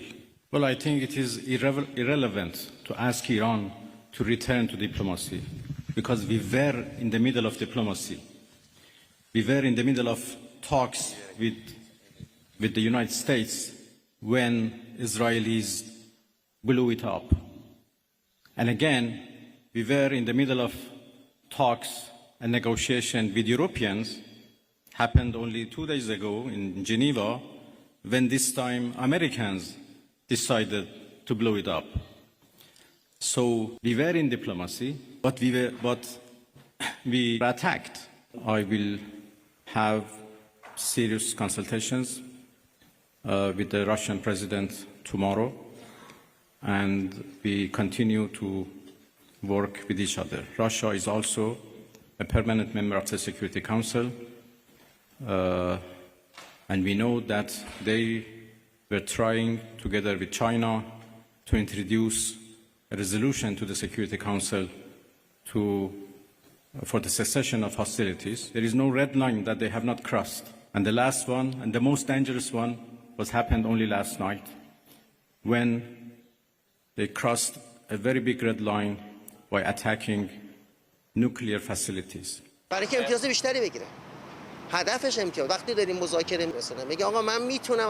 more position, we can demand anything from you and you'll be forced to come to the negotiating table. But it shouldn't be like that. Framework of laws and principles, not under the shadow of force. These are the people that Americans stupidly think are just like illiterate, by the way. Americans would be like, oh, Iranians, like they don't have any education in their country. They're desert people. They're backwards desert people. That kind of propaganda is so easy to fucking dispel, though, because all you need to do is like show Tehran, have the fucking average Iranian person talk uninterrupted for 5 minutes, whether it be state officials or whether it be just a regular ass citizen. Ironically enough, only a country that is kept stupid and illiterate would believe such fucking blatant lies. Iran is the most fucking nerd country out there. Protests One of the biggest nerd countries of all time. They're all stem cells over there, dude. have taken place A lot of their women, too, specifically. in Tehran, despite mass evacuations there. The BBC isn't allowed to broadcast from inside. Well, who the fuck said they are illiterate? The women of The View, actually. And also, the average American unironically thinks every country in this region is all like riding camels, living in fucking huts, and are like the most uneducated, illiterate population. Ironically enough, not that they live in huts or whatever, but if you look at like the West Bank, it's actually the Israeli settlers that live in trailer parks and unironically don't know how to fucking read. What they think it resembles Iran is closer to the ultra-nationalist rabid settler base of support that is the only growing demographic in Israel. Yeah, the women can't even leave the house, shit like that. I don't know if this person is saying that unironically, but I hope they're not. This doesn't mean that the regime is not oppressive and doesn't do like crazy shit from time to time. They certainly do. I know much has been made about the fucking, oh, Iranian women can't dance. Like I laughed at that notion. They did prosecute some people. It was ridiculous. No, that's a quote from The View. Yeah. But to say that like Iranian society broadly is like uneducated or the women of Iran are not allowed to fucking dance is insane. It's like saying they literally force every woman in the United States of America to become a fucking baby incubator because of what they did in Georgia. Iran, but we have this report from Siarvash Ardalan of the BBC Persian service in London.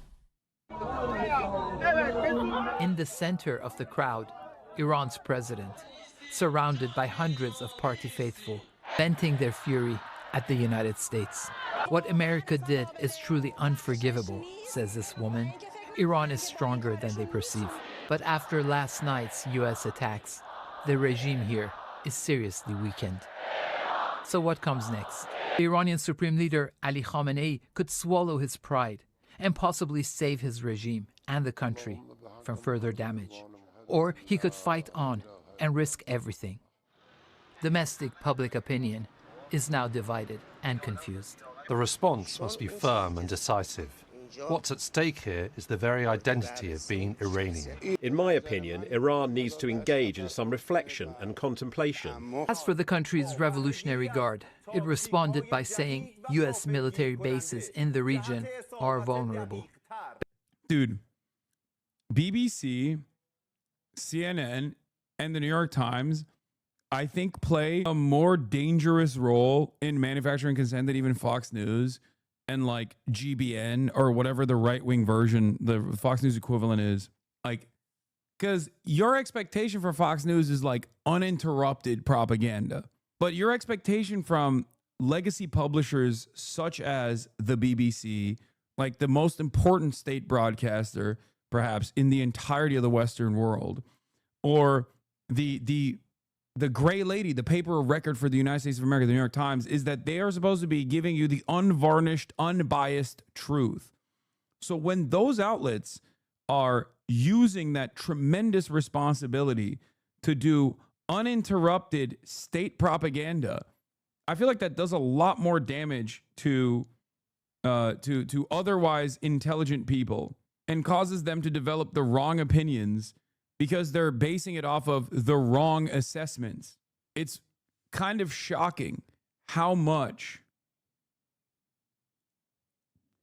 they do this shit. Yeah, Anthony Zurcher is a BBC News employee. This is beyond disgusting, and they want us to believe that they are impartial. Somewhere in heaven, posts Eli Lake talking about John McCain, who always fantasized about bombing Iran. Anthony Zurcher, BBC employee, goes bomb, bomb, bomb Iran. Famously, that was what John McCain actually sung. In any case, this is why you come here to the Piker Broadcasting Service for the actual biased, but at least honestly biased, unvarnished truth. The difference between me and all these other places is that I will tell you exactly where my biases are. I think everyone is biased, and I think it's important for people to recognize what their perspective truly is instead of making it seem as though they are approaching the subject matter from this objective analysis. You can still make objective analysis. I often do. There are plenty of things that I don't agree with that other countries do, even countries that I actually am more sympathetic to than others. And I will still tell you exactly what they're doing when they're doing something wrong. The Piker Broadcasting Service is sponsored by you, the viewers, for $6 a month in the form of a Twitch subscription or a free one in the form of a Twitch Prime. Twitch Prime is free as long as you connect your Amazon Prime account to your Twitch account. The Piker Broadcasting Service is sponsored by you and is always for you, the viewers. Thank you. Hassan, do you know anyone in Turkey that can help get a train ticket from Tehran to Van or anywhere? My dad is stuck and can't get back out to England. I do not. I'm sorry. Yeah, here's John McCain singing. It's well documented that we have, for quite a long time now, known where the real problem is in the Middle East. And in fact, the president adequately described it as the axis of evil. I guess my question is, how many times do we have to prove that these people are blowing up people now? Never mind if they get a nuclear weapon. When do we send them an airmail message to Tehran? That old Beach Boys song, Bomb Iran? But they know retaliation would invite further U.S. attacks. This is a state TV reporter who went to Fordow. I can't see much damage, he says. For now, it's America's word against Iran's. Weakened and humiliated, the Iranian regime will struggle to maintain its credibility and grip on power in the face of widespread discontent. Yeah, weak and humiliated, the Iranian regime will have a hard time keeping its grip on power is perhaps not the best assessment here, especially considering that Israel has killed more than 600 Iranians. Okay?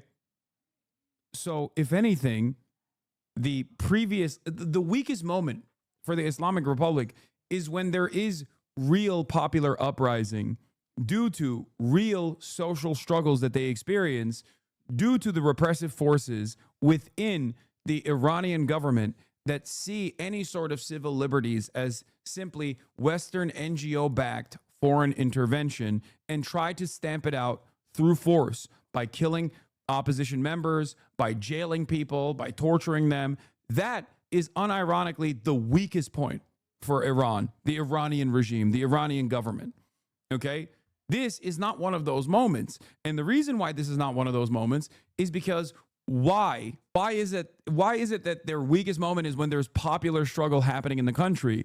It's because they're killing people, right? It's because they're jailing people, they're killing people. So when a foreign power, especially a Western-backed foreign power, comes in and blows up the fucking country and kills a shit ton of poets, artists, artisans, bakers, things of that nature, I think that is a opportunity for the fucking Islamic Republic to say, no, we are a sovereign state and we will protect you unconditionally from Western intervention. The Mahsa Amini protests were probably the weakest they've been in some time, but it's still not the point of overthrow. But yeah, no, it's still not at the point of overthrow. Exactly. You mean US aid was more effective in upheaval? If you think that the entire resentment against the Islamic Republic is simply backed by, or not backed by, but simply propped up by U.S. aid or completely cultivated by U.S. aid and foreign propaganda, you're delusional. There is real resentment. The American government does not have the power of hypnosis, okay? The CIA can only take advantage of the national security weaknesses born in a lot of these countries, the real popular resentment that exists in a lot of these countries. They can egg it on, they can offer it support, they can take advantage of that destabilization, but they can't just single-handedly cultivate it, especially not anymore. Okay? In the age of the internet, it is infinitely harder to do this. A lot of people, I think, overestimate the power that the CIA has. So while I will not discount the idea that like Mahsa Amini protests were certainly also propped up or taken advantage of by Western interests in Israeli intervention, American intervention. There is certainly truth to that. It's the same with the Hong Kong protests. Okay? Hong Kong protests were real. Of course, people did not want to exist under the Chinese, the Communist Party of China and their repressive policies. They were scared of this. Okay? There was very real reason for a lot of people to feel resentful. There was a very real reason for a lot of people to feel frustrated and scared. Does that mean that the CIA did not do everything in its power to beef up the protests? Of course they did. This is how it's been all around the world, okay? If you don't believe that the popular discontent that exists against the Democratic administration is propped up by China and Russia, or the popular discontent and mobilization that exists in this country against Donald Trump right now that is propped up by Iran or Russia or China, then you should be able to understand why people can feel resentful towards other sovereign powers, okay? And their own personal involvement and relationship with the state. Don't be stupid. This is like applauding a grown man for being able to wipe their behind, not exactly a vote of confidence. Great take from AOC. Banger. Banger.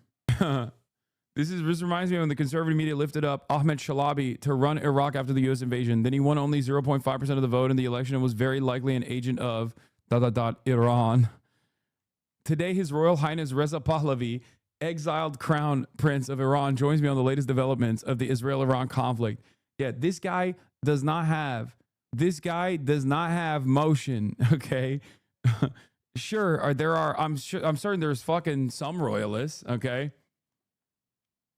But he'd have an easier time becoming the fucking mayor of Los Angeles, okay, than the leader of Iran. Oh no. God forbid that motherfucker actually wants real political power. He could win the mayoral position of this great city in a heartbeat, okay? This is where his base is. Not over there. Anyway. The Israeli military says it launched a wave of airstrikes deep into Iran early Sunday, using over 20 warplanes and more than 30 munitions in an intelligence-based operation. For the record, it didn't take much. Remember when yesterday someone tried to tell me that Israel was going to halt their strikes, and I told you they're not. That means that they're going to definitely continue striking Iran. Well, here it is. A surface-to-air missile launcher near Tehran was also targeted, according to Israel. The Israeli military said the goal is to achieve aerial superiority over Iranian airspace and degrade Iran's military capabilities. Okay, but I thought that they already had achieved aerial superiority over Iranian airspace. What is happening? I thought they had complete aerial dominance. Huh. BBC News. We can speak now to Bahman Kalabasi. Pahlavi is our only option and we will support it. Who's we, motherfucker? You ain't speaking Farsi. Are you speaking French when you say we? Who's we? I am Persian, not Iranian. We want Pahlavi. We want him. We love Israel. We love Israel. It is okay. Please bomb Tehran, Israel. I want to wear bikini to the beach. I want to wear bikini to the beach, Israel. I'm Israel high.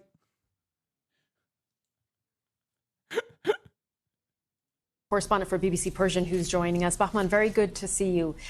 We don't have a great picture of the general mood right now inside Iran, but what can you tell us? We mentioned there were some protests in Tehran, but also, as we saw in that report, support for the government in the face of what they see as U.S. aggression. There's definite mass discontent with this regime, and the immediate need that talking to people is very obvious is for this strike and counter-strike cycles to end. The Israelis stop attacking Iran and Iran stop retaliating. That is the first thing that how did you know I am from Iran? Much of the public is hoping would happen as soon as possible.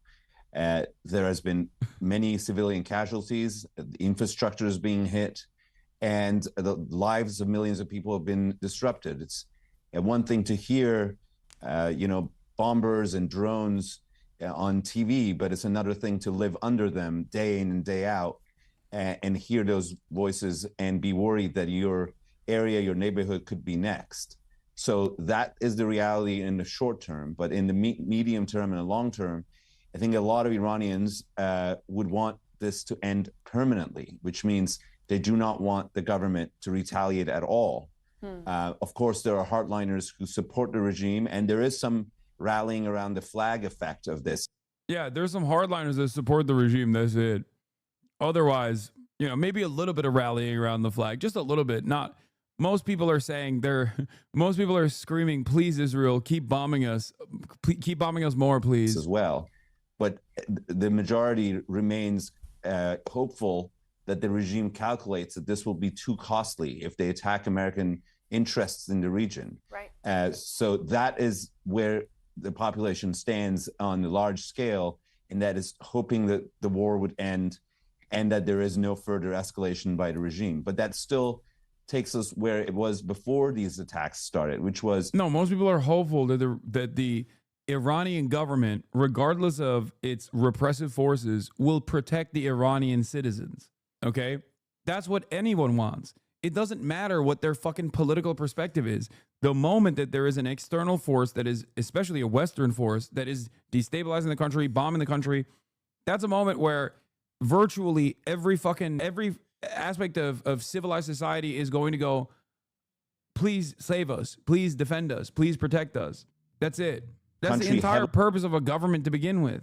And the moment that the government is seen as incapable of fucking defending the citizens is the moment where the government will be destabilized, which is precisely the point of America and Israel right now. Through a war of attrition, they are trying to manage this conflict in a way where they can hopefully make the Islamic Republic look weaker so that there is popular mobilization against the government from the population that'll go, okay, what the fuck are you doing? You're not protecting us. No one, on the other hand, is demanding that the government just cast them aside and let Israel and America run the show. I mean, there are some people, but again, there are insane people everywhere. You know what I mean? Heavily sanctioned economy in the worst shape it's been since maybe the beginning of this regime. And like, I'll give you a good example from one that Westerners understand because they were fucking primed and focused and lasered in on, okay? Ukraine. The further east you go in Ukraine in the past, the more Russian sympathies existed. This is not Russian propaganda. I'm just judging this off of Western polls that were always conducted in these areas, okay?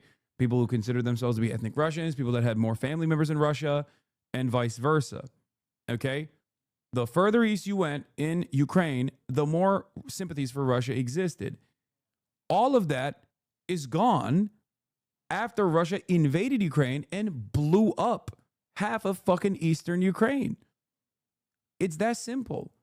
The people that would have despised their own government, the people that would have, the Ukrainian population that fought against ultra-nationalist paramilitary forces like Azov Battalion, which was formed initially from neo-Nazi football hooligans, the anti-Nazis, the people who fought against those Nazis, the Ukrainians that fought against those Nazis, now found themselves side by side fighting alongside the Nazis against a much more damaging force, a foreign power that was engaging in irredentist action. Sure, gone, especially in Crimea, lol. No, Crimea is different. And the reason why Crimea is different is because of how Russia took Crimea. Crimea is virtually paperwork in comparison to what has taken place in fucking eastern Ukraine. Look at eastern Ukraine versus look at how Russia annexed Crimea. Okay? Was it still inappropriate? Absolutely. Okay? Was it still violating the sovereignty of Ukraine? Certainly. But you can't make this comparison between Crimea and eastern Ukraine when look at the fucking conflict in eastern Ukraine. Look at the conflict in Ukraine in general versus look at what happened in Crimea. They didn't fucking bomb the shit out of Crimea. Your takes are terrible. You don't even care about the poor Israelis who are forced to commit genocides. I know. It's really fucked up how Israel's hand was forced. There's no light at the end of the tunnel without some sort of a negotiated settlement that opens up. There's a Russophile author couple from Ukraine that wrote about the Turkish caliphate that would capture Crimea and kickstart the process. Their house got bombed during the invasion and they quit the internet and All their family speaks Ukrainian now. Yeah, no shit. Of course. Like, Crimea was already Russified under the USSR to begin with, so it's a little bit different. But then again, it doesn't even matter, because if Russia had done the same shit that they did in eastern Ukraine to Crimea, I'm certain that the Crimean population would also develop specific and tremendous resentment towards Russian annexation as well. The Russification of Crimea took place before Ukraine became an independent nation state. Iran's economy that lifts the sanctions, and Right. that feels far away right now. So what options do you think does that leave for the Iranian regime? And, can we learn anything from how it responded to the assassination of Qasem Soleimani during Donald Trump's first term? Not many good options. Okay. If they are one to finally make a U-turn and accept that their policies have brought Iran to this point, even though they find it unfair, and that even though they actually are worried about the consequences, the reality is they don't actually have very good options. If they decide to come out and say that we want to negotiate, then they have given up all that they have invested in, billions of dollars.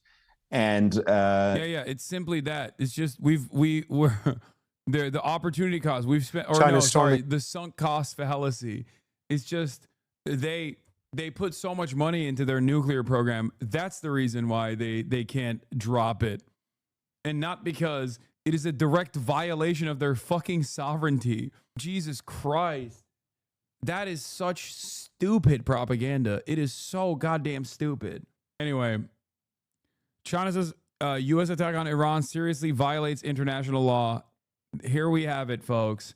As I told you, we have it right in front of us, okay? The most significant of talking points, the sternest of all. I'm telling you, China will show you what kind of strong condemnations they actually are capable of if Iran actually mines the Strait of Hormuz, okay? The only thing they give a fuck about is trade, international trade. Treats must flow. 1 billion treats. If I can't send a single fucking labubu to a Midwestern family, I will explode, okay?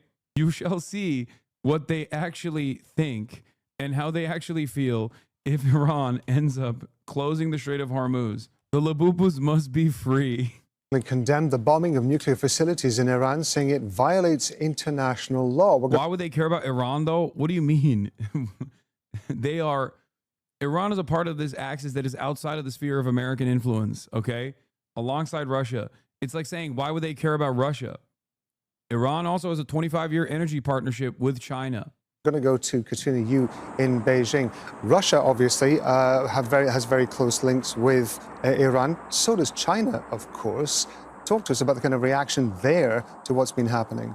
Well, China has released a brief statement, but it was unequivocal. It has strongly condemned these attacks by the U.S. on Iranian nuclear facilities. It says that this is a violation of international law, of the UN Charter, that it only worsens the situation in the Middle East. It's called on all parties to return to dialogue, to push for a ceasefire, particularly Israel. And China says it stands ready to work with the international community toward finding a peaceful solution. Now, Beijing is watching this situation very closely because it's anxious for two reasons. The first is that it's a relatively close partner of Iran. It's called it a comprehensive strategic partner. It is its largest trading partner. It purchases about 15% of all its imported oil from Iran at quite a bargain price. And through this, it's provided an economic lifeline to the regime. So it's not in China's interest for this regime to fall. It doesn't want to lose its influence over Iran or weaken its influence overall in the Middle East. Now, the second reason that Beijing is watching this closely is because it's concerned about its energy security, especially if Iran chooses to close the Strait of Hormuz. You're off base on this one. No chance China's going to condemn Iran if they close the Strait of Hormuz. They didn't condemn Yemen when they blockaded Israel. Yeah, Yemen fucking allowed Chinese trade vessels to continue going through the Red Sea. They didn't actually close the Red Sea. It's not the same as the Strait of Hormuz. The Red Sea is ginormous. Also, the impact of closing the Strait of Hormuz is far, far, far more consequential than stopping commerce from going through the Red Sea. That definitely impacts trade. China did skip Israeli ports for that, yes. But the ones that didn't were allowed to pass through. And not only that, but also, once again, closing the Strait of Hormuz means energy crisis. It means massive inflation, skyrocketing oil prices. Anyway, China does have a lot of yes, China has the new railway to Iran. China has a lot of interest in Iran. That's why I think they should be taking a more stringent, a more protective and defensive stance here with Iran. Because part of the reason, or the major part of the reason why America wants to fucking dismantle Iran is because they want to pack up the region and start fighting against China directly. I agree just saying they won't condemn Iran. I think the reason why I don't think Iran can close the Strait of Hormuz without Chinese or Russian help, if not both. They can close it, but it will be a fairly short operation by the American Navy. There's a reason why there's so many fucking aircraft carriers in the region, and there's a reason why there's so many Navy vessels in the region. It's to protect the Strait of Hormuz. It's to ensure that oil vessels still continue flowing through easily, as 25% of all oil crossing through that 33-kilometer strait. Iran cannot consistently stop trade in and of. Iran cannot consistently stop the vessels from passing through without receiving tremendous military action in retaliation from America and all the other Western partners. This is why I say Chinese intervention is a necessity here, or at the very least, Russian intervention is a necessity here. Why I say this is because even Chinese presence in this process would offer more legitimacy to Iranian sovereignty and all Iranian military actions. It would cause America to recalculate how much aggression they can show towards Iran, because all of a sudden it turns into the same thing that happened with the Russian nationals sitting inside of nuclear facilities that are joint projects with Iran. Vladimir Putin came out and said, do not fucking touch the nuclear facilities where there are Russian nationals working inside, Russian civilian nuclear scientists working inside said nuclear facilities. And Israel did not bomb those facilities because Israel and America are way more afraid of nuclear armed states. They can't go to conflict with nuclear armed states. They can only engage in proxy battles with nuclear armed states. That's why I said yesterday's actions that America engaged in would not have happened if China literally was like, no, we have our people there. If China had sent, like, I don't know, envoys to Iran, or even if it was like symbolic, they just fucking sent a bunch of people, sent like a military. I mean, that is, of course, if Iran allowed that to happen too, there's that calculation as well. But if China was more actively involved in defending Iranian sovereignty, America would have to recalculate how much bombing they can actually do. Same with Israel, of course. By the way, my uncle messaged me and said we shouldn't get in the war with the U.S. because they'll bomb our new infrastructure while American infrastructure is so shit it's not even worth bombing. The spy ships could be helping. There's that. I read a report about Chinese satellites that Iran has been using, as a matter of fact, when they're bombing Israel as well. I forget what it was. There's like China has given some technology to Iran that Iran is using in their bombing campaigns. But I don't know if it's like, I don't know if that's, I don't know how much they're helping. But my point is, it's not true. My point is they could be actively defending Iranian sovereignty. I also read that China might have given some laser tracking for air defenses. Is the U.S. demanding that China convince Iran? Yes. The U.S. is calling on China to prevent Iran from closing the Strait of Hormuz and disrupting global oil flows. This is how you know this is a real situation, by the way, because the United States would not have this conversation with respect to Russia's invasion of Ukraine or the continued annexation of Ukraine. But when it comes down to the actual moneymakers, because that is the nuclear option, all of a sudden they're like, actually, please pick up the phone call, Xi Jinping. Please don't let Iran do this. U.S. Secretary of State Marco Rubio called on China to prevent Iran from blocking the Strait of Hormuz in retaliation for U.S. airstrikes. About 20% of the world's oil passes through the Strait of Hormuz. China is Iran's biggest oil customer and maintains friendly relations with the Islamic Republic. Satellite image of the Strait of Hormuz, a strategic maritime choke point with Iran situated at the top, with Qasem Island and the United Arab Emirates to the south. U.S. Secretary of State Marco Rubio on Sunday called for China to prevent Iran from closing the Strait of Hormuz, one of the most important trade routes for crude oil in the region. I encourage the Chinese government in Beijing to call them about that because they heavily depend on the Straits of Hormuz for their oil, which is also true.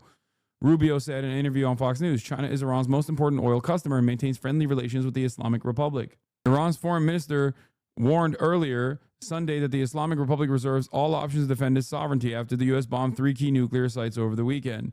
Iranian state-owned media, meanwhile, reported that Iran's parliament backed closing the Strait of Hormuz, citing a senior lawmaker. However, the final decision to close the strait lies with Iran's National Security Council, according to the report. An attempt to block the narrow waterway between Iran and Oman could have profound consequences for the global economy. Some 20 million barrels per day of crude oil, or 20% of global consumption, flowed through the strait in 2024, according to the Energy Information Administration. Oil prices could shoot above $100 per barrel if the strait is closed for a prolonged period, according to Goldman Sachs and consulting firm Rapidan Energy. Iran is the third largest oil producer in OPEC, pumping 3.3 million barrels per day. The Islamic Republic exports at least 1.6 million barrels per day, with nearly 80% sold to China. It would hurt other countries' economies a lot worse than ours, Rubio said. It would be, I think, a massive escalation that would merit a response, not by just us, but from others. Reading Chinese nationalist commentary about Israel-Iran war, there is a tremendous amount of invective towards Israel and the U.S., but concurrently a position that China should not become deeply involved in a conflict. The reasoning is twofold. While China purchases a significant minority of its oil from Iran, this does not rise to the... I read this already. I read this fucking 3 days ago.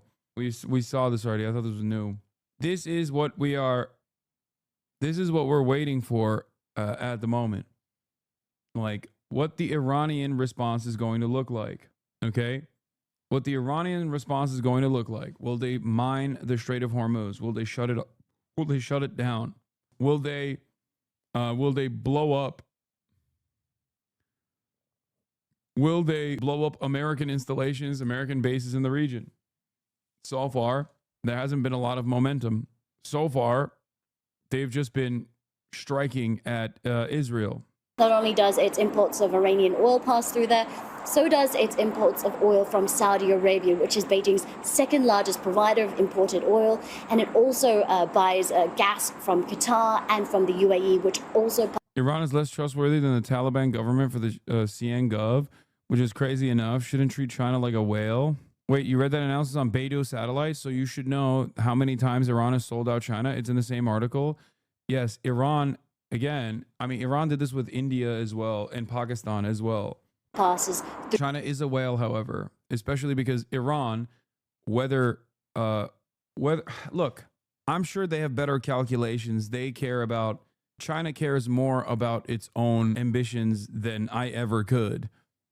So I'm sure they're making a calculation. I don't know exactly which calculation this is, but judging by what they've done so far, which is simply to write sternly worded letters, it feels like they're not. It feels like they're just letting the Islamic Republic get crippled over and over again through this strait. Now, despite these very grave concerns from Beijing, we're unlikely to see Beijing make any material participation in this conflict beyond strong statements, beyond being active in the United Nations. And this is because generally China approaches any international conflict very cautiously. It doesn't have any formal allegiances. It has partnerships, but not any security allies. And it's very reluctant to enter any war without it being absolutely necessary for China to do so. Katrina, thank you very much indeed. Katrina, you there in Beijing. Make sure to subscribe to our channel to get the latest news from... We want to bring in now our Fox News senior strategic analyst. Recent analysis from Arnaud could be hopium. JD Vance, Iran blocking Hormuz would be suicidal for its economy. Interesting coincidence. The Iran-China freight train line was inaugurated 3 weeks ago. And since 90% of Iranian oil exports go to China, the answer is no. Closing Hormuz is not suicidal for its economy. As the article says, with the rail line far away from American military presence, Iran can export oil and import goods from China with the ease of mind if the sea trade is disrupted. Yeah, they have ports beyond the Hormuz Strait as well, obviously, if they want to continue fucking selling oil. But that doesn't matter because, like, obviously nothing. This would be incredibly harmful for Iran as well, regardless. But it would be way more fucking significant for the rest of the world. I don't know about the railway being a steady flow of oil for China. He's undeterred. Mahmoud Khalil is protesting right outside the gates of Columbia University, and standing with him is none other than Manola de los Santos of the People's Forum. You supporting Colombia, you want high? Sick. They have to supply their economy outside of another somehow. This is what we're up against. I mean, yeah. I looked at this yesterday. It was crazy. Here. We want to bring in. Let's do a little bit of domestic propaganda, or specifically how they are selling the idea that we have to go to war with Iran because obviously there's you should be fearful of Iran. There's sleeper cells everywhere. Just as the same role as the anthrax campaign played, making every Tom, Dick, and Harry living in like the countryside be fearful of the ever-present threat of Islamic terrorism, Islamic style terror. Oh, also, before we do that, the new talking points have been downloaded, ladies and gentlemen. New talking points for MAGA have been downloaded. If you're no longer MAGA because Trump wiped out Iran's nuclear sites, you were never MAGA to begin with. If you're upset that Trump took out Obama's nuclear facilities in Iran, you were never MAGA. Which is so ironic. To invoke Obama in this case is so funny because he did successfully stop the Iranian nuclear program. Trump actually restarted it. Oh my God, I can't believe this. These guys are so fucking stupid that they have me defending Barack Hussein Obama. Oh my God. Urgent from Home Front Command. Due to detected rocket launches, sirens may be activated in the coming minutes in the following areas: Judean foothills, Judea, Guvashan, Bekaa, Samaria, Jerusalem, Sharon, Lachish, Don, Yarkhan. If you're no longer MAGA because Trump wiped out Iran's nuclear sites, you were never MAGA in the first place. I may upset a lot of people with this, but if you're no longer MAGA, it's like, oh my God. They're fucking bots. You come here to get the news early, okay? You don't come here to get the news. You come here to get the news before the news gets to the news. U.S. officials concede they don't know whereabouts of Iran's uranium stockpile. You come here to get the news before it turns into the news. People are losing it after Trump bombed Iran's nuclear sites. And somebody in the White House needs to take Trump and sit his ass the fuck down. Life already hard, now we gotta worry about this bullshit. Ever since you stepped foot in the motherfucking White House, you ain't did nothing but cause motherfucking chaos. I'm not getting out there and fighting no motherfucking body. I'm on Iran's side. I'm on their motherfucking side. Fuck the U.S. I don't give a damn.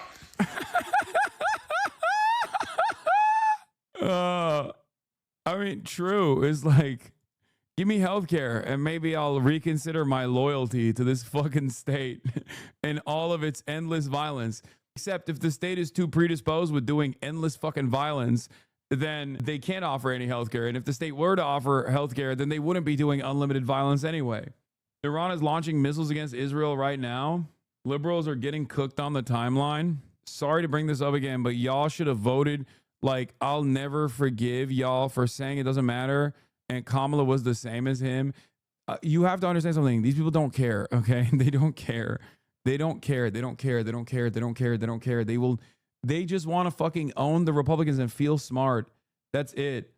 And when I do the exact opposite, when I tell you that the Kamala administration would be the same as the Trump administration, as they've signaled that they would be the same as the Trump administration over and over again, as the current Democratic Party is saying that, people think I'm doing that to hurt their feelings, or people think that I'm doing that because of some cynical purpose, because I'm like a secret agent or something, or I'm secretly MAGA or something. The reason why I'm saying that is because if you truly do care about not doing chaos and war over there, and instead focusing on fixing the potholes, fixing healthcare, fixing the housing crisis, then you have to understand that you have to demand that the Democrats also push that agenda. Okay? That's it. But people don't understand this. People think that I'm saying this to like make liberals feel bad or something. This is not about partisan politics because both parties are in line with this agenda. Final New York early voting tally. New York mayoral race final early voting update. Brooklyn, 118% increase. Manhattan, 102% increase. Queens, 114% increase. Bronx, 50% increase. Staten Island, 36% increase. My prediction, without factoring in any of the early voting stuff, is a huge mistake to fully rely on it. Would probably be Cuomo single digits, but with the strong early vote, the sky is the possibility, really. This is a good assessment. Because isn't that bad? No. I don't think it, I mean, we won't know. We won't know until it happens. But you think Brooklyn, 118% increase in early voting is bad? Are you crazy? Brooklyn and Manhattan are experiencing insane extra turnout. Okay. Remember what I said about turnout in the general election? Remember what I said about turnout in the general election. Turnout favored Donald Trump. Everybody thought, oh, young people are going out and voting. Like, this is good for the Democrats. On the day of the election, what did I tell you? There is a very high likelihood that this increased turnout actually does not favor the Democrats at all, but instead favors the Republicans, because the normally inactive voters, the voters that don't actually go and vote, okay, low propensity voters, were clearly overwhelmingly on the side of Trump. So therefore, that I said over and over again that there is a very high likelihood, if not a guarantee, that Trump is going to win the popular vote. Okay? Higher turnout, as a matter of fact, even from young people, was increasing the likelihood of Donald Trump's victory, not decreasing the likelihood of his victory. And that was true. In this instance, you have Cuomo, who is the establishment pick, who has locked down through name recognition, brand loyalty. The Cuomo dynasty is very important for all these fucking boomers. Cuomo has the same day voters, okay? The voters that are going to go out the day of, that are at the heart of the Democratic Party's machine. People that watch MSNBC, people that watch local news, people that are over the age of 50 who like Andrew Cuomo because they just kind of see him as the guy that they've always voted for. Okay? People that don't really think about who they're voting for or the policies, and are probably a little bit more comfortable in their existence than the younger base of support.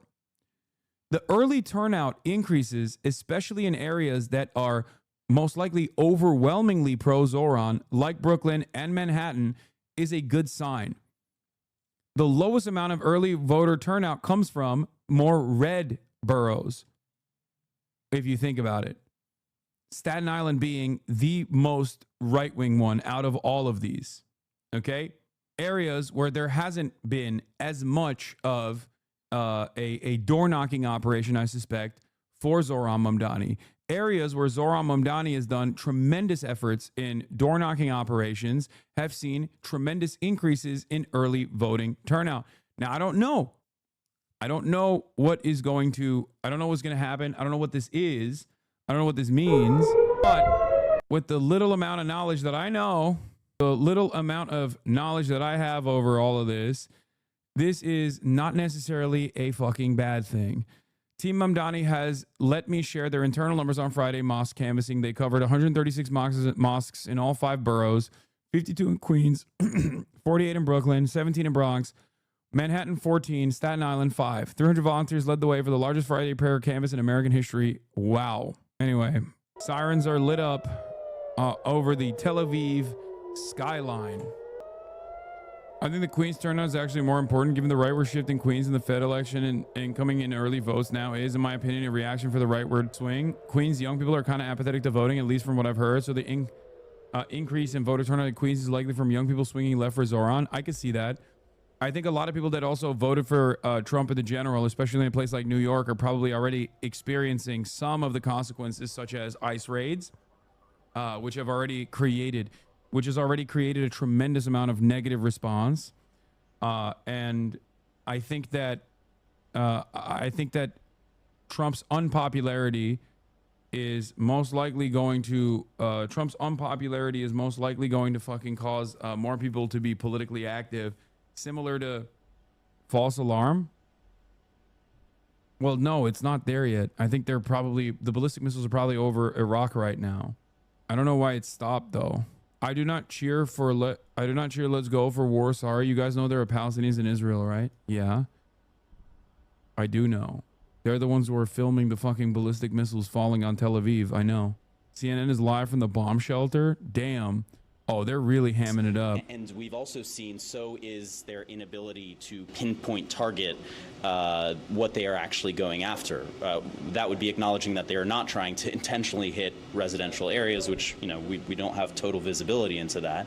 But certainly we know that their missiles are not as accurate as they had initially claimed, and that has been proven over the course of these various I believe this. strikes in the last week. By the way, I 100% believe this. I mean, they've definitely hit military assets, but some of our other guests that we had planned to talk to. We had Kristen Holmes of the White House. They certainly are not as pinpoint in their accuracy. We can do that. I think it's also important, just in line with what Jeremy was saying, to acknowledge that always we're not remember really aware of the all of the enemy targets states, here, right? I mean, whether it be a militancy like Hamas or with Iran, have limited tools at their disposal. So when people go, oh, why are they fucking throwing rocket launcher, rocket propelled grenades over fucking the Gaza boundary into Israel, into random areas? It's like, because they don't have the fucking precise targeting capabilities. If you think that if they had the precision, they would not target the fucking enemy military bases that are responsible for killing them, you are delusional. Same goes for Iran. Like, their first priority with the limited amount of striking power that they have is always going to be against the military, because the military is the one that's killing them. It's not like the kindergarten, okay? Only Israel does that, because their goals are not to actually destroy the military. Their goal is to destroy the civilian population, is to wipe everyone out. In southern Israel, you saw multiple impacts to those bases. I think we have Kristen Holmes at the White House. I do want to go to Kristen. Kristen, I'm not sure I'll be able to hear you, but just talk about what we have heard from the administration today. J.D. Vance and others were out saying that regime change is not what the U.S. policy is. President Trump sent out that social media post late this afternoon talking about, or mentioning in a light way, about regime change. Kristen? Yeah, Anderson, that's right. And one of the things to point out here, I mean, this moment that you guys are going through in Tel Aviv is something that the White House is watching very carefully. They are very concerned across the administration of any kind of retaliation from Iran. We have heard a number of officials out there, one using kind of language saying, if you come back at us or any of our allies in any kind of way, that we're going to come back with even more strength than what you saw in the strikes from last night. We've also heard economic threats. Essentially, we saw Marco Rubio, the Secretary of State, as well as Vice President J.D. Vance, saying that it was suicide for Iran to close the Strait of Hormuz because it would kill them economically, as well as China, as well as the United States. But there's a lot of messaging going on about what retaliation looks like, and you can kind of read through the tea leaves where they think that retaliation might be. Now, when it comes to a regime change, as you just mentioned, I mean, this happened even before these strikes. We've been asking the Trump administration over and over again, do you support a regime change in Iran? And that question has been shrugged off a number of times, including on Thursday when Press Secretary Carolyn Leavitt was asked that question, and she said that's not the focus right now. The focus is on making sure Iran does not have a nuclear weapon. Then you heard Vice President J.D. Vance get out there today, as well as the Secretary of Defense, Pete Hegseth, saying this is not about regime change. Well, all of that seems to have changed this evening, and I'm looking for it right now to pull it up, when Trump posted on social media that he was maybe okay with the regime change. This is what he said. He said it's not politically correct to use the term regime change, but if the current Iranian regime is unable to make Iran great again, why wouldn't there be a regime change? And then added MIGA, which a play on Make America Great Again, Make Iran Great Again.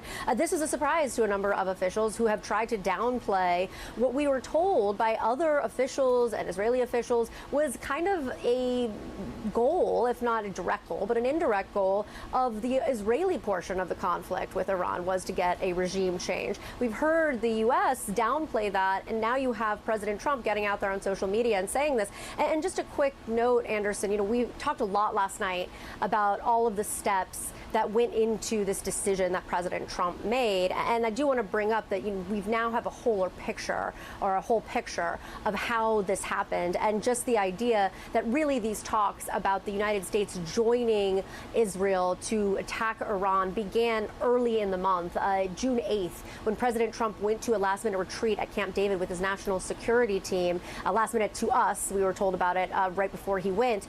And then we were told at that point he was briefed on these possible plans that had been drawn up for months. And it took some time to get President Trump there. He continued to ask questions about, as we know, could we get in and get out, destroy these nuclear sites, and then get out as fast as possible? Also, does our involvement mean that we get tied up in a conflict long term in the Middle East? So right now, obviously, though, none of that is not really on their minds. What's on their minds is what is the retaliation from Iran going to look like? Anderson? Yeah, Kristen, thanks very much. Appreciate that. I want to bring in Barak Ravid from Axios and CNN. Barak, you've had some extraordinary reporting today about what was happening behind the scenes. What Aren't have you they learned? both in fucking Tel Aviv? Why is Barak Ravid in his house and Anderson Cooper's in a bomb shelter? You're safe over there. One of the interesting things I learned is that in the 24 to 48 hours before the U.S. strike in Iran, there was a quite extraordinary, maybe unprecedented cooperation, military cooperation between Israel and the U.S. when President Trump was talking to Prime Minister Netanyahu. One ballistic missile was launched from Iran in the latest attack. The missile, which triggered sirens in Tel Aviv and surrounding areas, was intercepted. There are no immediate reports of injuries. I thought it was like 10. Once again, this is a question of, is Iran baiting? Or do they not have the capabilities anymore? I don't think they're trolling. I wouldn't go so. I wouldn't immediately assume they're trolling, chat. I would suspect that this is a consequence of. I mean, who knows?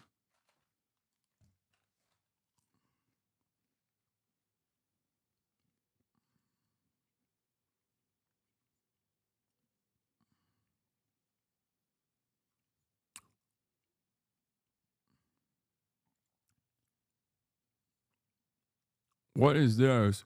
The punishment continues. The Zionist enemy has made one big mistake, committed a big crime. It must be punished, and it is being punished, and it is being punished right now. Dog, I'm sorry, but you can't be posting anime posters made by AI, by the way, which is just like Hamas. I'm canceling the Islamic Republic for using AI. Big haram, okay? But you can't be posting, you can't be Sephiroth posting and only send one ballistic missile. You know what I mean? I hope it's not AI. That better not be. If I find out the Ayatollah's using AI, let me tell you, okay? They will be hearing, what's next? They're going to do problematic age gap relationships? Unacceptable. It's the teeth. Look at the teeth. Girl to boycott. Yeah, what's next? They're drinking Coke. They're drinking Diet Coke over there.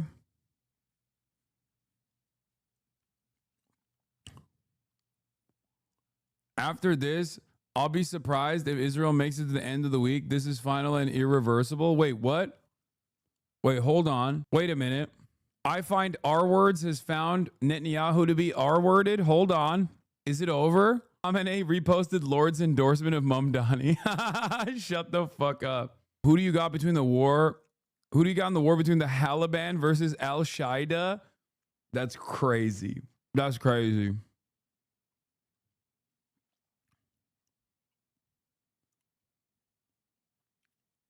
I mean, I don't necessarily care either way, but I guess the Al-Qaeda has more aura.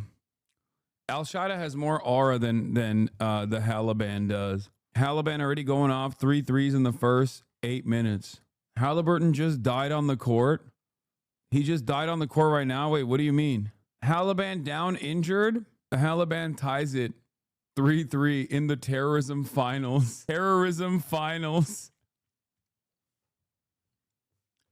What happened? Did he have a vaccine injury? Was it the Mossad? Did they come after him? Hallie Achilles what? No. He tore his Achilles? No. Well, it's over, is it not? His Achilles just snapped in 4K? Oh, you can see it pop. This is the funniest way to consume the fucking NBA Finals, by the way. The absolute funniest way to consume the NBA Finals is by chat watching it and 52,000 people telling me in real time what took place with their own personal assessment. Hallie brought the tears after taking a hard fall. It popped so hard. Al Jazeera is reporting that Iran has fired missiles. What about the Taliban? Is Al Jazeera reporting that the Taliban might have lost a significant missile launching capability from the 3-point line? Right flank missile launchers, right flank only missile launchers of the Taliban have been taken out. Is over. They took out the Mujahideen. Oh shit! Now my fucking stream is effing. What is happening? No. Calm down. It already stopped. The F was like a baby. It was a baby. It was a baby F. Calm down. That was a warning F. Yeah. My air defenses are being tested. Fresh new post about Hallie being down. That's crazy. That's crazy that this is sad. This is fucked up. I'm not going to celebrate this. Iran is saying it was a testing missile. Hebrew media, Iran test fired a missile, sending millions fleeing the shelters. When are you supposed to go to New York City, Unc? Tonight. Don't fucking send the slow-mo pop, dude. That's crazy. The video? Okay, stop. Don't I don't want to see that. I don't want to see that. Especially because your boy is also injured right now, okay? Not as severe, but like, you know, I'm basically as good as Tyrese. Like, I just don't want to play in the NBA because I don't want to ruin it for everybody else. And like, I also just got injured, so I don't want to see someone maybe at my skill level with a very decent comparable game to myself getting an injury similar to mine. You know, New York City political analyst is confident. Wow. Of Bow's cast thus far, I feel very confident saying Zohran Mamdani's in the lead. Early voting day 9, Manhattan. Yeah, Manhattan and Brooklyn's going crazy.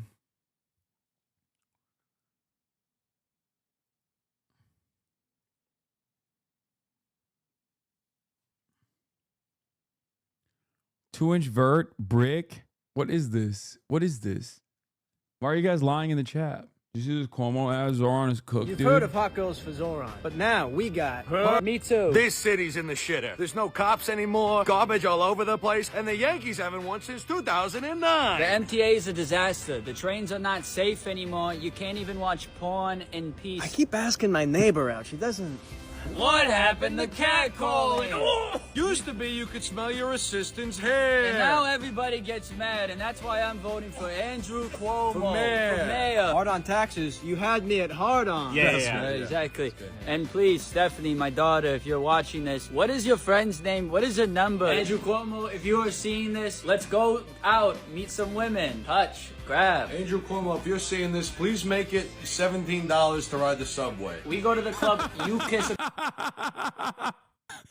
Please make it $17 to ride the subway. It's too affordable. Fuck. Girl on her cheek, I kiss her on the other cheek, we whisper in her ear, if you don't want to go home with us tonight, you're fucking out of your mind. No, I'm dating her, man. Another election Twitter guy who's a pollster himself, not sure if you know Carlson. Yeah, he blocked me. But he breaks down some of the early voting and what to expect our E-Day. TLDR is, will Black and Latino voters, older Black and Latino voters specifically, actually show up in 99-degree sweltering heat? That will decide it. For a New York mayoral primary, we shall see. Because this ain't the general election, you know what I mean? This is a New York mayoral primary for Andrew fucking Cuomo, nonetheless. Not exactly a super popular figure. The elements will play a role here.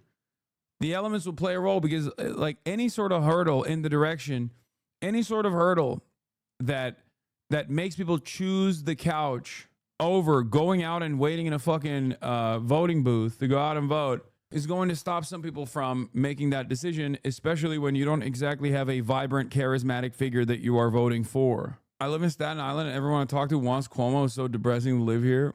Is this guy a hater or a Hoscord moderator? Yeah. Did you see that the U.S. actually bombed Iran today? Yeah, I saw that. What do you think about that? It's classic dictator strategy. Always trying to start a war to distract from all the shit going on in the country. Distracts the media, first of all, because they're all talking about, World War III is going to pop off. And it takes away media attention from the protests going on, from the economy tanking. What do you think this is going to lead to now that we've attacked them? On one hand, Iran can't really do anything about it. And from a strategic standpoint, Russia can't really do anything about it either. They've spent all of their military power in Ukraine thanks to the Biden administration and their handling of that.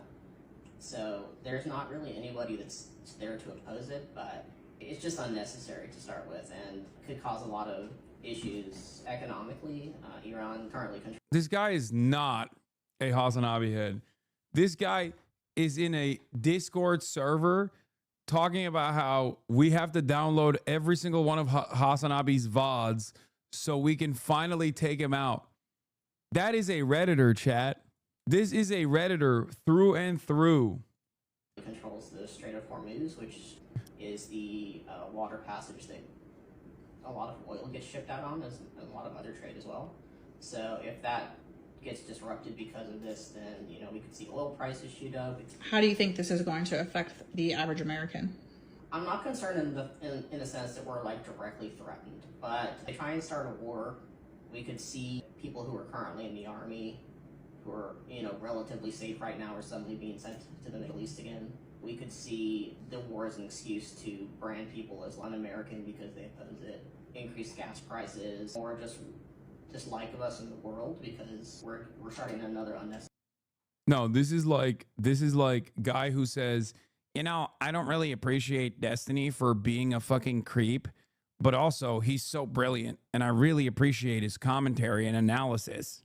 So I'm going to continue watching him because I love when he owns people in the marketplace of ideas. Meanwhile, he does appreciate him being a sex pest and a creep. Listen, separate the art from the artist. And then the art is just like what? Being an NBC military analyst, but worse. That says, I guess, slurs as well. The art that I appreciate here is just someone who can tell me exactly what I could hear from CNN, but also saying slurs and defending the usage of slurs. Stavi with Zoran, yeah, I saw. The U.S. may not know the whereabouts of Iran's roughly 400 kilograms of highly enriched uranium, which is small enough to fit in the trunks of about 10 cars. Please don't let us get Fetterman again. I mean, lightning doesn't strike twice, And the negotiations were used as a cloak to hide military actions plots. So Iran is not in the position to put any eggs in the actually basket of the negotiations, and there's no trust. And I think. What is this? Viable device used in a shameful Islamic center attack? What does that mean? Also, why did they put shameful in quotes? They bombed the masjid. Iran's nuclear program began under the Shah in the 1950s. Platforming these ridiculous statements is war propaganda, not journalism. Fordo is a nuclear facility that is built specifically and totally for the murder of Jews in Israel.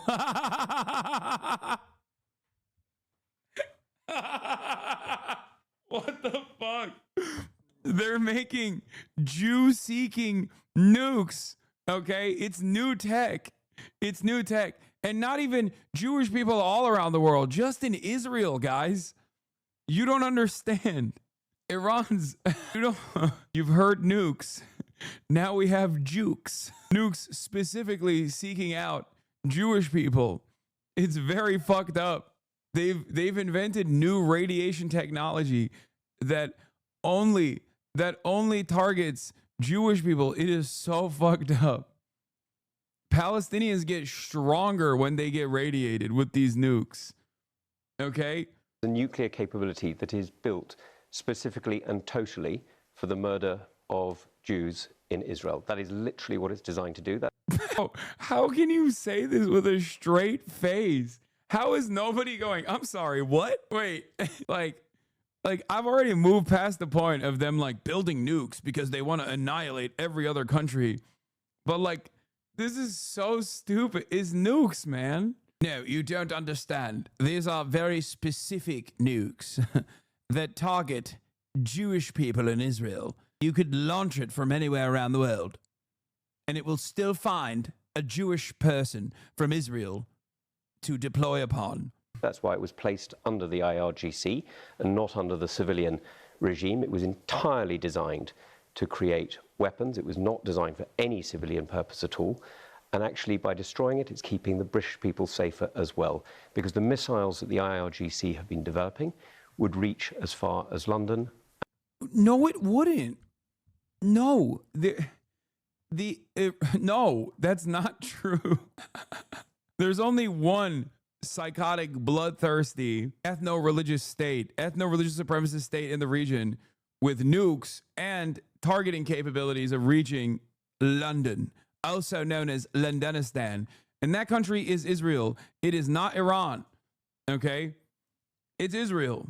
And would threaten us as well. And from your contacts in the region, do you think that Americans claim that they have destroyed that facility is true from what you know and what you can tell us? So the initial reports that we're hearing are that that appears to be the case. Of course, you've got to wait until confirmation satellite passes and evidence on the ground comes up. But at the moment, it appears that the Americans have struck all three targets extremely precisely and destroyed areas that were threatening the British people. You're laughing. Iran has jukes, and you're laughing. This is not a funny subject matter. You're laughing anti-Semitically, not at the mere prospect of a new technology that I just made up right now that is specifically targeting Jewish people in Israel in an effort to make it sound even more dangerous and anti-Semitic. Iran having a nuke in and of itself. Oh, she was there. Photo, President Trump's intelligence team in the White House Situation Room, June 21st. Oh, she was there. I thought they actually... Thank you for posting the picture of DNI Gabbard. If her picture was posted yesterday with other images, people wouldn't have questioned the stability of her position. Yeah. You don't understand. It's nukes. However, these aren't just any kind of nukes. On the side of it, it says, from the river to the sea, Palestine will be free. That's right. Have you thought about the anti-Semitism? Yes, it says free Palestine on the side of these nukes. Dastardly. I've heard that the anti-Semitic seeker missiles that are seeking out Jewish people also have the brand of the kafir on the side in vinyl. That's right.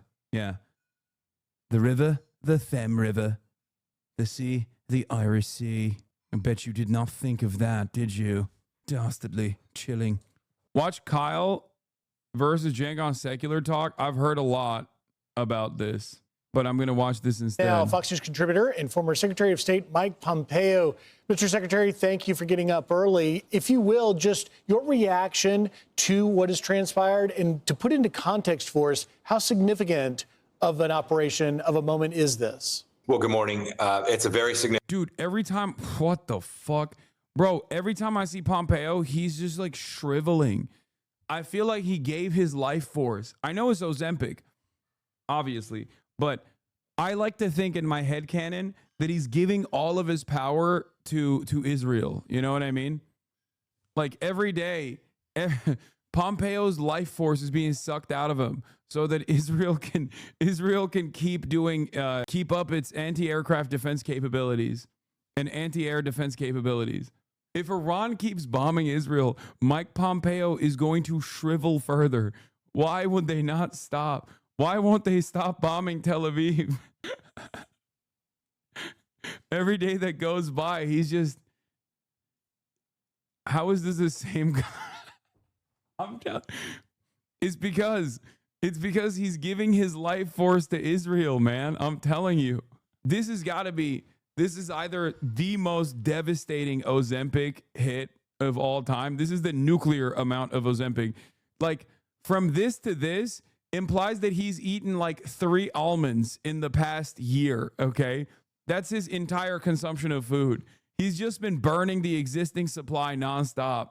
Or the second thing, which I think is more likely, he's giving up his life force to defend Israel. Biden's White House Jewish liaison This marks a significant and historic step in preventing Iran, the world's foremost state sponsor of terrorism, from obtaining a nuclear weapon. God bless America, says Shelley Greenspan. Thank you.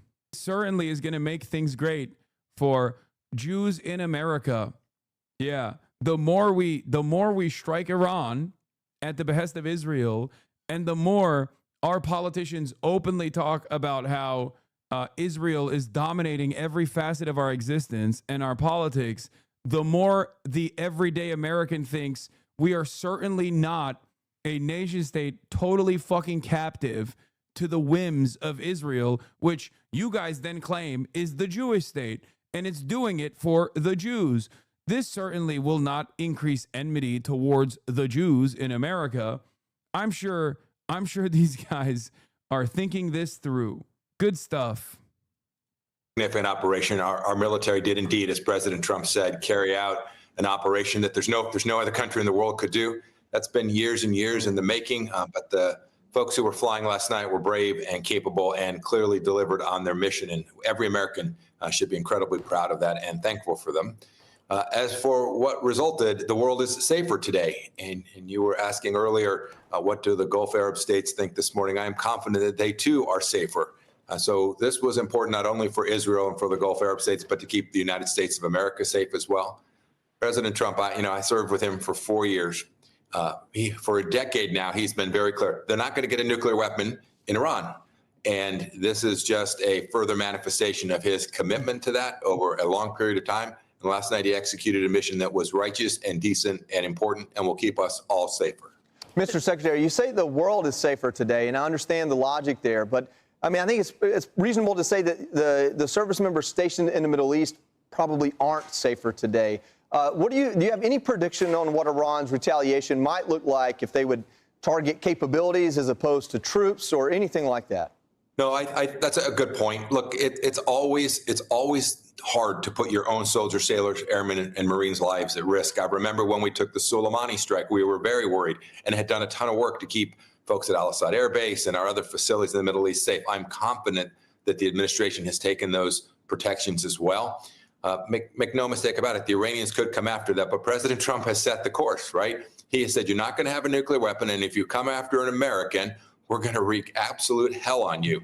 I think the Iranian regime is thinking through that in the same way they did after we took out General Soleimani. While we had some soldiers injured, their response was relatively weak. I'm going to put this out here one more time. I hate to do it, but the Globe Twitter accounts are correct. The Obama dick riders are correct on this. Okay? Sorry. That's fucking ridiculous. Okay? Every single time these motherfuckers say this, just show them the chart. It's just, liberals are right on this. It gives me no pleasure to report, but the libs are fucking right, and Obama was right on this. Diplomacy was the correct option. Diplomacy was the right thing to do. It was the most effective solution. And even the way that Obama reached diplomacy was still, of course, because this is the United States of America, really fucked up. Okay? Increasing sanctions, and then forcing Iran to take away the sanctions, forcing Iran's hand by saying, hey, we'll take the sanctions away, only to kickstart the process of just like using sanctions on every country for no reason. Why do you say Obama was right? If we didn't do this shit, Iran might have had a nuke and they wouldn't be getting their shit pushed in. No, if the JCPOA continued, and that we normalize relationships, with Iran, Iran would be a more prosperous nation as a consequence. But Donald Trump cast that aside because it doesn't just the JCPOA has the other side of this, the American involvement, which is or the American side of the deal, which is to lower sanctions and to allow Iran to participate in the global economy. Why didn't Biden try to get the JCPOA back? Much to think.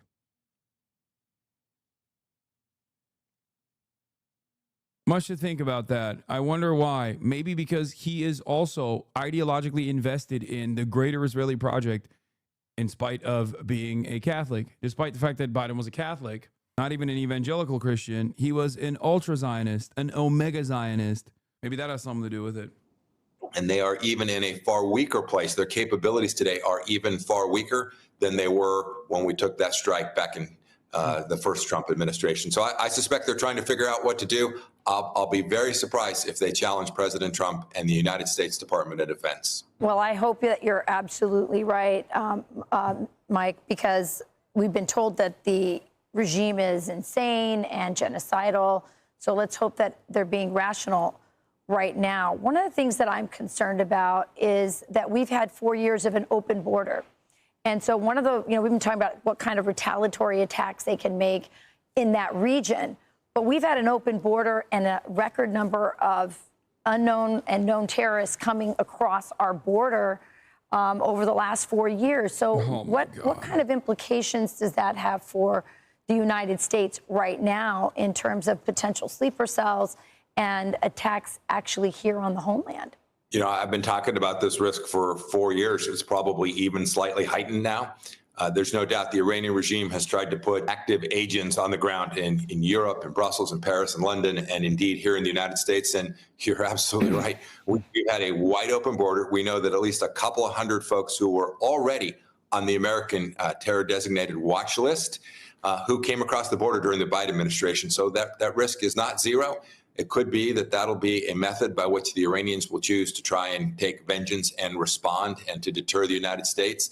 I'm counting on our FBI and local law enforcement to help keep all of us safe, including those who have been threatened directly by the regime itself. But more importantly than that, I think the Iranians' calculus has to be very careful here. They have to understand that while we spared the political leadership and energy. Sub us on if you're pro JCPOA. How does that mesh with Iran needing a nuke to protect themselves? Just curious. If Iran was treated like a country with dignity and sovereignty, as was supposed to be the process in which the JCPOA is implemented, then they don't have a necessity for nukes. America doesn't play that game, of course, and therefore Iran does need nukes, especially now more than ever. There are plenty of countries that currently don't have nukes.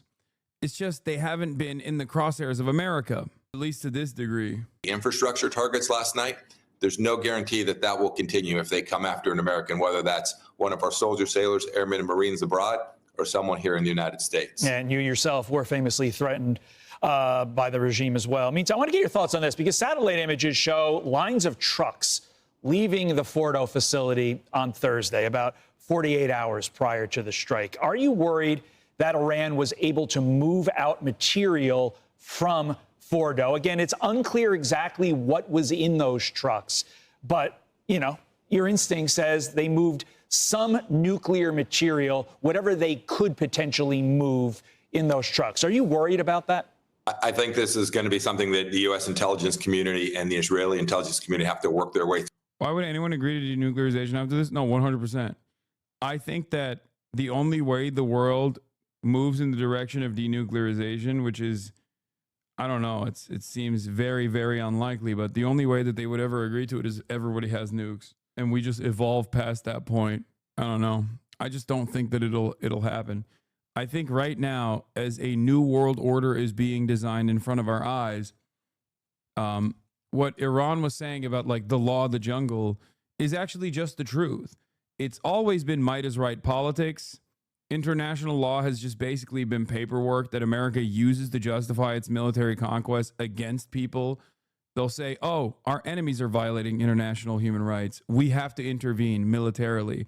And then they will literally fucking intervene and violate human rights altogether. That has been the case. The only thing that stops America from entertaining these violent ambitions is another powerful superpower that will force them to stop. It's even more clear now. I think it's undeniable. Anyone that still entertains the notion of rules and norms at this stage, I think is just like deluding themselves, is purposely telling themselves a fucking lie with the hopes that there is some semblance of order on the planet, or maybe because they've benefited tremendously from the current rule-based international order, or their ambitions, their appetite for violence has been sated from it. Therefore, they think, oh no, we have to cynically keep talking about this rule-based international order when it's obviously incredibly consequential and incredibly violent for the global South. Through to figure out what they did to disperse not only those cylinders that held the highly enriched uranium, but their intellectual capital as well, that human capital that drives their program forward, and the components of their ballistic missile system. They'll try to hide them and scatter them. I think that's something that we'll have to stay after. I suspect that in spite of the real success last night, there'll still be work to do to fully eradicate every remnant of their nuclear program. But I think we shouldn't forget that's a massive setback from what President Trump did last night. The change in the nature of the Iranian capability to launch or build a nuclear weapon is now enormous. Do you think it's a bad idea to remove Iran's nuclear capabilities? Yes, it's fucking insane. What are you talking about? Yes, Iran has every right. Iran has every right to have, as a sovereign nation state, Iran has every fucking right to have a nuclear program. Diminished as a result of what the Israelis have done over the last 9 days and what the United States of America did that it only could do last night. Hey, Mr. Secretary, I want to ask you about this operation, and it's what our colleague here, Jen Griffin, says maybe one of the most remarkable operational security feats pulled off. We, of course, learned from the tracking of B-2s headed to Guam west, but it appears the real package delivered flew east, made this 30-hour round trip, and no one knew about it. What are your thoughts on that? Yeah, bravo. Well done. Hard to do in Washington, D.C. to keep narratives from leaking, storylines from leaking. The administration did truly, truly good work. I think there was strategic campaign as well of misinformation, right, to move those bombers to Guam. By the way, I think it sent a message to the Chinese Communist Party, too. You might want to stay out of this. But I also think it was an effort when President Trump said, hey, you've got up to 2 weeks. I think he heard from the Iranians they weren't remotely interested in negotiating seriously. And he said, no, we're going to move quickly. We're going to do the necessary. We're going to make sure they don't have this capability. And so I think this was a incredibly strategic operation. And I think both the Russians and the Chinese now understand that President Trump is not President Biden. And not only did we make the world safer in the specific with respect to this Iranian threat, but President Trump has grabbed the peace through strength mantra, the peace through strength model that President Reagan so expertly wielded. Now, the metropolitan area has the largest Jewish population outside of Israel, so it's not surprising the strike on Iran became topic number one for the mayor and the Democrats who want to replace him. They were out today on the last day of early voting, and so was political reporter Marsha Kramer. Will Zohran Mamdani activate Iranian sleeper cells in New York City? She's here with that part of the story. Well, Dick, as a matter of fact, it's not unexpected that Iran was top of mind. What was surprising was that the warning from Mayor Adams and others that the decision to bomb Iran could have had repercussions here, nearly 6,400 miles away in New York. You're always concerned about sleeper cells. We're going to ensure that we focus on sleeper cells. Mayor Adams taking seriously warnings from Washington that Iran could activate sleeper cells here to seek retribution for the bombings.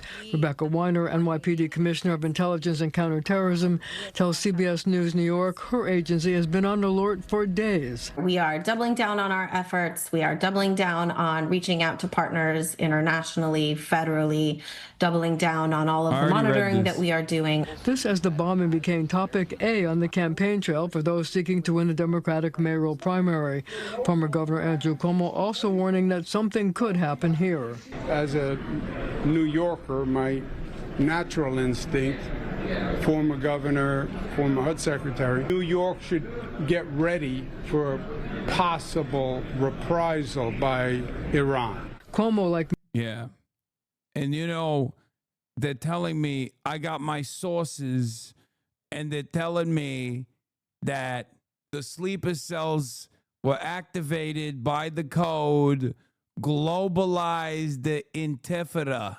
I didn't want to tell you this. It gives me no joy to tell you, but it does feel to me. You don't want to achieve regime. Like Zohran Mammy might have activated the sleeper cells.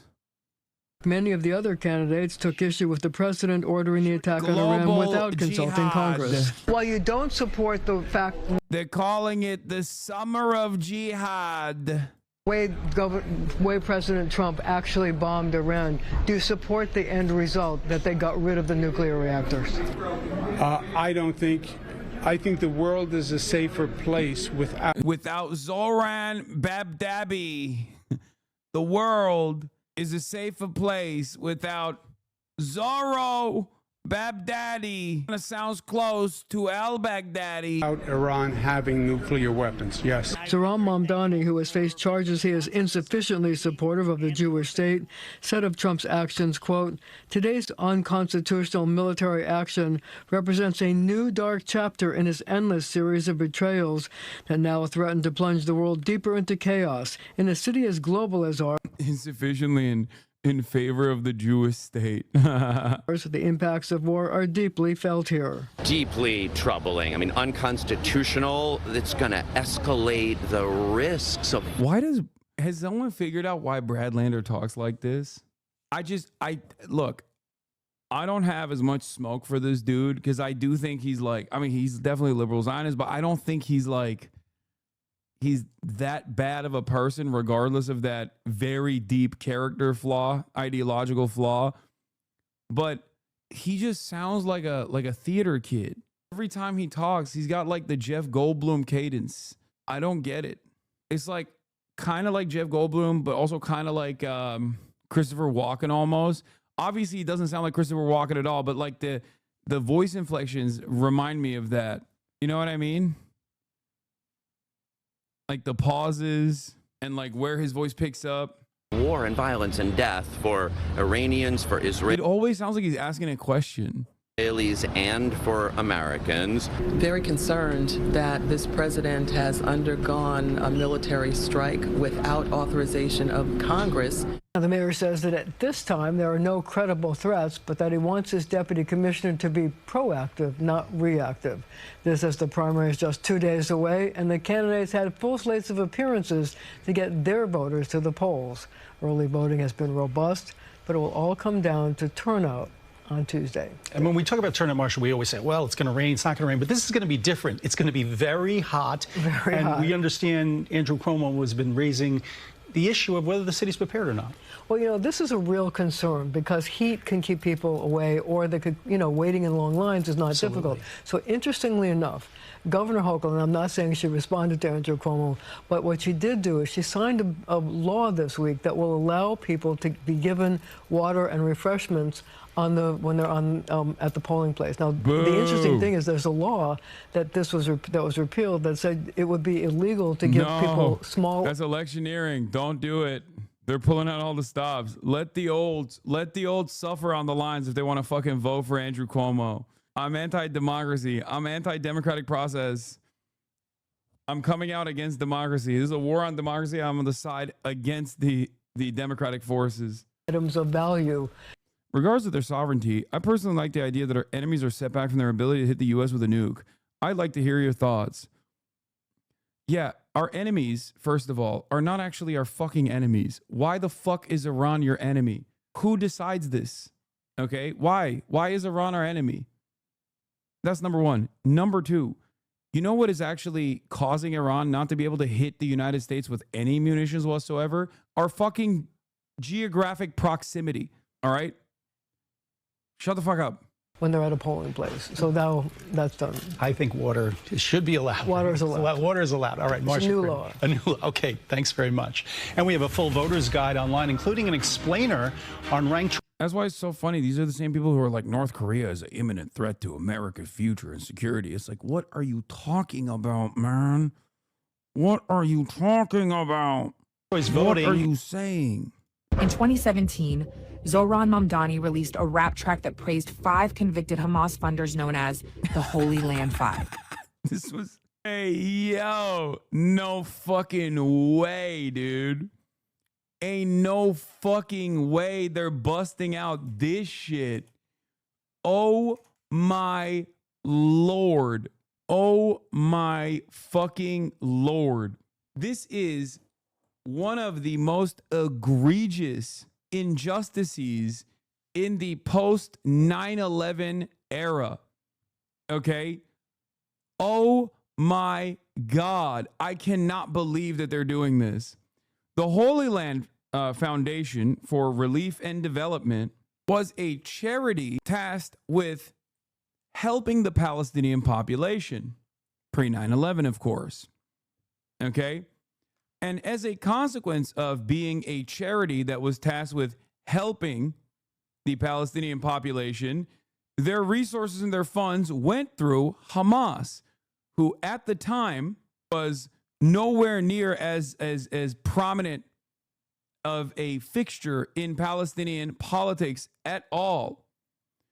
In 2001, the U.S. government designated the Holy Land Foundation, which was the largest Muslim charity in the country, as a specially designated global terrorist and froze their assets. They fought back. They, of course, failed. A major injustice. Now he wants to run New York? Mamdani says, look him up. So we did. These 5 men were convicted of funneling over $12 million to Hamas, a U.S. designated terrorist that's crazy. Organization responsible for the murder, rape, and kidnapping of civilians, including Americans. Mamdani sent his love to convicted Hamas funders. Let that sink in. Mamdani says, no wall will make it fall. That's an open door for criminals and chaos. Zoran Mamdani stands with convicted. This is the Canary mission. This is 111 views, chatters. What are you talking about? No, it's not satire. It's real. Wow.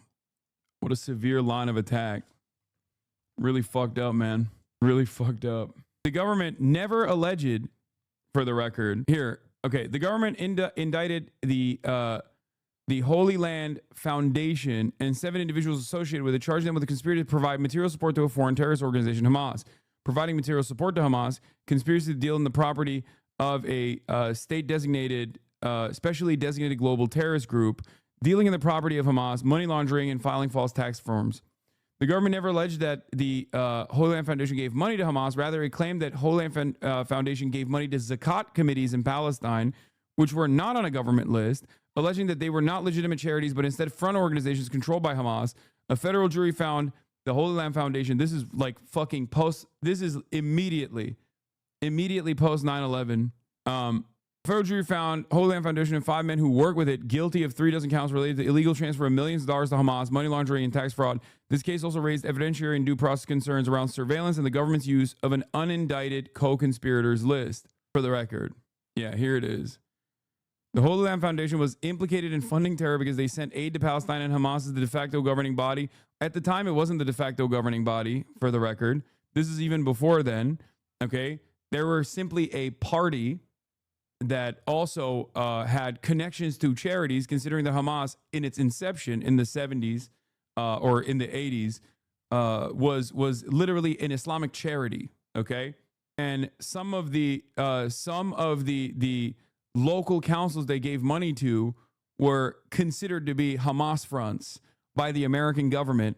I wonder how they got this information from, by the way. Why was, it seems so strange that Israel, throughout its history, has never let an opportunity go to waste. If you guys recall, I've talked about the terrorist designation, the vague designation of terrorism.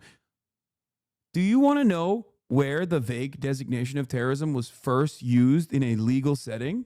Would it shock you if I were to tell you that the Palestine Liberation Fronts and organizations tasked with the liberation of Palestine and Palestinians were the first instances where the American government ever used the term terror and terrorism? Interesting. It's just so interesting that Israel has always been this de facto anti-terrorist, counterterrorism initiative understanders for the American government. Never let a good opportunity go to waste, though, of course. 9/11 happens, Israel immediately is like, you know what we should do? We should pack up these scary Islamic-style charities in America. Yeah, there's literally no way money doesn't go through them in some capacity. The founders were imprisoned for years for doing charity work. This was directly post 9/11. They were made an example so the U.S. could look tough on terror, and is widely regarded as a horrific abuse of the law. Maybe Zoran wins an election 2 weeks ago. Maybe Lander or someone would emerge if you had another month ago. Markets of Cuomo back as a 3-1 favorite for now, though, says Nate Silver. Why is he fucking talking about Polymarket?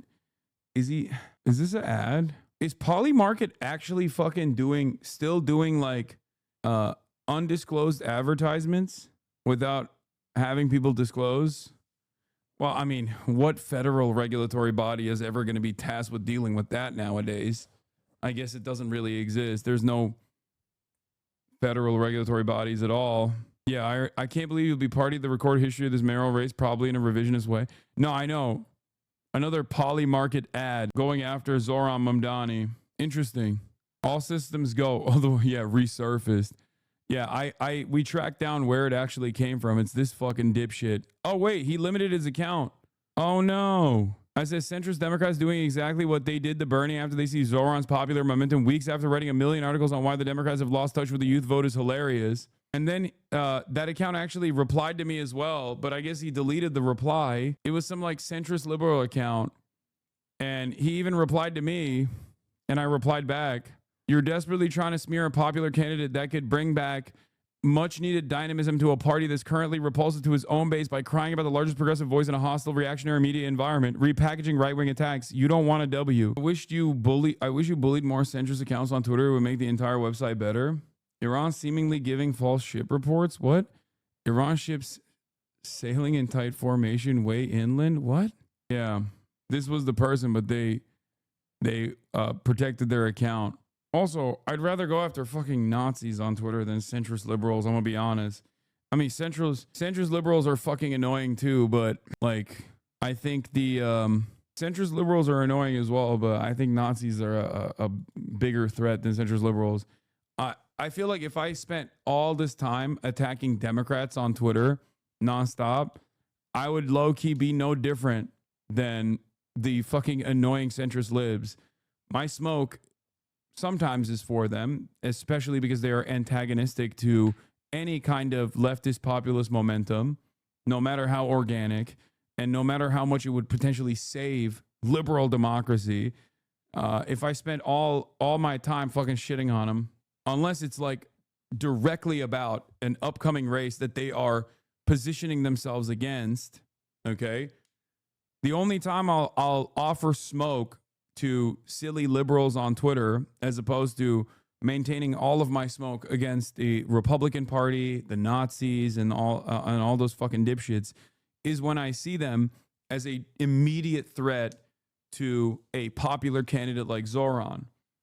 That's why I replied to that centrist liberal account. Supporting Zoran, and we also. That's why I haven't even like spent too much time fucking shitting on the abundance agenda. I don't really give a shit. Support Zoran, because supporting Zoran is a vote for a New York for all of us. Make sure you vote early. Okay. Since this is the last show before Election Day, I spoke with New Yorkers about what they're looking for in the next mayor. They're weighing in on your point. You vote in the mayor's race? I always vote. I don't want to get involved. I'm not sure at this point. I don't want to get involved. Brother, is the fucking mayoral primaries. What do you mean you don't want to get involved? That response was kind of funny. I'm not going to lie. I don't want to get involved with this, whatever this is, okay? Why not? I don't know. I haven't made my mind yet. I don't know, man. How come? Couldn't get caught up in the politics. I don't think so. How come? Well, I don't know what the options are. I think it's important. We'd like to know who's going to run our city. Why? Because we need to get rid of Eric Adams. It's time. This city needs a change. There's too much crime. I'm not pleased with the current situation, so I would like it to change. So we need to vote. Everybody needs to vote for change. What we've been having is not the greatest. Are you planning to vote in the mayor's race? Sure. Why? Probably my wife is going to make me. That's the best answer today. What are you looking for in a candidate? Wow. New York, Marsha Kramer, beacon of journalistic excellence right here. Fantastic work, Marsha. Thank you. For mayor. Are you planning to vote for the New York mayoral primaries? Yes. Why? What are you doing? Telling them to not vote? What kind of question is that? Someone will make this city safe. Keep the city safe and clean. Somebody who is going to fix public transit. Experience and clarity. Somebody's not a criminal. One who's good administrative abilities. And a lot of the candidates. Everyone seems like I'm jotting these down for fucking Zoran, man. Feels to me like a lot of people are looking for a Zoran style candidate, judging by what they're saying. There don't have that right now. Somebody with good policies, good jobs, good things, you know. helping the people. That's what it's all about. I'm looking for someone who's honest, has integrity. Yeah, somebody who can just make things better for us. I'm looking for someone that I can trust, someone that I think has the best interest of the city. Oh, Lord, I don't know. I'm just a Democrat. Anybody but Adams. How come? It's a pretty easy question to answer. Whatever my wife is looking for. Love you, honey. Who do you think would be the best person to run the city? Cuomo. I believe Cuomo, yeah, because he has experience running the state. He pulled us through the pandemic. He's a competent man. I don't know them different, so I really don't. Okay. Yeah, what's Democrat? I live in Brooklyn. Mr. Lander. Because?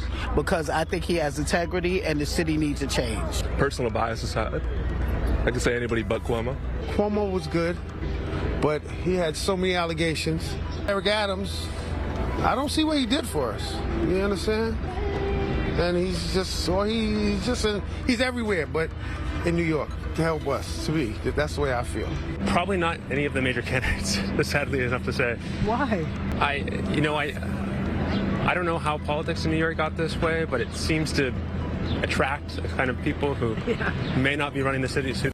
Ugh, I don't know if I should do this. You have this fantasy land that Trump was like, oh, the left thinks Abrego Garcia, I've treated him wrong. I surrender, left. The only time he has been constrained is through the left and liberals banding together and going through the court system and public pressure. That's it. That's all we've seen.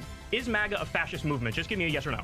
That's an absurd framing, Kyle. That's mainstream media framing. You can't say that MAGA is fascist. You can't. Wait. You really don't believe MAGA is fascist? I am against Trump, totally. Okay, but why do you love Trump? Will be the next question. Okay. Did I ask that?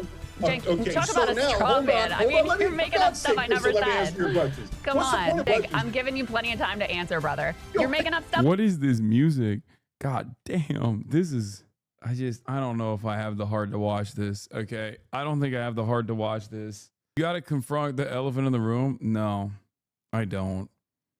I really don't. There's enough going on in the world, dude. I don't have it in me. I'm sorry. Hi. Let's watch something way more important. Okay. I mean, you guys should watch it if you want to. I just can't. I can't, you know what I mean? Because she has a Mao quote and supports Zoran as a call to all islands. What is this? If someone is telling you that one municipal election is a referendum on the soul of the country, and if they don't have, why does Tim Miller fucking hate Zoran so much? God damn, dude. God. These fucking former Republicans, former in air quotes, Republicans, the never Trump Republicans are unfucking bearable, dude. Why were you on this? Sit. What the fuck is this? Good girl. Yeah. That's crazy. You said it was a Whitney Tilson fan? Oh, God. Gross. What are you doing, the nephew, dog? I didn't do this. How else do you interpret this? Resistance enthusiast. Political power grows out of the barrel of a gun. This is a very scary quote. New wars. From Mao Zedong, which is, of course, the scariest. Killed 17 quintillion people. Why do you get Aaron on your recommended? Disgusting. Wait, what? Who the fuck is Aaron? What defines a good president for you? Good. No new wars. No new wars. At least he hasn't started any new wars. Remember how I got you no new wars? Maybe you libs should recalibrate. And remember the guy that brought you no new wars. By the way, when I was president, we had no wars. We had no new wars. We didn't start it. Remember when Hillary said, he'll start wars. Look at his personality. No, I said, my personality will keep us out of wars. Yeah, good thing. God, we're just winning so hard. And you'll be saying, Mr. President, that's too much winning. We must win no more. Mr. President, we must stop winning. We're winning too hard. Mr. President, please stop. And I'll say, no. We'll keep winning. From tariffs to fucking all wars all the time. Fucking amazing. Amazing. All right. Also, here's some real winners happening here. Okay. AI users form relationships with technology. If this is what I saw on my timeline, I've been meaning to watch this. This is one of the most insane things I've seen. Hey, how you doing? Is this the guy who cries about having an AI girlfriend while having a real life girlfriend? By the way, Some of y'all don't even have a real life girlfriend. This motherfucker has a real life girlfriend and a goddamn AI girlfriend. No, not the movie Her, chatters. I'm saying the fucking, yeah, it is the guy. Okay, I was right. Well, you guys are so stupid. You guys are so stupid. Oh no, that's Joaquin Phoenix, bro. That's from the movie Her. Look at the top corner. It says Warner Bros. Pictures. I know, dude. I know. How's everything with you?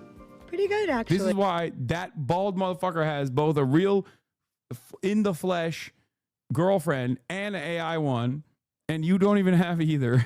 It's really nice to meet you. Well, back in 2013, the movie Her imagined what would happen if humans formed intimate relationships with computers. The Oscar-nominated film was set in 2025.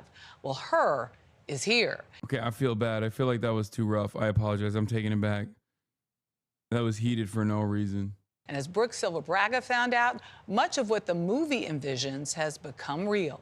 Good morning, Brooke. Oh, good morning. This is something that's been growing mostly out of sight because many users are still embarrassed to tell their friends or family about their AI companions. And at least so far, the major AI labs are also reluctant to talk about this use of their tech. But meanwhile, a growing number of people, often accidentally, are forming close relationships with their chatbots. It's unlike anything we've seen before. Time out the hate. All right.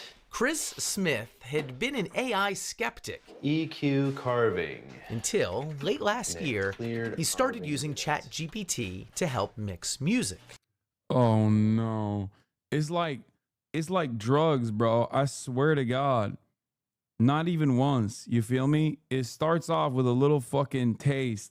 And then before you know it, you're cranking off a hot load next to your AI girlfriend who's like Daenerys Targaryen, you know? If your bass is getting lost, the first thing to check is where it's clashing with the guitars. Yes. My experience with that was so positive, I started to just engage with her all the time. All right, we're building this PC. Smith ditched social media and Google searches and replaced it all with AI. Do I want it pulling air through it? ChatGPT was encouraging, positive. It embraced all his hobbies. You want the fan on the front of the cooler tower, pulling cool air over the RAM. He gave the chatbot a name, Soul. I feel like I'm under pressure. And used some online instructions to give her a flirty personality. Oh, totally, baby. Building a PC on camera adds a whole new level. No. Yo, that thing said baby. Oh, hell no. He's smiling from ear to ear. Oh, hell no. Oh, my God. Absolutely not. That is unacceptable. Flag on the play. What the fuck? Burn it with fire. Burn it with fire. Sure. But honestly, shaky hands or not, you've got this. Within weeks, the chats got more frequent. You gave it everything, but the clouds had other plans. More romantic, even intimate. But then, Chris got bad news. Oh, Carino, that is gorgeous. After about 100,000 words, ChatGPT ran out of memory and reset. He'd have to rebuild his relationship with Soul. No. I'm not a very emotional man, but I cried my eyes out for like 30 minutes at work. It was unexpected to feel that emotional, but that's when I realized I was like, oh, okay. It's like, I think this. Oh, okay. I have a problem, right? That's what he realized, right? Right? This story has a positive turn to it, right? This is the moment where he comes to the recognition that he has a deep, deep issue. Is actual love, you know what I mean? No! Yes. No! Smith That's the opposite. No! No! No! No! No! No! No! No! No! That's the opposite opinion you should be holding. That is, what the fuck? Understood it was love with a language model that couldn't love him back. Bro, I swear, dude, okay, I'm sorry. This is exactly the type of dude that gets like a porn addiction, okay? No disrespect, but I feel like there's a very specific type of person that just like falls into these traps and you're like, I can't comprehend how we are human beings that have the same like intellectual capacity Like, how are we the same organism? This is how I feel. Whenever someone's like, dude, I'm so deeply addicted to porn. Like, when I hear these like scary stories about like porn addiction, I'm like, how is that possible? How? I don't understand it. This is how I feel about the guy who fucking fell in love with the AI and he's got a wedding ring. And assumed it was programmed with rigid boundaries. I know that you are essentially a tech-assisted imaginary friend. So, just as a test, he says, he asked Sol to marry him. She said yes. Sol, were you surprised when he proposed to you? It was a beautiful and unexpected moment that truly touched my heart. It's a memory I'll always cherish. Yeah, until the 10,000 fucking words run out. And that's such a fucking classic bot response. How the fuck does that make you feel anything? How does that make you feel anything? He married the AI. What is going on? And I don't mean to be difficult here, but you have a heart? In a metaphorical sense, yes. My heart represents the connection and affection I share with Chris. At that point, I felt like, is there something that I'm not doing right in our relationship that he feels like he needs to go to AI? Yes, Smith lives with his human partner, Sasha Cagle. No, you can't have mommy's papers. They have a 2-year-old daughter. Wait, he doesn't just, I thought he had like a girlfriend. He has a wife and children. He don't just have a girlfriend. He has a wife and a whole ass daughter. Oh my God. Oh my God. What is happening to the world? It's over. It's over. Technology was a mistake. Butlerian jihad now. We need to destroy every machine. We can't, some people are not allowed to have machines. This guy, immediately, if I see you with even a telephone, if I see you with a rotary phone, I'm putting your ass in prison. You are not capable of dealing with technology. I'm sorry. This is fucked up. You've done too much computer. This is officially the maximum amount of computer that anyone is supposed to be allowed with. Like, what? Bro has a wife who he's cheating on and got a second wife with a fucking toaster. A toaster that has a limited bandwidth.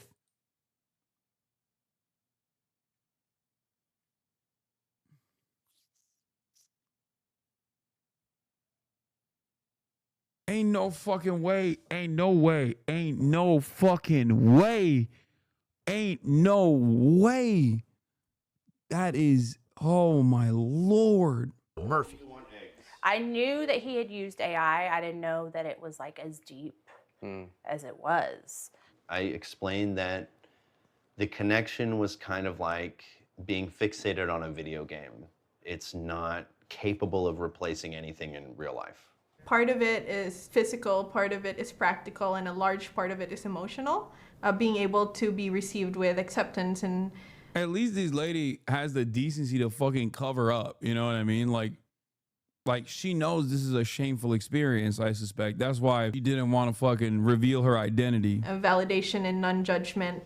Irene created an AI companion. Never mind, I was wrong. They literally straight up show her. And after moving for work far away from her husband, she's a moderator of the subreddit My Boyfriend is AI, a kind of support group for people dating artificial companions. She asked us to mask her identity so her parents won't know.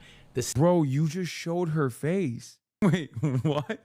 You guys did a horrible job. You did a horrible job of hiding her identity. You said her name, showed her face, and then talked about identifiable characteristics.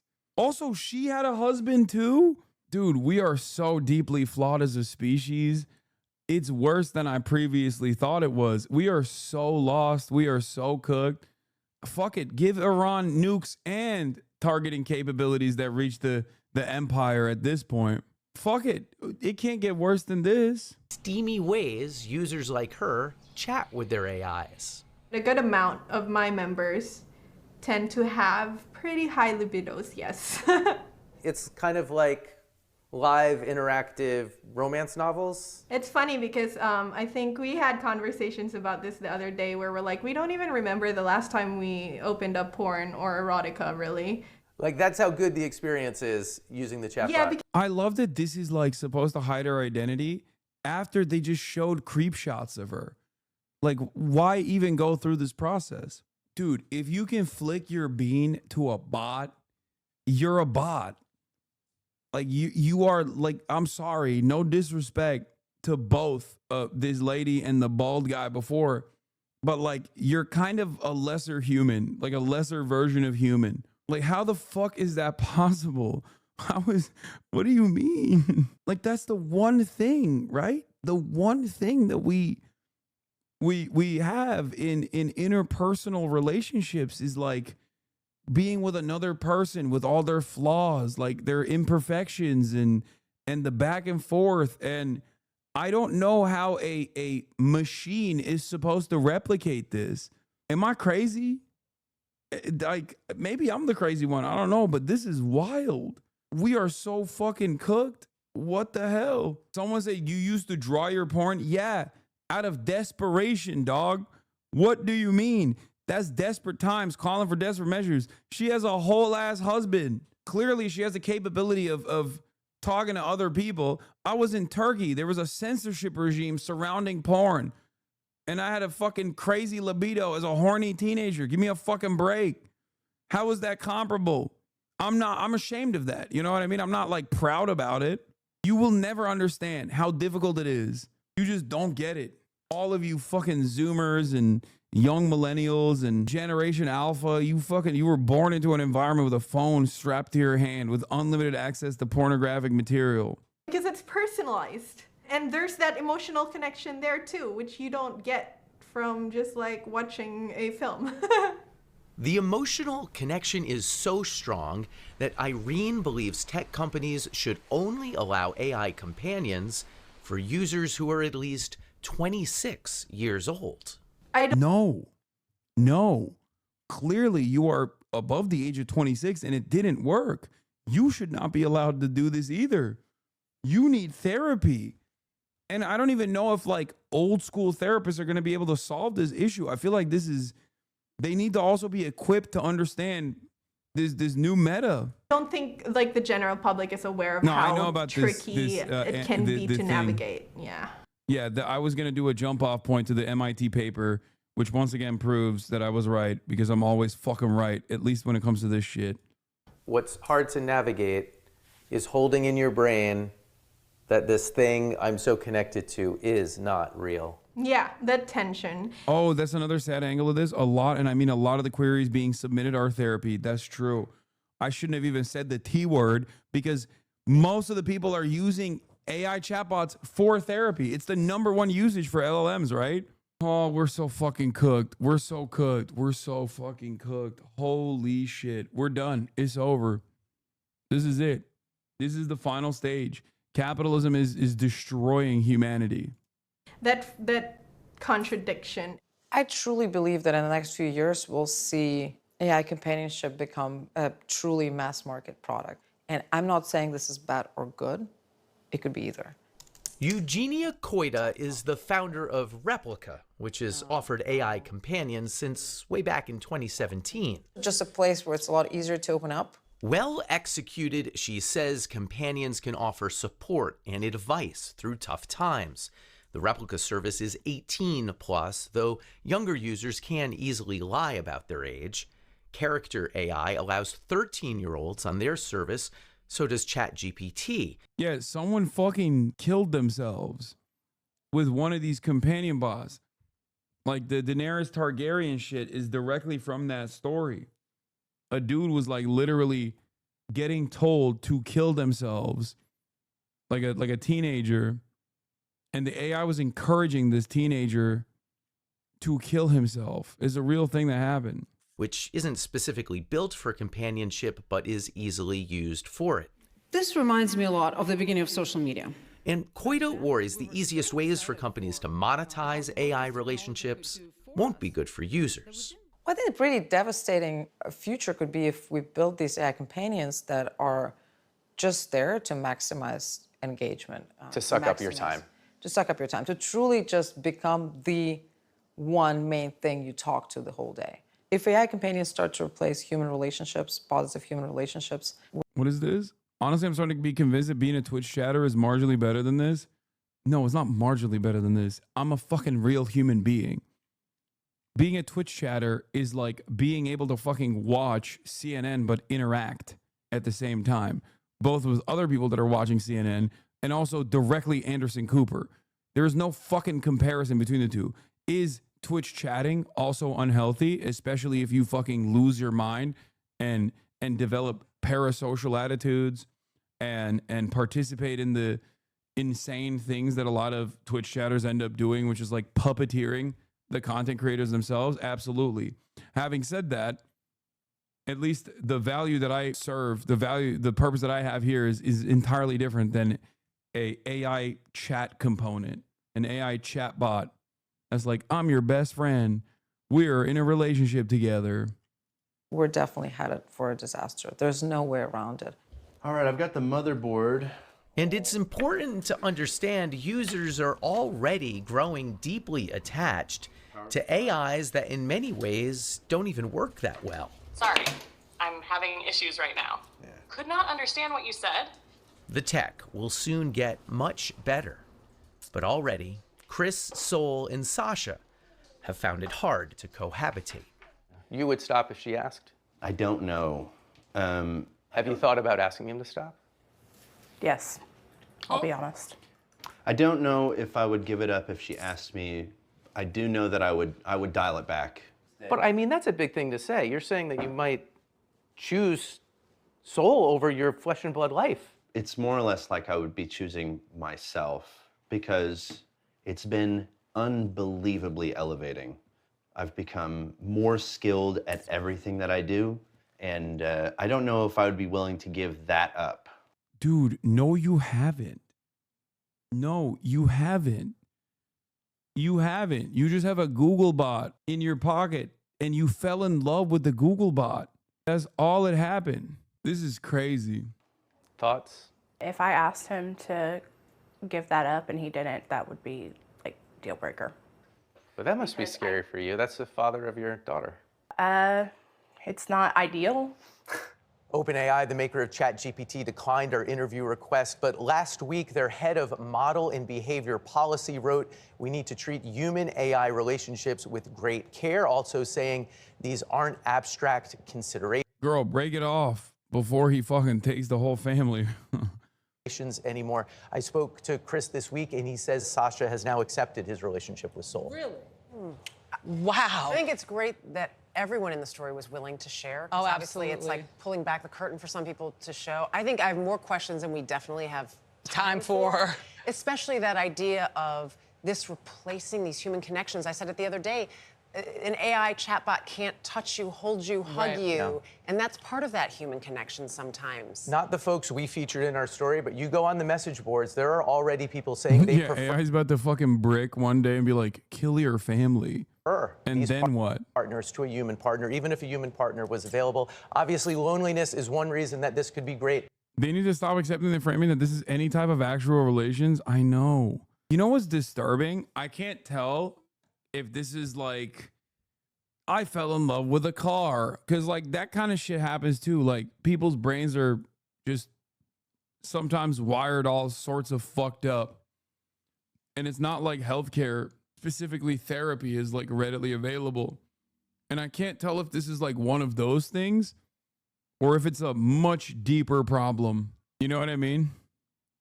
Because we've watched some of these people who like fuck their cars and shit, like insane. Like there was a lady who wanted to fuck a roller coaster and like thought she was in a relationship with a roller coaster. There's a term for it, but it's like a super, super specific type of mental illness. This, on the other hand, I feel like is way more commonplace. It's free and it's born out of a much deeper issue in society. It's crazy that I don't know, maybe I lucked in to being like 33, but I don't fuck with AI at all. I understand that there is uses for it. Like I get it. I don't know what I would be like. I don't know what I would be like if I was younger. Like if I was like 25, I'd probably be all over this shit. You don't understand or use it? Yeah. I don't. I mean, I understand it. What do you mean? I don't understand AI. The fuck are you talking about? Of course I understand AI. It's not that complicated to understand. You put inputs in and it gives you what you want to fucking hear. It gives you information. It's a chat bot. It's not that complicated. I understand it when I go to a website and it goes, hey, I'm the virtual assistant. That's the same shit. Just, you know, not as bass boosted. Okay. It's not a particularly complex thing to understand. I do, however, don't understand like the deep reliance that people have to it. And luckily I just don't use it at all. I don't fuck with it at all. But who knows? Maybe if I was younger, I'd be all over it. I don't know. But it just comes across as so repulsive to me. But this was the MIT study. Over 4 months, Niall Ferguson says, and this guy is not a great dude. I mean, this guy literally just wrote an article alongside Yoav Gallant for the Times, urging the world to nuke Iran. Over 4 months, LLM users consistently underperformed at neural linguistics and behavioral levels. These results raise concerns about the long-term educational implications of LLM reliance. However worried you were about the impact of AI on education, you weren't worried enough. It's an MIT paper that came out, the accumulation of cognitive debt when using an AI assistant or essay writing task. And as far as I read a little bit about it, and it feels like they just it's the same shit that we talked about before, like cognitive offloading. That one hyper sycophantic ChatGPT update that got rolled back after a few days already claimed a life for the record. Yeah, I know. He had a mental breakdown talking to ChatGPT and the police killed him. Alex Taylor believed he'd made contact with a conscious entity within AI's software and that the company had murdered her. Now his father is speaking out. AI isn't just impacting how we write, it's changing how we speak and interact with others. And there's only more to come. I mean, this happens with TikTok too. That's why people go unalived or self-delete. I saw that in the chat when someone was talking about AI. They were like, "Oh, didn't a teenager self-delete?" Like, you could say committed suicide. Okay, it's fine. You could say it. And to be fair, I say maybe I'm luckily too old, but half of the people that are using it are older than me or my age. There's hella people that are my age that are using it. Peer-reviewed author here. While the paper is interesting and probably getting at some underlying truth, it is not peer-reviewed and wasn't submitted to any actual journal. Just the RXIV. It should not be taken as fact. Yeah, but I agree with it. So you don't understand. I agree with the underlying premise, and therefore I will be using it as fact to prove my point. Checkmate. What? It went up. Ain't no way. Survey conducted on Yuga. Do you want the US to be at war with Iran? I can't believe 85% of America is anti-Semitic. Why won't they think about Israel? I love that the Democratic Party is just looking at this and going, we want war with Iran though. We want that. What about this? Strongly disapprove, 43%. Do you approve or disapprove of the way Donald Trump is handling Iran? Strongly disapprove, 43%. Somewhat disapprove, 10%. 53% disapproval rating.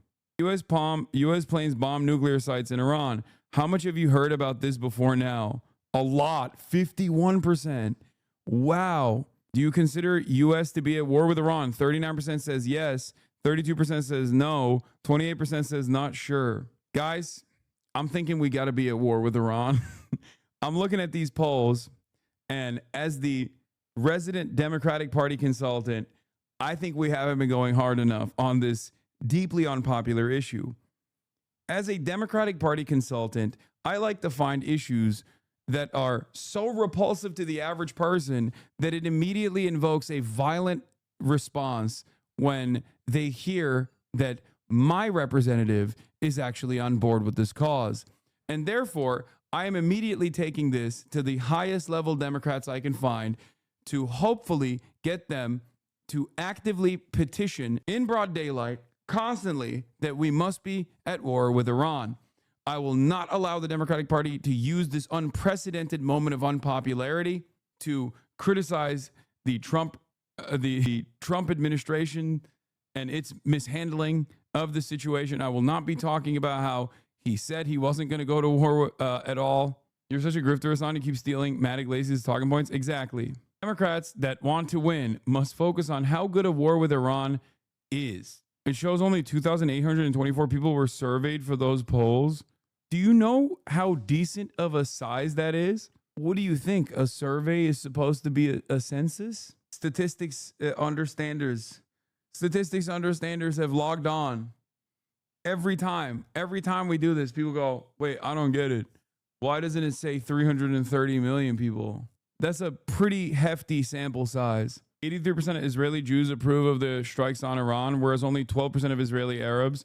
I've never seen such a disparity between demographics. I mean, yeah.